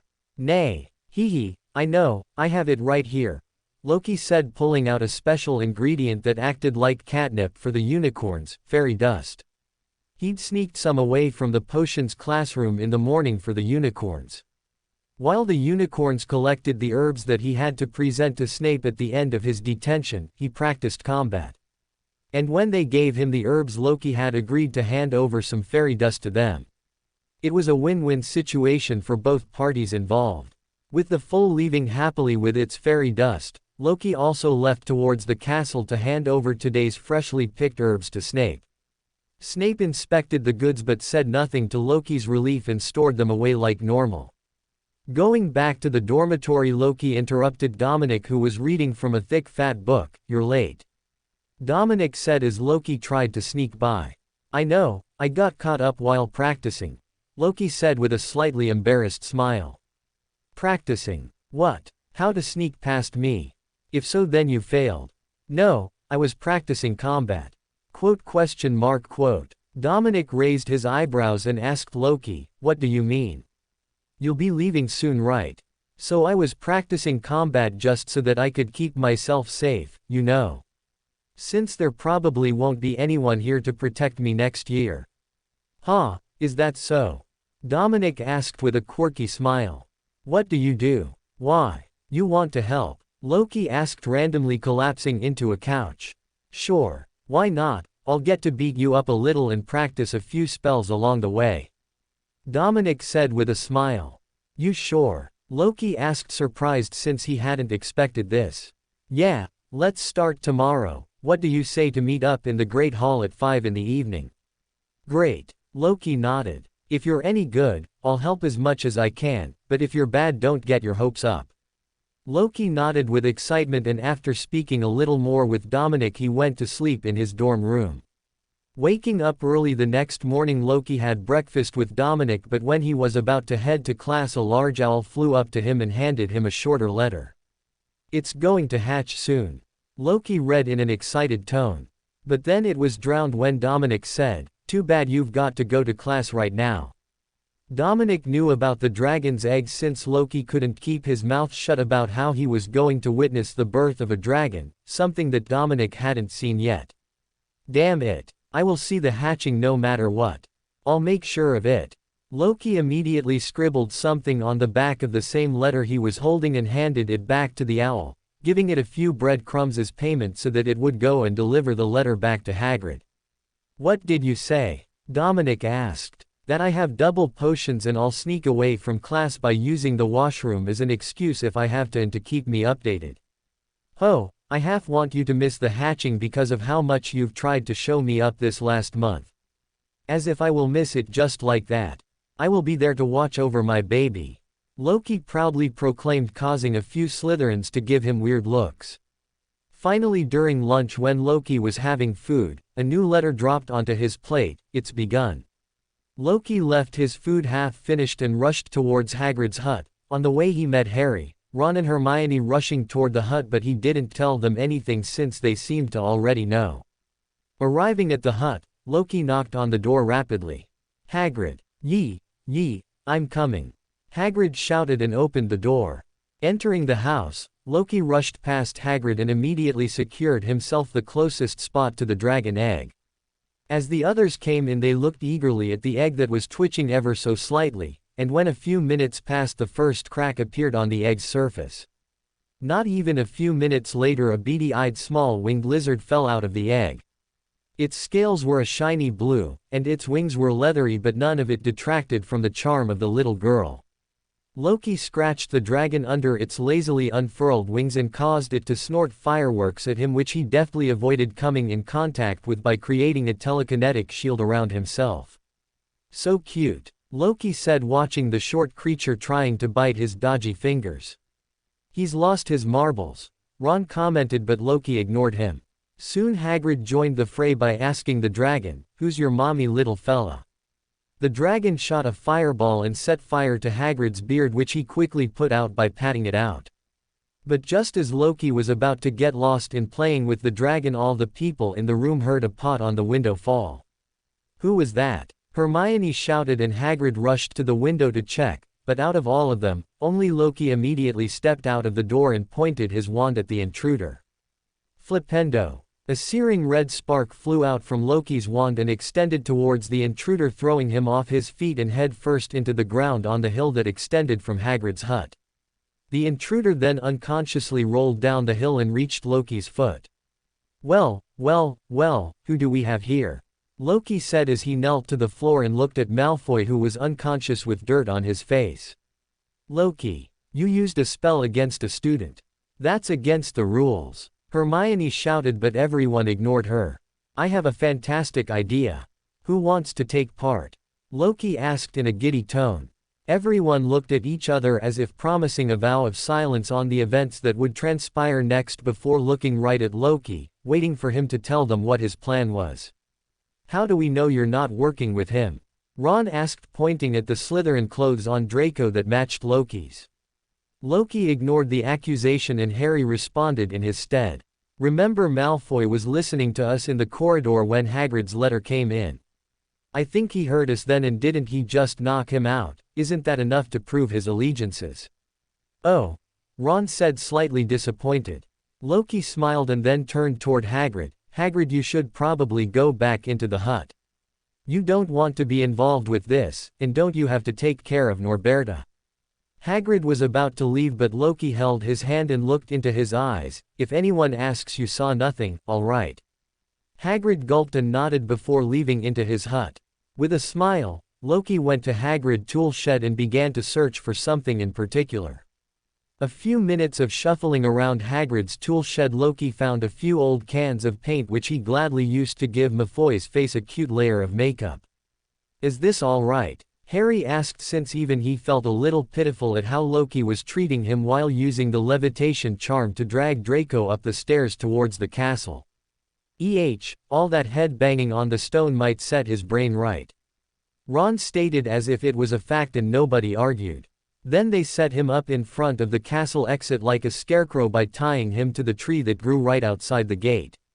"We will get into trouble if we get caught," Hermione said with a short stomp of her foot. Says the girl who recommended taking his wand away so he couldn't get down on his own.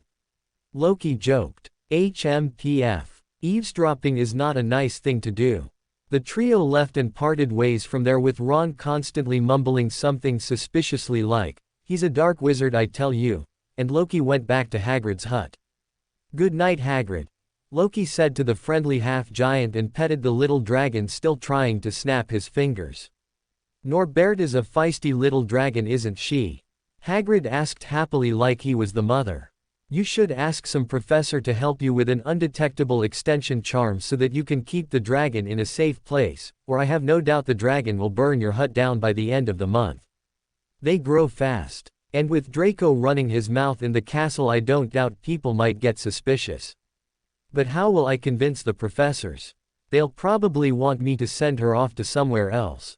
I've always wondered why Hogwarts doesn't have a dragon of its own when its motto is, Draco Dormiens Nunquam Titulandis, translated as, never tickle a sleeping dragon. Given how eccentric he is, I'm sure Professor Dumbledore would see the appeal. Hagrid's eyes shone and he nodded his head. I'll try it out. Loki then stepped toward the castle, excited about the prospect of dueling Dominic. In the meanwhile, everyone saw Draco unconscious on a tree. No one rushed to get a professor, and most threw stones at him. Loki just ignored it with a simple thought as he went to bring Dominic to his training area. Kids are quite cruel. Why did you bring me here? Dominic asked with a confused look while looking around the forbidden forest. Because this is where the dueling club takes place, Loki said with a smile on his face as he pushed through a few bushes and entered the grounds he had prepared for himself. Dueling club? Dominic asked surprised, but Loki had already entered the arena so he quickly followed. It's not much of a club with only one member in it, but I can give you the privilege of joining if you want. Loki joked and Dominic playfully ruffled his hair. There were several unicorns in the area and Loki calmed them down when they all saw Dominic. Here, if all of you promise to not snitch on me, you can have some fairy dust. Loki said, holding up a small bag full of fairy dust while speaking to the leader of the young fowls around the area. What are you doing? Dominic asked, placing his hand on Loki's shoulder. Oh, Dominic, you're here. I almost forgot. Don't interfere with serious business now. Go to your spot, I'll be there to fight you soon. I almost want to go back to the castle and report to the teachers that you've set up an illegal dueling arena in the Forbidden Forest. Loki's eyes suddenly widened. Oh. A secret dueling arena. How nice of you to give me such great ideas. I'll be using that one, so don't mind me stealing it, alright? Dominic looked at him with a frown and, is there something wrong? Loki asked with a funny smile. No, I'm just lamenting how you've only arrived here when I'm in my last year. Now all the younger students will get to participate in the dueling club and not me. Why do you even want to participate in the dueling club? Aren't you a nerd? A nerd that has won the youth dueling competition 3 times prior. Loki smiled and went back to dealing with the unicorns, after which he made his way to the small dueling ring he'd set up earlier in the day. Dominic spoke with a small but confident smile on his face. You can beggy. Flippendo. Loki instantly cast, sending a bright red beam of light right at Dominic, but he just wordlessly cast a small protega and defended himself from it. Defindo. Loki shouted by pointing his wand towards Dominic's feet, hoping to raise some dust to blind him. Loki almost expected Dominic to retaliate in some way and not lose his vision, but he remained still and allowed Loki to do as he pleased. With a dust cloud up, Loki instantly shuffled around Dominic and moved to be behind him with light footsteps so that his sound wouldn't give his position away. Then when he thought Dominic least expected it, Loki launched a simple attack, Aqua Eructo. He shouted by flicking his wand in a simple crescent moon. A thin but fast stream of water left Loki's wand and entered the dust cloud, but Loki didn't hear the sound of Dominic screaming that he was expecting. Instead he heard, "You've got a good head there and can attack well, but can you defend yourself?" Dominic asked, waving his wand and causing the dust cloud around him to blow away. He was being defended by a translucent shield that didn't even form ripples as it blocked Loki's water jet stream. Then he flicked his wand and cast a purple charm straight at Loki's feet, which he promptly dodged by using simple leg work. Nice footwork. What about your defenses? Dominic asked, casting a purple charm once again, but this time with much more speed, forcing Loki to defend with his wand and not just move away. Loki's eyes could see the charm moving at high speeds right at him, but without the ability to dodge in time he panicked. How do I defend against this? I don't know how to cast the Protega charm. What options do I have? I can't dodge and I can't transfigure something fast enough to block the charm, so what do I do? Before Loki could think any further, the light from the flash closed in on him and he acted instinctively. With a clever movement of his fingers he flicked his wand downwards and shouted, Finite Incantatum. The purple light clashed with his wand and vanished into thin air without harming a single hair on his head. There was a moment of silence in the forest when both Dominic and the unicorn foals were stunned by what Loki had just done, and Dominic spoke with a smile. That was a beautifully executed counter-curse. Loki ducked his head embarrassed, and then Dominic spoke. Good. Good. You're deft and your instincts are on point. And although you lack experience with actual defenses, you supplement it with your knowledge and used finite incantatem to dissolve the spell. So, how was I? Loki asked. You've got a good base to work with, now all you need is to learn how to fight. Huh, what do I? Loki asked, confused, but he didn't get the time to finish his words. A red vermilion light shot from Dominic's wand and flew toward Loki at the same blinding speed. Unamused by Dominic's attempt at catching him off guard, Loki once again used his nimble fingers to catch the spell while shouting, "Finite incantatem." Huh. As if that would catch me off guard. But the truth was Dominic had planned something else. After the red light dissolved, a pure white light shone through from inside and knocked Loki in the face. A charm inside a charm.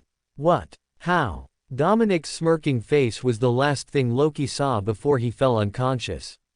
Waking up to a few drops of water being flicked onto his face, Loki blinked and looked around himself as everything came into focus. Wait, what just? Loki started, but then he saw Dominic's face in view and suddenly remembered everything. Dominic. How did you do that? That was one spell inside the other. Loki asked the question that was eating him up. Haha. That's just a trick of mine, quite commonly used in dueling competitions actually, Dominic said with a soft smile. But how? Do you know how spells are shot at other people? Dominic asked patiently. Yeah, you shape your spirituality, activate the spell, and then toss your spirituality at the intended target. That is also what gives spells their colors, since hastily activating a spell creates a little loss of magic in the form of light. That's a good short explanation. Dominic nodded. But how did you wrap one spell inside the other without having them getting mixed up? Loki asked with a frown. It is a simple trick really, takes a little skill to perform, but it's easy, I promise. All you have to do is create the first spell and give a clockwise rotation to your spirituality. What? While giving the second spell that is wrapped around it in counterclockwise rotation, so none of the points of the spell ever have enough time to come in contact and blend together. Huh, yeah, easy, definitely. Precisely. But then Loki suddenly said something else with a proud expression on his face. Did you see me use the finite incantatem spell to dispel your spell? How was it? Wasn't it great? Yeah, I didn't expect you to do something like that. Dominic truthfully stated. How did you think about that? I was just worried about how I would defend myself since I didn't know the Protega charm or any other charm to defend myself. The only thing in my arsenal was the finite incantatem, and so I took the risk. And even then I spread out my spirituality and used a lot more than I should have. Loki added the last line, but didn't actually mean it. He just didn't want to reveal that he had perfect hand-eye coordination, something that might make someone suspect him as being a meander. It was still fantastic. Dominic nodded. So what did you mean by I have to learn how to fight? Loki asked the question he had been meaning to ask ever since he fainted. Ah, Dominic let out a soft sigh. You've got good skill and a decent base already, but you fight like it is a joke. Your instincts aren't up to the mark. You leave yourself open like you're a body bag and attack like you're adding water to the Great Lake. It's all too simplistic is what I want to say. If you want to seriously be able to defend yourself and not get caught off guard by simple tricks, you need to treat each and every spell from the enemy as a life-threatening move. The enemy is always different from you. This means that they have something particular they are best at, and know something you might not have thought about, like my layered spell that caught you off guard. In simple words, what you lack is experience. Dominic concluded. Ah, but how am I to gain experience? Wait. Don't tell me. Loki immediately looked at Dominic with a little surprised expression. Yeah, I think it's time you fought a few people on your own, but before I leave you to the mercy of the Slytherin students, we'll practice dueling for a while. It'll be good for me to wind down and for you to hone your instincts. Dominic said with a sharp nod. Isn't this, winding down, just a different word for beating me up? After a few months of that, I'll leave you to defend yourself so that you get used to sneak attacks and brawls," Dominic said with a smile that was doing its very best to hold back his laughter. "What? But, I know you're worried about being hurt, but once people see you aren't easy prey they'll leave you alone. I will talk to Professor Snape about it, and given your unique situation I think he would agree." Loki frowned since he didn't like this at all. It felt like he was being left out to fend for himself while trapped in a pit of hungry poisonous snakes, but he still expressed his gratitude. "Thank you very much." The rest of the week went by in a breeze and ended before Loki could even rest for a moment since he was swamped by things to do all day. Early in the morning there were classes where he had no give now because Defense Against the Dark Arts was now a class he had to attend. After lunch, he studied runes on his own and did homework, and in the evening he was either battling Dominic or in the hospital wing where he ate Madame Pomfrey's brain about healing magic. He didn't learn very much from her though. But thanks to his skills as a Sequence 9, Marauder Loki was rarely ever on the receiving end of attacks. Most times he was able to tactically keep his options for escape handy so that he could quickly make an escape if things were turning south. On top of that, Dominic made sure to always give Loki a way out in case things were turning heated and dangerous. In the night he had detention with professors who all gave him various tasks, from grading papers to going to the Forbidden Forest to get herbs or even taking care of the plants in the greenhouse and feeding them manure. Overall, Loki's only free time was spent going to the Forbidden Forest to visit the unicorns with Hagrid. Hagrid, did the headmaster agree? Loki asked Hagrid, but he needn't have, since Hagrid was already sporting a wide smile on his face. But Hagrid said something that shocked Loki to his core, making him glad he asked the question. Professor Dumbledore first asked to see Norberta, and when he saw how tame and friendly she was being, he let her stay in the school. There apparently is a room in the dungeons that is suitable for her and is connected to the Forbidden Forest for her to hunt. Tame and friendly. She didn't bite any of his fingers, did she? No. In fact, she let Professor Dumbledore touch her belly and give her a belly rub. Wouldn't have believed it myself if I hadn't seen her there. Wah. Can't believe it, right? Hagrid asked with a smile as he nursed a few of the younger foals by cleaning their hooves. Norberta let him give her a belly rub. Does this mean dragons have an inherent sense of danger? But why is my intuition telling me otherwise? Damn, I don't want to think more about this matter outside the Saphira Castle. I'm half sure about what my intuition is warning me about, but I don't want to end up dead or worse on someone's radar for no reason. I'm good being a simple thief being chased by Mr. A. Shouldn't have brought up this topic at all, damn it. Sitting above the gray fog, Loki blankly looked into the distance, wondering about what he was about to do while fidgeting with the ruby ring around his finger. It would have been better if I had a Rhodes. Loki thought out loud and sighed at his misfortune. Well, hopefully, the Saphira Castle keeps me safe. Bringing the topaz pendant into his hand, Loki finally held it loosely and let it still. Once the pendant was still and no clear movement was apparent, Loki whispered in ancient Latin, wondering if he was crazy to perform such a divination in the Saphira Castle. Letting his astral body gaze into the spirit world, Loki murmured. The headmaster is a Beyander of the spectator pathway. The headmaster is a Beyander of the spectator pathway. The headmaster is a Beyander of the spectator pathway. Comma. The headmaster is a Beyander of the spectator pathway. Loki opened his eyes slowly and looked at the pendant. It was turning clockwise in the most vigorous motion he had ever seen. Damn, I've been living next to a spectator all this time. Well, that explains all the coincidences. The reason he's probably trying to form a story is because he wants to complete the apotheosis ritual to ascend to a true god, and as far as I remember, all he has to do is make a prophecy about the current times, and as long as the current times follow his descriptions, he will become a Sequence 0 visionary after getting everything else. Now I have to remember, never to speak about Adam, or even think about him, outside the Saphira Castle in the future. Is there an organization named the Psychological Alchemists in this world? Is there a Twilight Hermit Order too? I need to get more Beyonders on board to learn about this world. Is it time to start the Tarot Club? Loki thought for a while and then picked up the pendant that was lying on the table in front of him. It is a good time to start the tarot club today. It is a good time to start the tarot club today. It is a good time to start the tarot club today. Comma. It is a good time to start the tarot club today.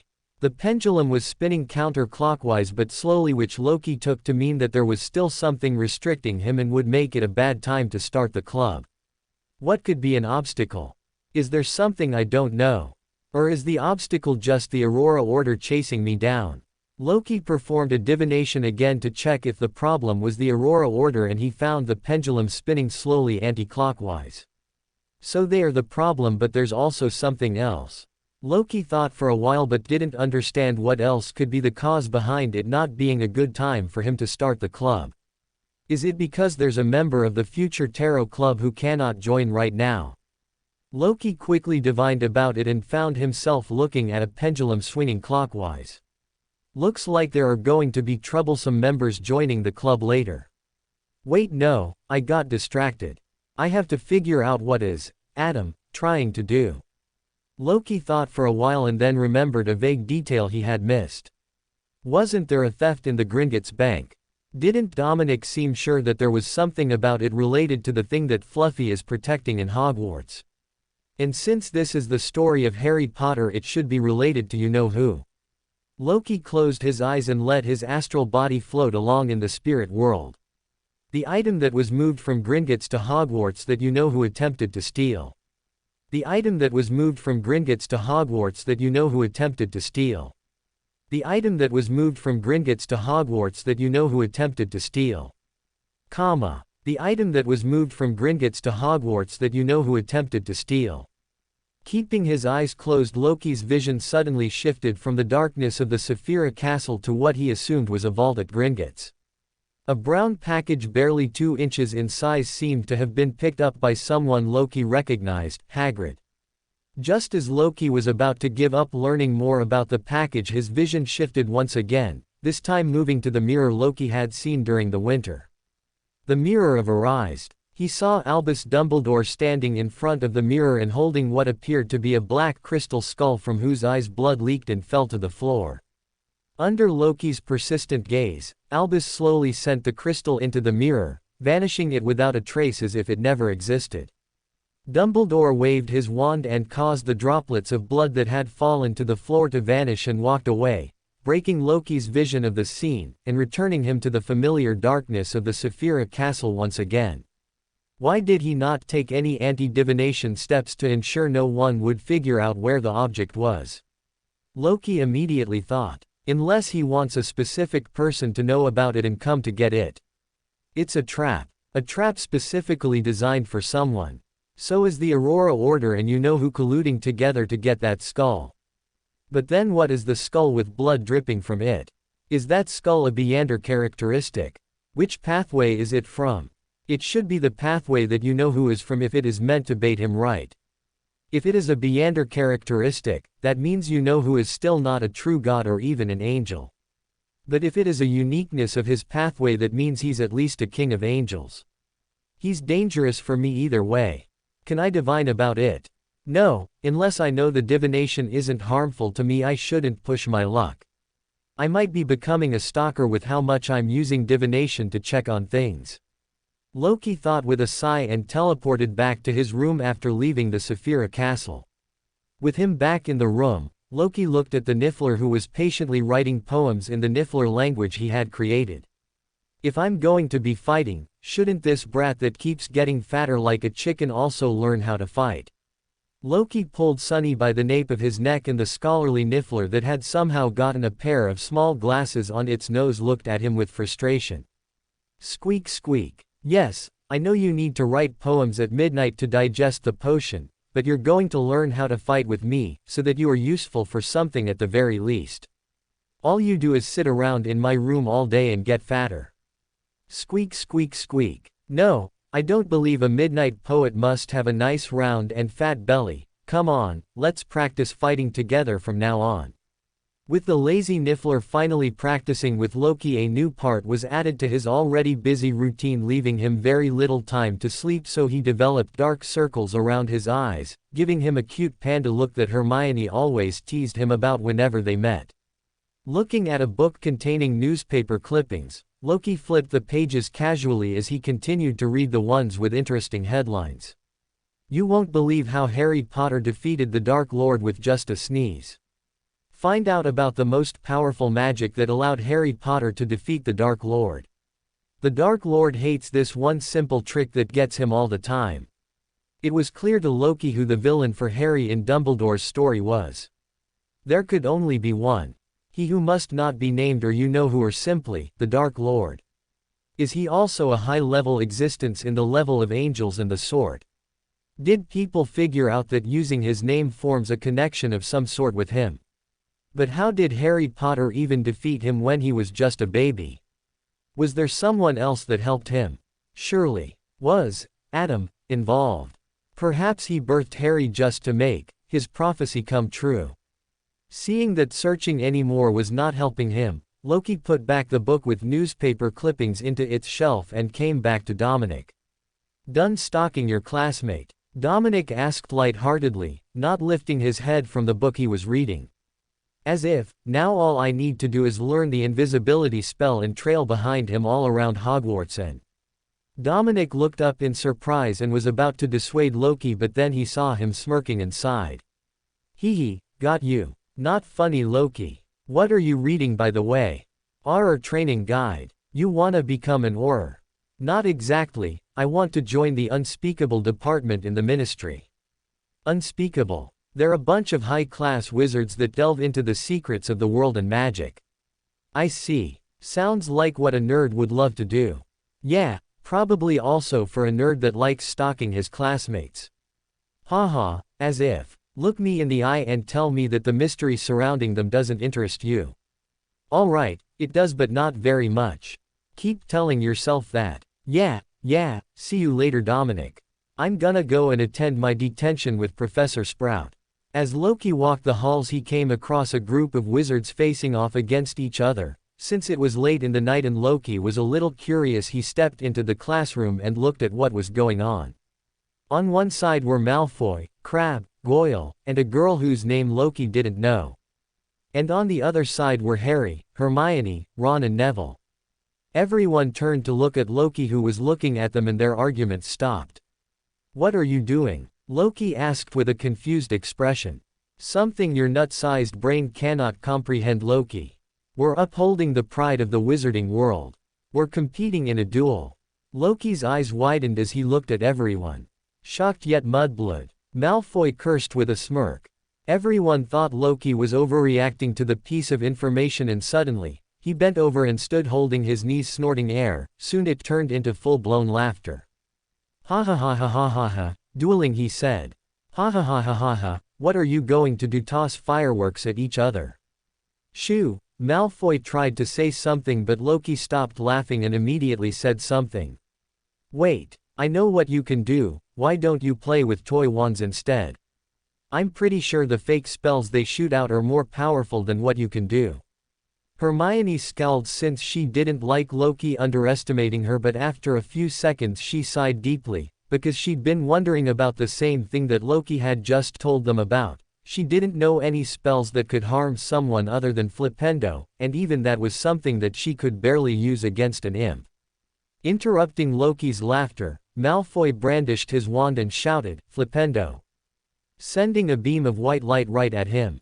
Loki looked at the spell's speed and causally waved his wand, murmuring, Finite Incantatum, causing the spell to vanish once it made contact with his wand.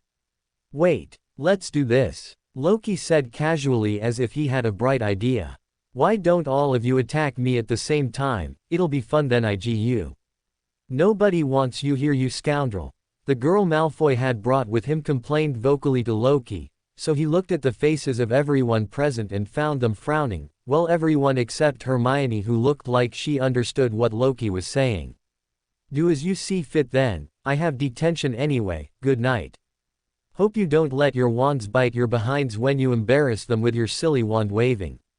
Closing the door, Loki left the room and was on his way to the greenhouses where he spent the rest of the night rooting and planting saplings of a variety of plants under Professor Sprout's careful guidance. Loki, I've been meaning to ask this and so are the other professors, but don't you hate detention? Huh, why would I hate it?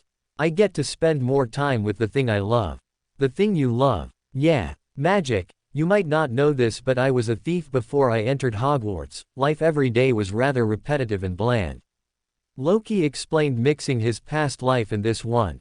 Magic was a breath of fresh air, and since detention is all about learning magic, how could I hate it? I'd be mad to want to go back to my normal life. Professor Sprout gave him a searching gaze and then a smile broke out on her face. It is rare to find kids like you who treat magic as something magical, Mr. Loki. I hope you don't lose this quality as you grow up. I promise, Loki said with a nod, since although he was worried about Voldemort, Aurora Order, Mr. A, Dumbledore and the rest of the crew hunting him down, he still enjoyed his time in the wizarding world. Detention ended soon after and Loki found himself walking back through the corridors of the castle under moonlight. When he reached the classroom where everyone was going to duel earlier, he found Professor McGonagall and Argus Filch handing out detentions. Do you not know the dangers of performing magic without an instructor present? Professor McGonagall said in a stern tone. Everyone looked at her with worry while Hermione was silently crying while looking at the floor. Loki waited behind a gargoyle for Professor and the students to leave before he caught Hermione's hand, covered her mouth and dragged her off elsewhere. Hermione fought for a few seconds, but once she realized it was Loki dragging her, she calmed down instantly. After a while, when Loki knew no one would hear them, Loki released Hermione. Loki, what are you doing? Professor McGonagall just told us off for wandering the halls late at night. It's all right, come with me. Loki dragged Hermione to the tower with the 7th floor and pulled her to the window. Isn't it beautiful? Loki asked with a smile on his face as he observed all of Hogwarts from the window. Hermione looked happy for a few seconds and then she started sniffling and soon she started bawling on Loki's shoulder, mumbling things like, I told them it was a bad idea. I told them we'd get caught. But they didn't even listen. I helped them figure out about the Philosopher's Stone and still they don't listen to me. Loki's ears perked up at the mention of the Philosopher's Stone, but since Hermione was crying he didn't say anything else other than pat her back calmly until she was all right. Ah, looks like the rabbit that was crying has gained enough energy to be angry again, Loki said, poking Hermione's fluffed up cheeks. HMPF. You saw nothing. Sure, I didn't see anything. Let's go now, Hermione said. I don't want to get scolded again. Sure. Dropping off Hermione in front of the fat lady portrait, Loki walked back to the Slytherin dorms with a smile on his face. What was that about the Philosopher's Stone? He wondered. Is it a part of what Adam has planned? The Beander characteristic that he hid is a trap. Interesting, maybe I can finish digesting my potion with its help. Probably not. He'd probably have a ton of magical wards monitoring the thing. But I could probably do something else, maybe I could enjoy a piece of the pie. Dominic, what's the Philosopher's Stone? Loki asked casually, making conversation while eating breakfast. Huh, oh, it's supposed to be a legendary item that gives its user immortality and the ability to turn anything into gold. That's all. Yeah, what else could you want? No, not in that sense, I thought it'd be more realistic. Like it might have some curse associated with it. For example, the more you use it the more humanity you'd lose until you turn into a mad raving zombie or something. You've got an active imagination, but it is realistic. A person called Nicholas Flamel is known to have made the stone. I don't know if it is a hoax, but he's supposed to have lived around 600 years already. Huh, is he just another high sequence Beander? An angle or something of that sort? Maybe even a true god, since people know his name from legends and form his anchors. But why does it feel like I've heard the name before? And why was Myone looking for it? Moving to the potions classroom, Loki paired up with Hermione in the practical session and presented his question to her. Why were you looking around for the Philosopher's Stone? Hermione looked at him shocked as she said, Did I say that out loud? Well, You were mumbling things while I saw nothing, so I heard accidentally. You don't have to tell me if you don't want to. Hermione glared at Loki for a few seconds but then finally gave up and said with a sigh, I know about the Philosopher's Stone because of the chocolate frog card. Huh, the chocolate frog that you bought for me on the train when we arrived at Hogwarts. There was a card for Professor Dumbledore in that. It said about him working with Nicholas Flamel to discover the 7 uses of dragon blood. I see, but what about the Philosopher's Stone? Why did you go looking about it? We were worried that Professor Snape might be planning on stealing something that was being protected at Hogwarts in the 3rd floor corridor, so we looked around about it and figured out that it was the Philosopher's Stone, Hermione said, nodding her chin in Harry and Ron's direction. You were worried Professor Snape would steal it? Loki asked with raised eyebrows. Hermione looked at Loki skeptically and then leaned in a little so no one would be able to hear them and whispered into his ear, Professor Snape was cursing Harry's broom in the first Quidditch match. He was the reason it went out of control. Huh, how do you know that? Loki asked, wondering why Dumbledore was using Snape as a linchpin in his story. Is this some weird attempt at playing a twist where he reveals it was you-know-who all along at the end? I saw him staring at Harry's broom and mumbling something under his breath. Well, even Professor Quirrell was doing that. Loki countered and caused Hermione to become stumped. He did that? She asked, confused. Yeah, I thought they were both trying to save Harry since he was going to crash because his broom was out of control. Huh. Hermione became confused but then she said, maybe Professor Quirrell was protecting Harry and Professor Snape was trying to kill Harry. Maybe, but I don't think so. There are a million other better ways for Professor Snape to kill Harry than do it out in the open in front of all the other teachers. I mean, he could just tamper with his potion so that he'd die during class or something. You aren't wrong, Hermione concluded. But Ron told us that Professor Snape was a former Death Eater. Death Eaters are minions of you-know-who, so maybe he's trying to steal the Philosopher's Stone to give it to his master. Could be, Loki said, but did not reveal that the Philosopher's Stone that Hermione was thinking about was really a skull with blood flowing out of its eyes. Now that I think about it, could that skull itself be the Philosopher's Stone? Maybe drinking the blood leaking from it gives the person immortality or something. I'll try to divine about it later. When the potions class ended, Loki had a better comprehensive understanding of Dumbledore's plan. So, he wants Harry to protect the Philosopher's Stone from you-know-who while making it seem like Professor Snape is the villain.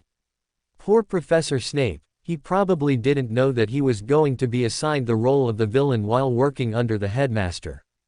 But if Adam is against you-know-who, why is he helping the true creator and the Aurora Order to find me? Or is this an expansive trap that aims to capture the Aurora Order in some way? But why would Adam, the King of Angels, want to help low-level thugs like Mr. A? Doesn't make much sense. In LOTM, Adam and the true creator work towards absorbing each other. Is it the same in this world, or are they enemies here? Or there's something different about their relationship? Loki spent the rest of the day reading up about runes and working to improve his control over spirituality outside his body so that he could cast spells without having to swing his wand like a conductor every time. As evening approached, Loki had dinner with Dominic and left to go to Professor Snape's office. Go get me these ingredients, Professor Snape said, giving Loki a list and a pouch that he would have to fill with ingredients from the Forbidden Forest. Sure, Professor, Loki said with a nod and took off into the darkness going toward the Forbidden Forest. Huh, Hagrid, what are you doing out here with students? Loki asked as he arrived at Hagrid's hut where the trail to go inside the Forbidden Forest began. It's for their detention, Hagrid said, pointing at the row of children who all seemed to be a little afraid of stepping into the forest so deep into the night. Oh, are they picking ingredients too? No, I noticed something weird today. There was unicorn blood splashed on certain tray. Before Hagrid could finish his sentence, Loki was off, running into the depths of the forest without even looking back. What's up with him? Hermione asked worriedly since she'd never seen Loki rush for anything before. He loves them unicorns. He plays with them quite frequently, they are very close, Hagrid said with a sigh. Will he be all right? Hermione asked, worried even more. He should be able to keep himself safe. Hagrid nodded. He's been here more times than you could count on your stubby fingers. Everyone watched Loki vanish into the depths of the forest while Malfoy mumbled, hope he dies there. Perhaps whatever's killing the unicorns kill him too, causing everyone to turn and glare at him. Someone's killing the unicorns. Loki screamed inside his mind, as he made theories about what was happening. No one would kill a unicorn for their horns or tail hair, those drop naturally. So blood. But who'd want to be cursed to gain it? Wait, Harry was going to enter the forest, so it's his plan. So you know who's involved. No, no, no. This can't be happening. If someone is attacking the unicorn, the ones in most danger are the foals, since they've come to expect me in the forest during the night. Loki's head rushed with thoughts as he rushed himself deeper into the forbidden forest. He was moving in the direction of the unicorn territory, since that would be the area where any injured unicorn would travel. Unicorns are fast and agile, especially in the forest terrain, so their attacker must be someone even faster. Is it an animal that's working for you-know-who undercover? Possible but not likely, since no animals are known to hunt unicorns because that would curse them if they drank their blood. Their natural instincts would be hard to override without an unforgivable spell, but that would force you-know-who to control them like puppets. I can't imagine him doing that. So the only other option is a human. A human from the castle. If it is, that means someone seriously needs unicorn blood to do something immediately, like increasing their lifespan. Because they wouldn't risk killing the unicorn and getting cursed for any other reason. It is likely to be a Beander too, since they might be able to offset the curse of drinking the unicorn blood. But that would mean they have control over the domain of curses. Control over the domain of curses. That's darkness, Wheel of Fortune and Abyss. There could be more, but I can't remember right now. Since the Black family has the Darkness Pathway blasphemy card, I doubt it is anyone from the Darkness Pathway. That leaves the Wheel of Fortune and Abyss. Neither of which I want to even entertain fighting against at my current level. Something glimmering on the forest floor caught Loki's attention as his breathing hitched. Silver. It's unicorn blood. Loki rushed and began to follow the blood trail, stepping over roots and jumping over or through short bushes wherever he could. And finally, under the calm silence of the night, Loki finally heard a soft neigh. Stepping through a bush and out from behind a tree, Loki finally saw the scene that sent shivers up his spine. The silhouette of a man sitting on the floor, ghoulishly towering over the struggling unicorn, came into Loki's view. Loki saw the large wound on the unicorn's stomach and felt his own stomach tie into knots. Pulling out his wand, Loki put into practice the most powerful spell he'd learnt while dueling Dominic. Confringo Maxima. A blast of fire shot out from Loki's wand, attesting to his poor emotional control that led to wasting a ton of spirituality, but the resulting blast that came out of his wand was still powerful enough. The blast engulfed the ghoulish man and sent him flying back, slamming him against a tree and knocking him unconscious. Loki raised his wand and cast a Lumos Maxima half-light to light up the surroundings and check for any more enemies, but when he found none, he turned his attention back to the unconscious man. As Loki stepped closer to the man, he became more and more cautious in his steps. He couldn't have been knocked out if he was a Beander so easily. But just as Loki was about to take a step closer, the man's body stood up like a puppet on strings, and before he could get a clear view of the face inside, the body turned and rushed away into the trees behind him.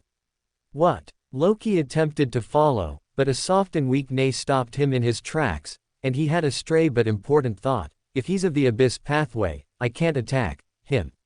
Loki looked at the poor unicorn that was dying and became rooted on the spot.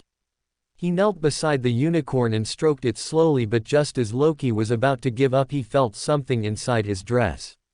How could I forget about this? Loki immediately pulled out the small flask in his pocket and pulled out its stopper. It was the first healing potion Loki had made after Snape challenged him to make a batch of them.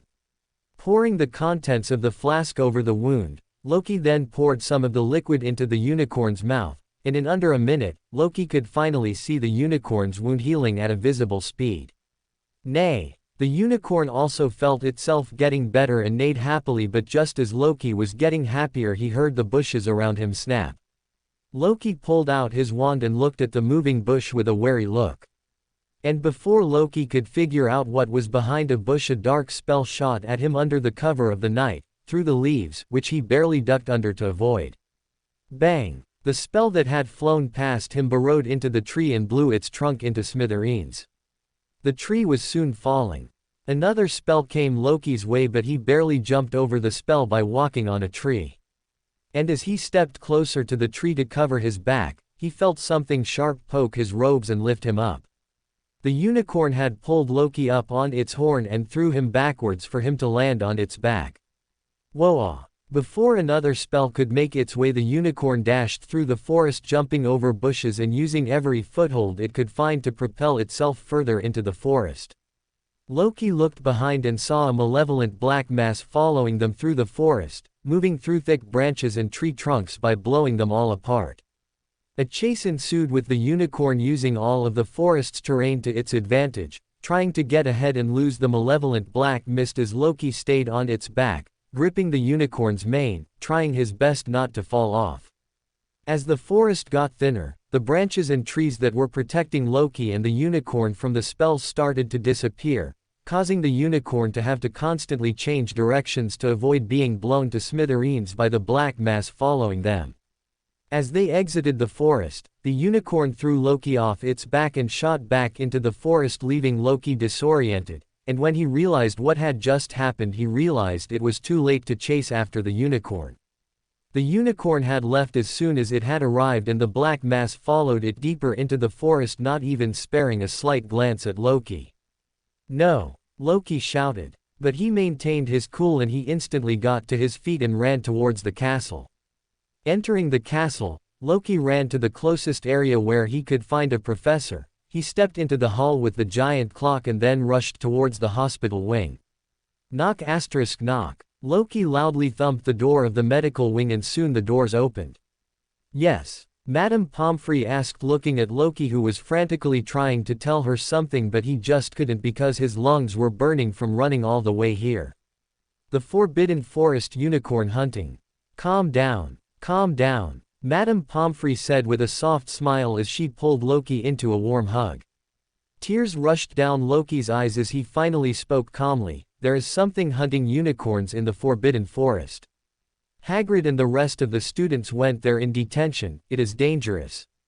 Loki said. "I understand," Madame Pomfrey said with a soft smile as she pulled out her wand and cast a Patronus charm that took shape in the form of a ball of light and flew off with a letter she had hurriedly scribbled. As soon as she was done, Madame Pomfrey rushed with Loki towards the Forbidden Forest, arriving at its edge, only to find Hagrid running holding Hermione, who was profusely bleeding from her mouth, with the rest of the kids running behind him. They didn't look any better and they smelt even worse. It looked like they had all puked blood on each other. As soon as Loki saw Hermione, he felt his stomach drop a few levels as a terrible feeling overtook his mind. What happened to her? She didn't know. No way Adam would let that happen. Madame Pomfrey rushed towards the kids and began to cast various healing and diagnostic charms on them. Snape came to the entrance of the Forbidden Forest not long after, and once he heard something from Hagrid he began to walk towards the forest. But all Loki remembered next was seeing Snape take a step towards the forest before he collapsed onto the floor and fell unconscious while spewing blood from his mouth like Hermione, albeit to a lesser extent. The rest of the night was a blur, with Loki spending the night in the hospital wing with everyone else even though he didn't feel anything wrong with him. "Will Hermione and Professor Snape be all right?" Loki asked Madame Pomfrey. "Professor Snape will be right and fit as a fiddle in a little bit of time, and I've already stopped the disease in Hermione's body from spreading, but she needs a little rest," Madame Pomfrey said with a guilty look on her face. Loki's eyes turned watery as he looked at Hermione, but he held back. A soft hand rested on Loki's head and ruffled his hair. "You can sleep now. I'm sure the unicorn you helped save is all right. And eventually, everything will work itself out on its own, even with Hermione." Loki looked at Madame Pomfrey and felt for some reason that she wasn't lying, so he moved to the closest bed and collapsed. He didn't know anything that happened after that since he was knocked out like a light in just a few seconds. When Loki woke up sometime in the middle of the night, he heard an elderly wise voice talking to Madame Pomfrey, and since there was nothing else to do, he decided to listen to the conversation outside.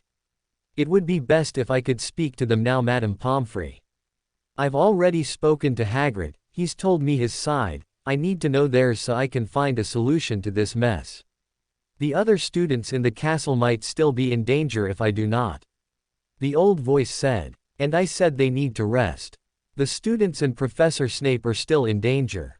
Especially that girl, she had the most courage out of all of them to attack the man you've brought into the castle, and yet she's suffering the most. Forcefully awakening them now will only push them closer to the edge. Wasn't there a student that wasn't infected? Would he not know what happened?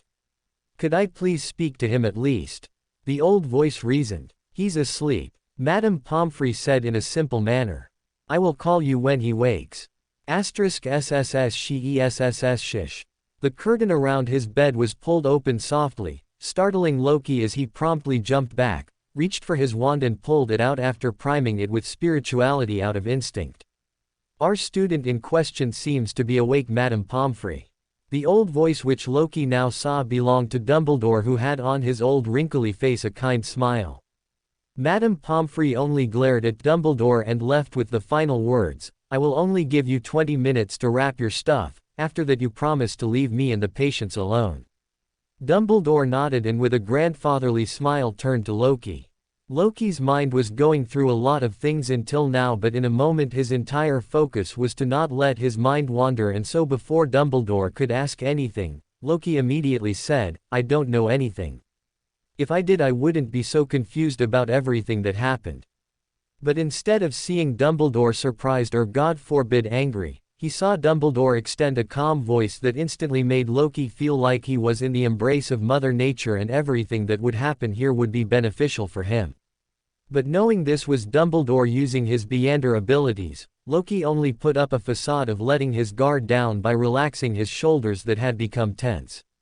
Would you care for a lemon drop? Dumbledore asked patiently, offering Loki a piece of candy from his pocket. No thanks, I don't like sweet things. Loki shook his head and lied without remorse.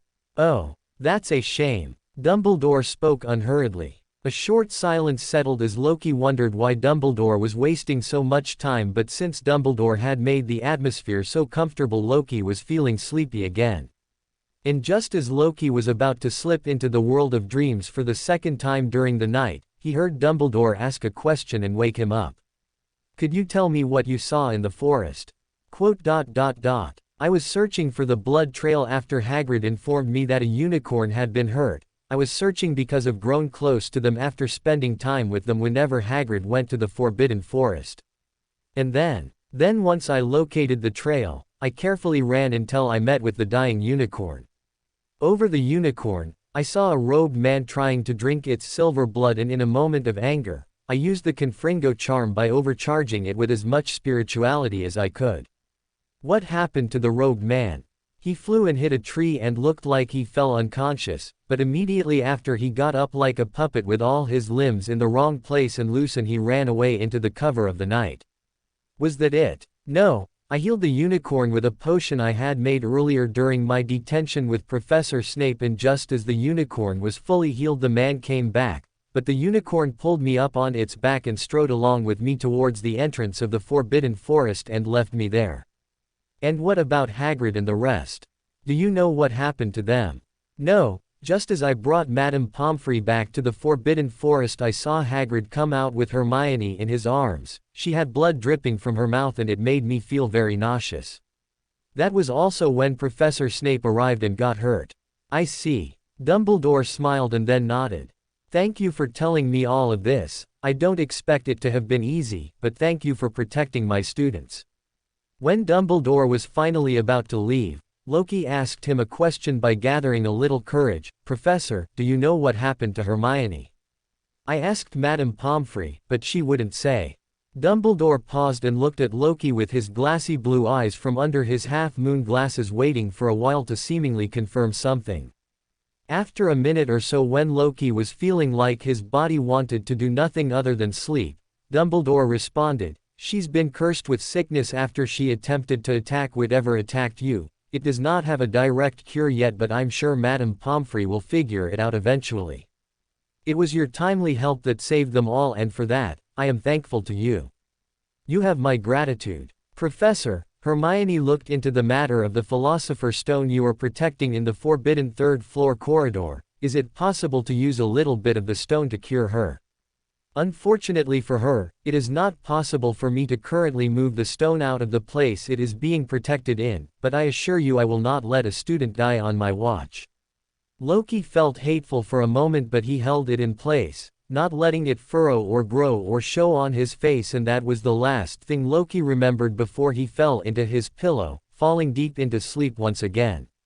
Loki woke up the next day to find Snape gone, and with exams approaching in a couple of days, Loki was forced to leave the hospital wing after just a day, even though Madame Pomfrey seemed to want to keep him longer.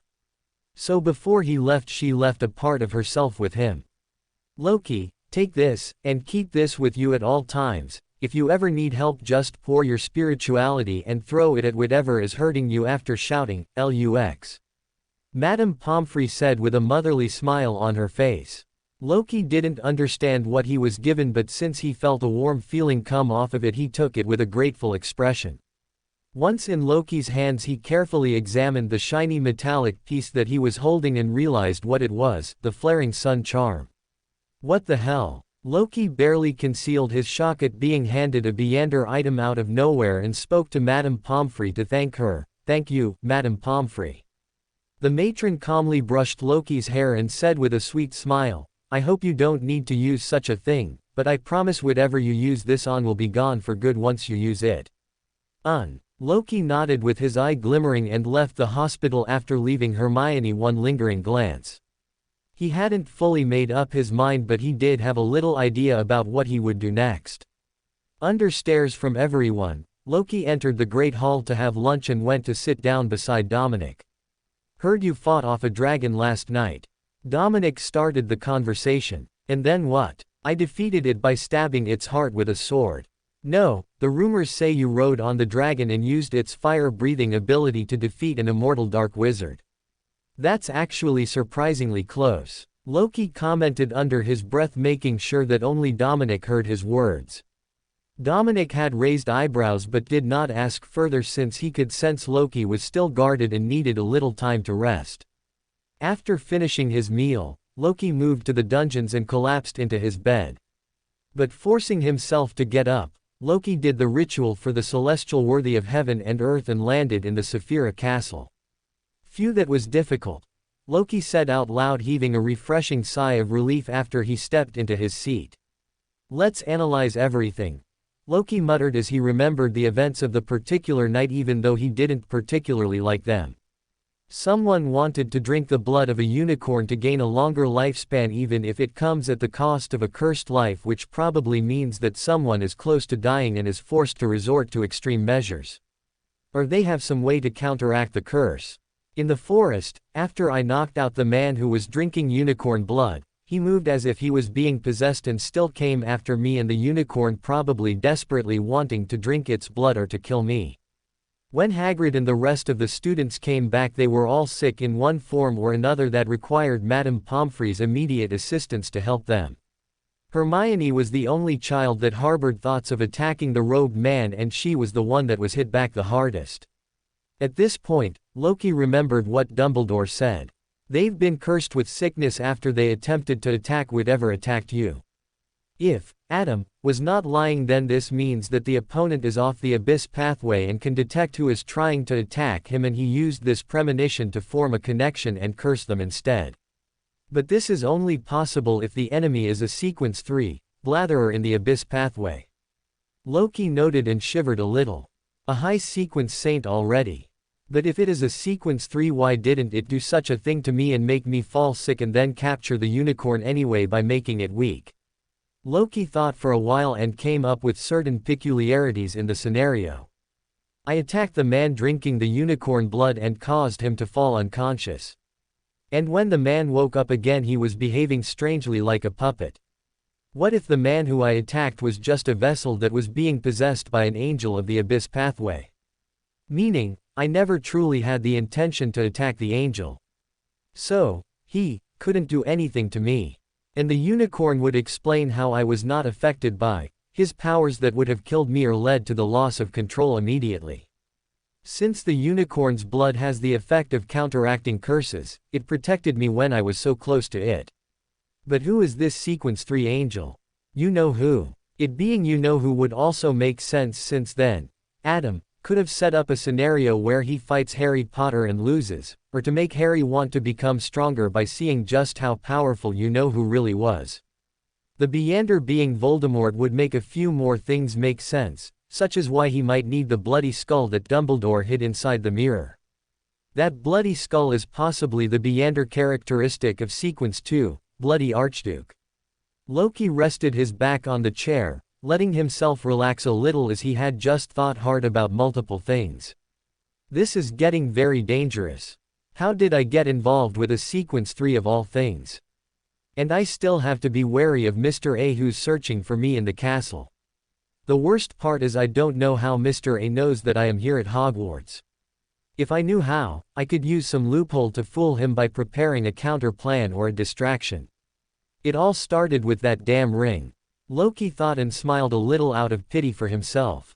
Loki picked up the ruby ring he'd stolen and concluded a new maxim: when you steal things, you also steal the destiny of the object, making things more complicated than they need to be sometimes. After that, Loki performed a simple divination: the blood that drips out of the Sequence 2 Bloody Archduke Beander characteristic can cure curses. The clockwise motion of the pendulum told Loki all he wanted to know and edged him closer to the decision he wanted to make. Over the next few days, Loki attempted the exams diligently like a good student, showing no outwardly hate towards Dumbledore. Professor Snape's test was for everyone to make a cure for Boyle's potion that was twice as effective as the recipe in the book.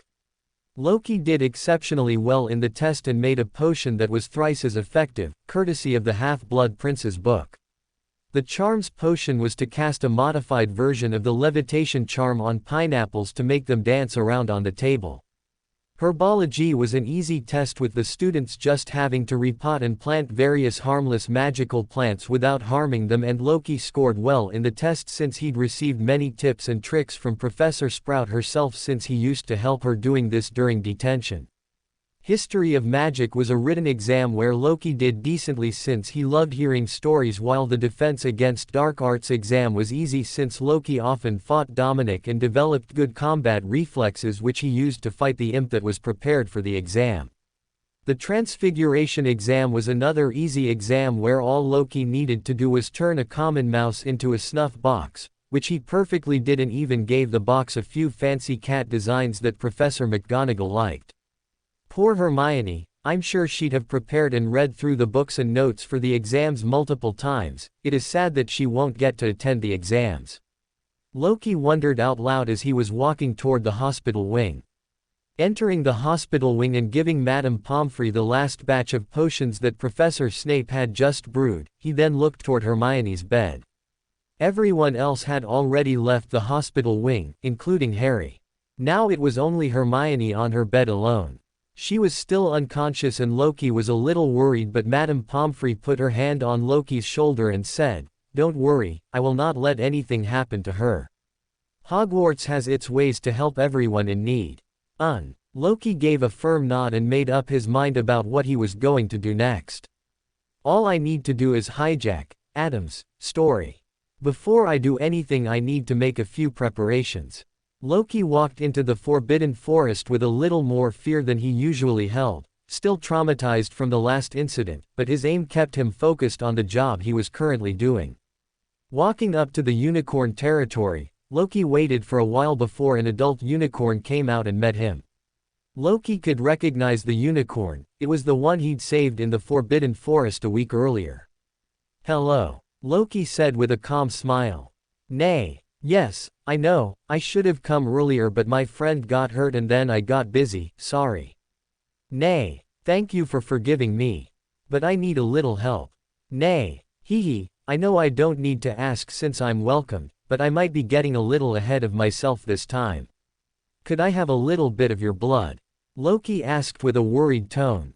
But he needn't have, since as soon as the words left Loki's mouth, the unicorn tilted its head and created a small scratch on its body using its horn from where pure silver blood began to leak out. Wah! Nay! The unicorn hurried him, and Loki immediately rushed to it with an open flask and began to collect a little bit of blood. And as soon as he filled his medium-sized flask with it, he poured a healing potion on its wound to heal it up, even giving the unicorn a little bit to heal it from the inside. Spat! Loki slapped the neck of the horse and said, "That was reckless. What if I wanted to get your blood to drink it like that man? And what if I wanted to do something bad to you? And what if the blood got wasted?" Nay! The unicorn buried its head into Loki's shoulder and neighed softly, tickling Loki in the process, and although Loki was arguing around with the horse, he was truly thankful. After spending a while with the unicorn, Loki left the Forbidden Forest with renewed determination. As soon as Loki entered the castle, he found Harry searching for him, and as soon as he spotted Loki, he came running up to see him. "What happened?" Loki asked Harry. "It's the Philosopher's Stone. Professor Snape is about to steal it." "Professor Snape? Philosopher's Stone? Yes. It will take too long to explain everything, could you help us?" Harry exclaimed. "Huh." Loki took a few seconds to realize he was talking with Harry and not Hermione, so his mind rebooted several times as he failed to connect the dots as to how and why Harry had come looking for him. Eventually, he gave up and just resorted to thinking, "It's probably Adam's bad writing fault. But it's probably good for me. Instead of having to hijack his story, I am being invited in." But he managed to hold onto a shred of rationality and said, "Give me a little bit of time, I need to prepare." Loki agreed, since this would help his plan immensely and reduce suspicion on him for what he was about to do. "At least now I can say I have a reason to enter the Forbidden Corridor if anyone asks me why. Better than saying I accidentally slipped into the trapdoor Fluffy's hiding. Alright, meet me and Ron at the third-floor corridor in 20 minutes. And before Loki could argue about how rushed that was, Harry turned around and left, presumably to make preparations of his own. Seeing how everything was going to follow Harry's schedule, Loki rushed to his room, getting everything and anything that would help him fight whoever might be on the other end. Flaring Sun Charm, check. Elaine's Good Luck Charm, check. Niffler. Squeak. Unicorn Blood, check. And finally, Ring of Harvest, check. Loki was taking the ring with him with just one thought on his mind, just in case I need it.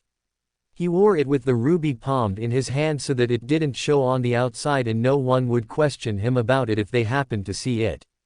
Hopefully, I won't need to use it though. Should I inform Dominic? No, he'll only try to stop me, and for my plan, I need to go into that corridor. Just as Loki was about to leave the dungeons, a blonde girl with blinds on her eyes appeared in front of him and stopped him from leaving. "Huh, do you need something? Daphne, if I'm not wrong."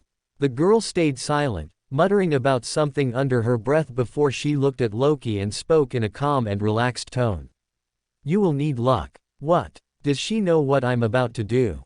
"Seer. Know a Wheel of Fortune pathway Beander." "Does she know I'm a Beander?" But if she was from the Wheel of Fortune pathway, she should be lying down, bleeding from her eyes while looking at me. The sentence shocked Loki a little, wondering if his plan had been revealed, but he stood his ground and pretended not to understand, since there was still a chance that she didn't exactly know about the situation but was inferring his need from some other way through divination. "What do you mean?" Loki asked, pretending to be confused. "This will help. Pour your spirituality into it and make a logical and reasonable wish, it will have a high chance of coming true," Daphne said, holding out a small paper crane origami. Loki looked at the crane and became a little shocked. "The Wheel of Fortune pathway. Why is she helping me? Why are you helping me?" "You will know when the time comes," Daphne said with a numb expression that confused Loki all the more. After thinking for a few moments, Loki picked up the crane and stuffed it into his pocket. A few minutes later, Loki was in front of the third-floor corridor where he found Harry waiting for him with Ron. They seemed to be arguing about something, but Loki didn't pay attention to it and just said, "Come on, we're losing light," attempting to sound cool. The two boys looked at him, clearly not understanding what he was talking about since it was only afternoon, but seeing him walk towards the only door in the corridor, they followed. "We know how to get past the dog," Harry said, pulling out a small flute. "That won't be needed," Loki said confidently. Loki pushed open the door and looked at Fluffy, whose head seemed to be yawning contentedly.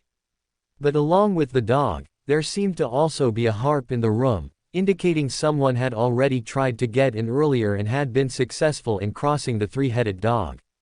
"Woof!" One of Fluffy's heads shouted as soon as Loki stepped into the room, causing the other two heads to turn around and look at him. Loki moved to the giant dog and began scratching under its three chins. "Ah, who's a good boy?" "Loki. The stone," Harry reminded politely. Loki coughed a little and spoke with the giant Cerberus. "Fluffy, did you know you just let a bad person pass you a few minutes earlier?" "Woof. I'm serious," Loki said as all three heads looked at him with worry. "Could you let us go past you so that I can stop the person and help Hagrid? Don't you want to help me and Hagrid? Aren't you a good boy?" The three heads looked at each other, and just as Ron was getting impatient and about to pull the flute out of Harry's hands and play it himself, the Cerberus pulled away its paw from the trap door, allowing Loki, Harry and Ron to pass through safely. Loki smirked and opened the trapdoor and said, "After you." "What? You're scared of the dark?" Ron asked with a proud tone, but Loki just shook his head and asked, "Do you want to go in or not? Or are you scared?" Ron looked at the dark room underground, and without allowing Loki to say anything else, he jumped in through the trapdoor. "It's safe and soft down here," Ron shouted. Harry looked at Loki, nodded a little, and then jumped in through the trapdoor himself. "Thank you for helping me out, Fluffy," Loki said with a soft gaze on the animal, and the three dogs licked Loki before pushing him in through the trapdoor. As soon as Loki landed inside the dark room on something airy, he suddenly heard Ron scream. "The ground. It's moving. Like a snake. Around my neck." "No. It's a plant," Harry shouted helpfully since they couldn't see anything in the dark. So Loki pulled out his wand and threw the vines that were trying to choke him and shouted, "Lumos Maxima." A bright white light filled the room, causing the devil's snare to leave the trio in pieces. It retreated to the walls of the room, trying to escape the bright white light. "Thanks for the help," Ron said apologetically, and Loki just shook his head and accepted, "It's all right, I didn't mind." The trio ran through the corridor and through a door, arriving at a new room that was filled with flying keys. "Huh," Loki said, looking at the keys flying all around the room. "Do we need a key to open that door?" Loki asked, pointing at the door on the opposite wall of the room. "But which key would it be?" Harry asked. "Maybe that one." Ron pointed at a rusty and large old key that had a damaged wing, making it easier to spot since it was flying wobbly. "And there are brooms over there." Loki pointed and exclaimed outwardly, while inwardly he shouted, "Damn, Adam, couldn't you have made your plan less obvious? Isn't this just screaming Harry Potter as the hero of the story?"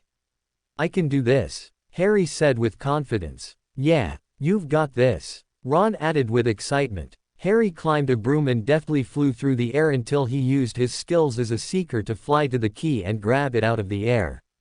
Landing back down near the door, Ron and Loki moved closer to him and waited for Harry to do the honors by opening the door to the next room. Click. The door opened with a click, and the trio found themselves in a new room filled with giant chess pieces arranged neatly on a giant board. "I've got this," Ron said as soon as he saw that the puzzle in this room was related to chess. "But what do we have to do?" Loki asked with a frown, because the second he stepped on the board and tried to cross to the other side by just walking, all the pieces on the board became alert and drew out their weapons, forcing him to stop. "Maybe we just command the pieces like in wizard chess?"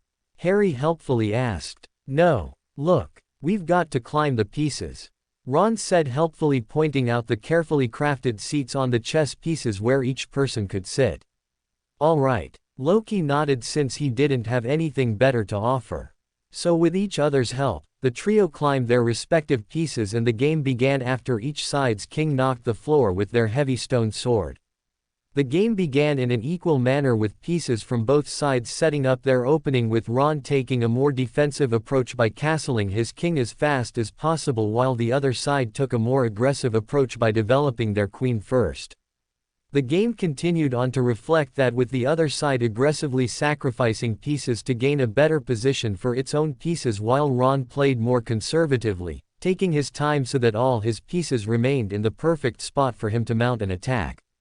Harry and Loki remained silent and followed Ron's orders, offering not much help since they were not very great players of wizard chess. As the damage on both sides mounted, with pieces destroying each other, sending clouds of dust into the air, Loki and Harry became worried that they were going to lose. But at the last moment, with a brave self-sacrifice, Ron clinched victory by allowing Harry to checkmate the other king. With nothing else to do, the pieces on the other side all dropped their weapons and surrendered, allowing Loki and Harry to progress to the next room after they saw Ron wasn't dead but just unconscious. The next room seemed to have been set up by Professor Snape, since it was a dark and dingy room with very low lighting that came from a perpetually burning fire that blocked the only exit from the room. Harry and Loki reached a series of potions that were arranged on a table near the wall, picking up a paper with a riddle on it. Danger lies before you, while safety lies behind. 2 of us will help you, whichever you would find. 1 among us 7 will let you move ahead. Another will transport the drinker back instead. 2 among our number hold only nettle wine.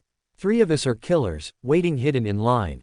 Choose, unless you wish to stay here forevermore. To help you in your choice, we give you these clues for. First, however slyly the poison tries to hide, you will always find some on nettle wine's left side. Second, different are those who stand at either end.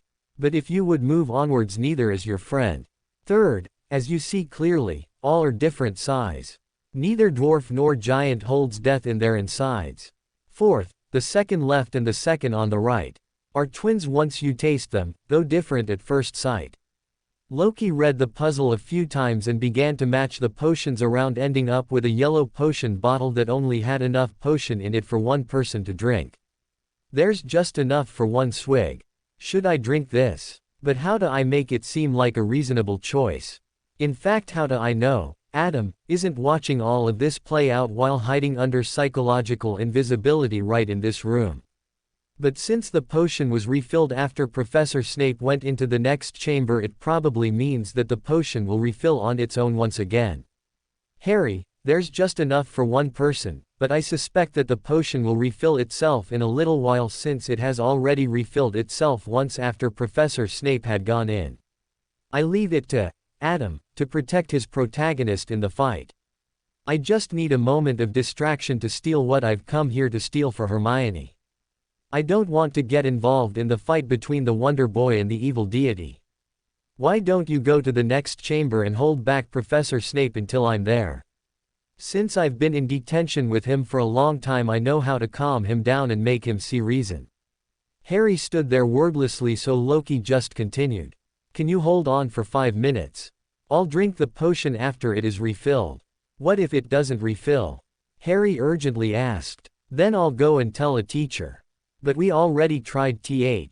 No, if I tell them the contents of the chambers we've been through, I'm sure they'll believe me. I'll tell them that you're stuck in here with Professor Snape and that your life could be in danger. Harry reluctantly nodded and agreed to listen to Loki. Thank you, Harry. Loki said, unstoppered the bottle and stuffed it into Harry's mouth, forcing him to gulp down the yellow potion with 1 big gulp. Harry felt a refreshing coolness pass over him as he turned to Loki and nodded one last time before looking at the fire burning at the door to the next room. Although he felt a little nervous, he trusted Professor Snape enough that he wouldn't fumble a basic fire resistance potion, so he gulped down his fear and stepped through. The next room was a large one, and what was inside the room surprised Harry. It was a dead troll. Did Professor Snape kill it? Because it tried to stop him from stealing the stone. Harry smoothly passed through the room, while covering his nose because of the stinking troll, but he failed to notice the robed man that peered at him from the corner of the rather dark room. Loki, having grown tired of waiting for the potion to automatically refill, became ecstatic when he found the bottle filled with the yellow liquid that he'd forced into Harry. He picked up the glass bottle and gulped the entire potion in a single swig and immediately crossed through the hot fire that now seemed as cool as ice. But as soon as Loki entered the room he froze.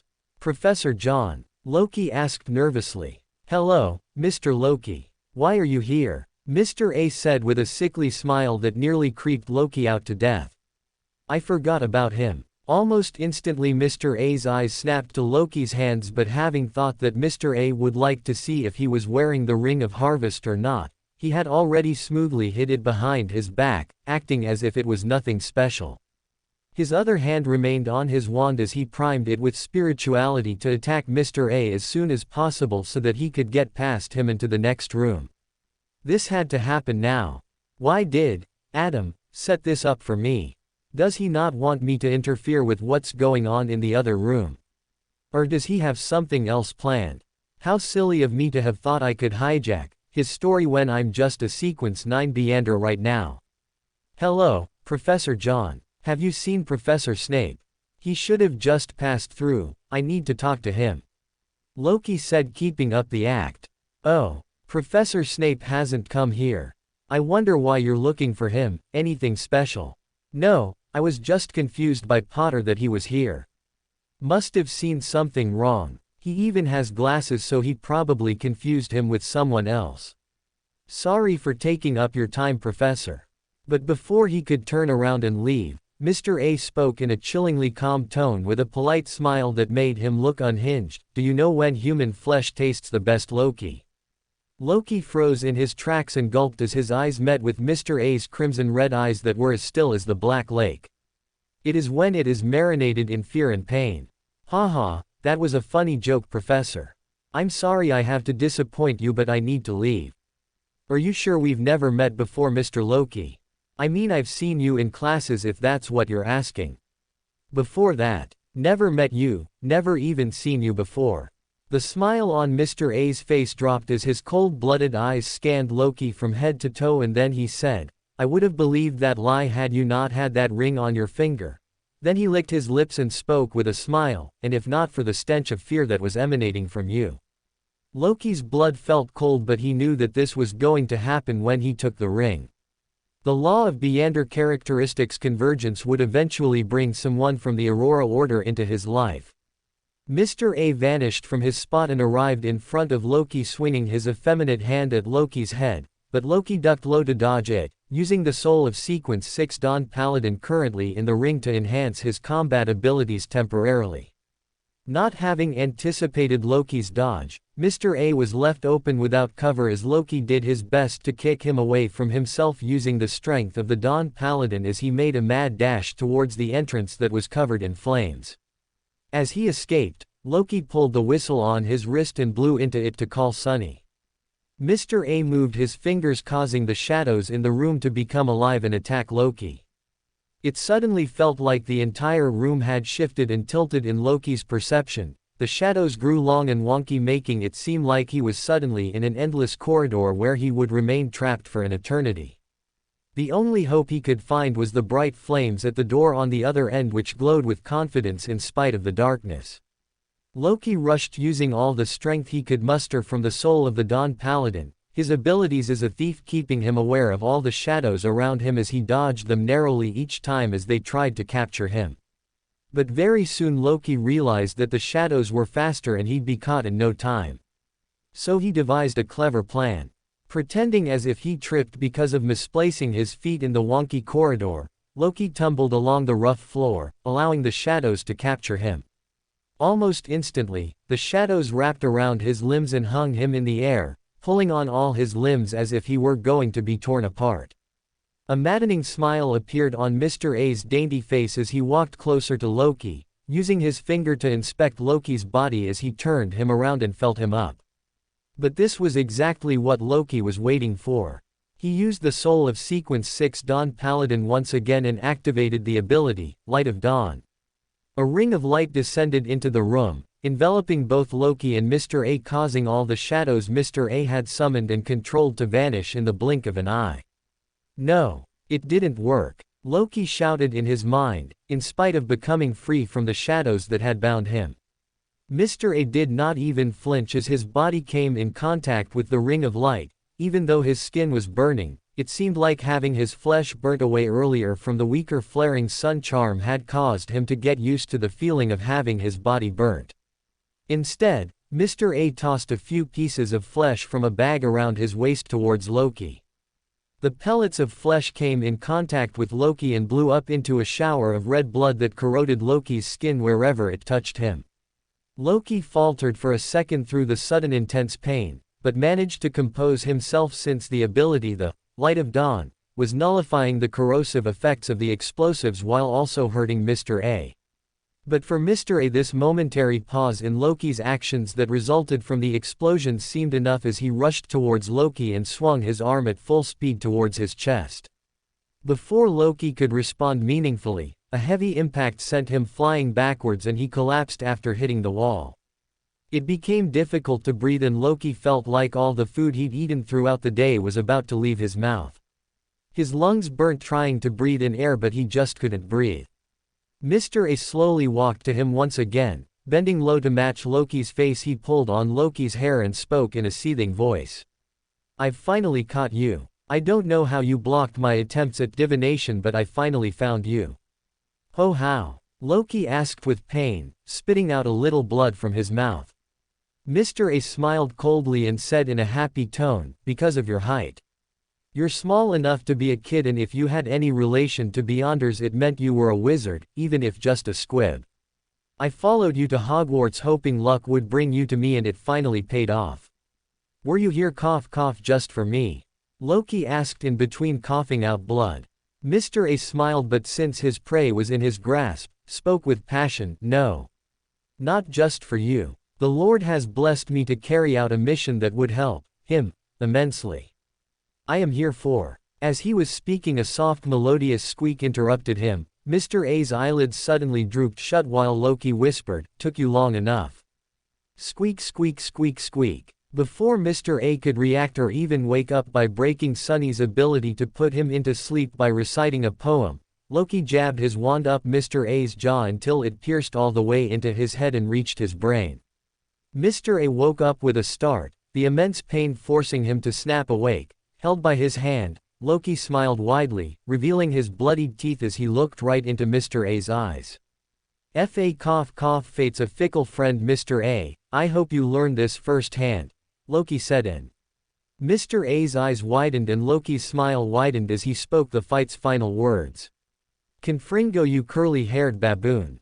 A burst of fire exploded out of Mr. A's head, sending half of his face into oblivion, with his eyes exploding out of their sockets and sending Mr. A himself a few feet into the air before bringing him crashing down onto the floor. Loki's ears were ringing from creating an explosion at such a close distance, so he stood up a little painfully and walked towards the crawling bag of human flesh whose head was slowly regenerating. "Tisk. Not dead yet. But that's good for me." Loki arrived in front of Mr. A and looked down on him. Half of his face was just pure bones without any flesh. The eye on the side was also missing, making him look like a ghoul straight out of fiction. Loki finally brought down the ring on his hand over to Mr. A's writhing body and spoke, "You can consume him and graze his soul. Replace the Dawn Paladin's soul." A small slit opened up on the ring from which a nasty black fleshy tongue rolled out and wrapped around Mr. A's body, which tried its best to escape. The fight ended with Mr. A being dragged back into the ring in spite of how much the body protested. Soon the Dawn Paladin's soul was expelled from the ring, and to Loki's surprise the soul lingered for a bit and nodded to Loki before vanishing from sight. Loki picked up the Beyonder characteristic that emerged out of the ring when the soul vanished and stuffed it into his pockets. He then collapsed onto the floor, tiredness and fatigue consuming him at every turn. Yet he kept his eyes open and did not sleep since he hadn't completed his mission yet.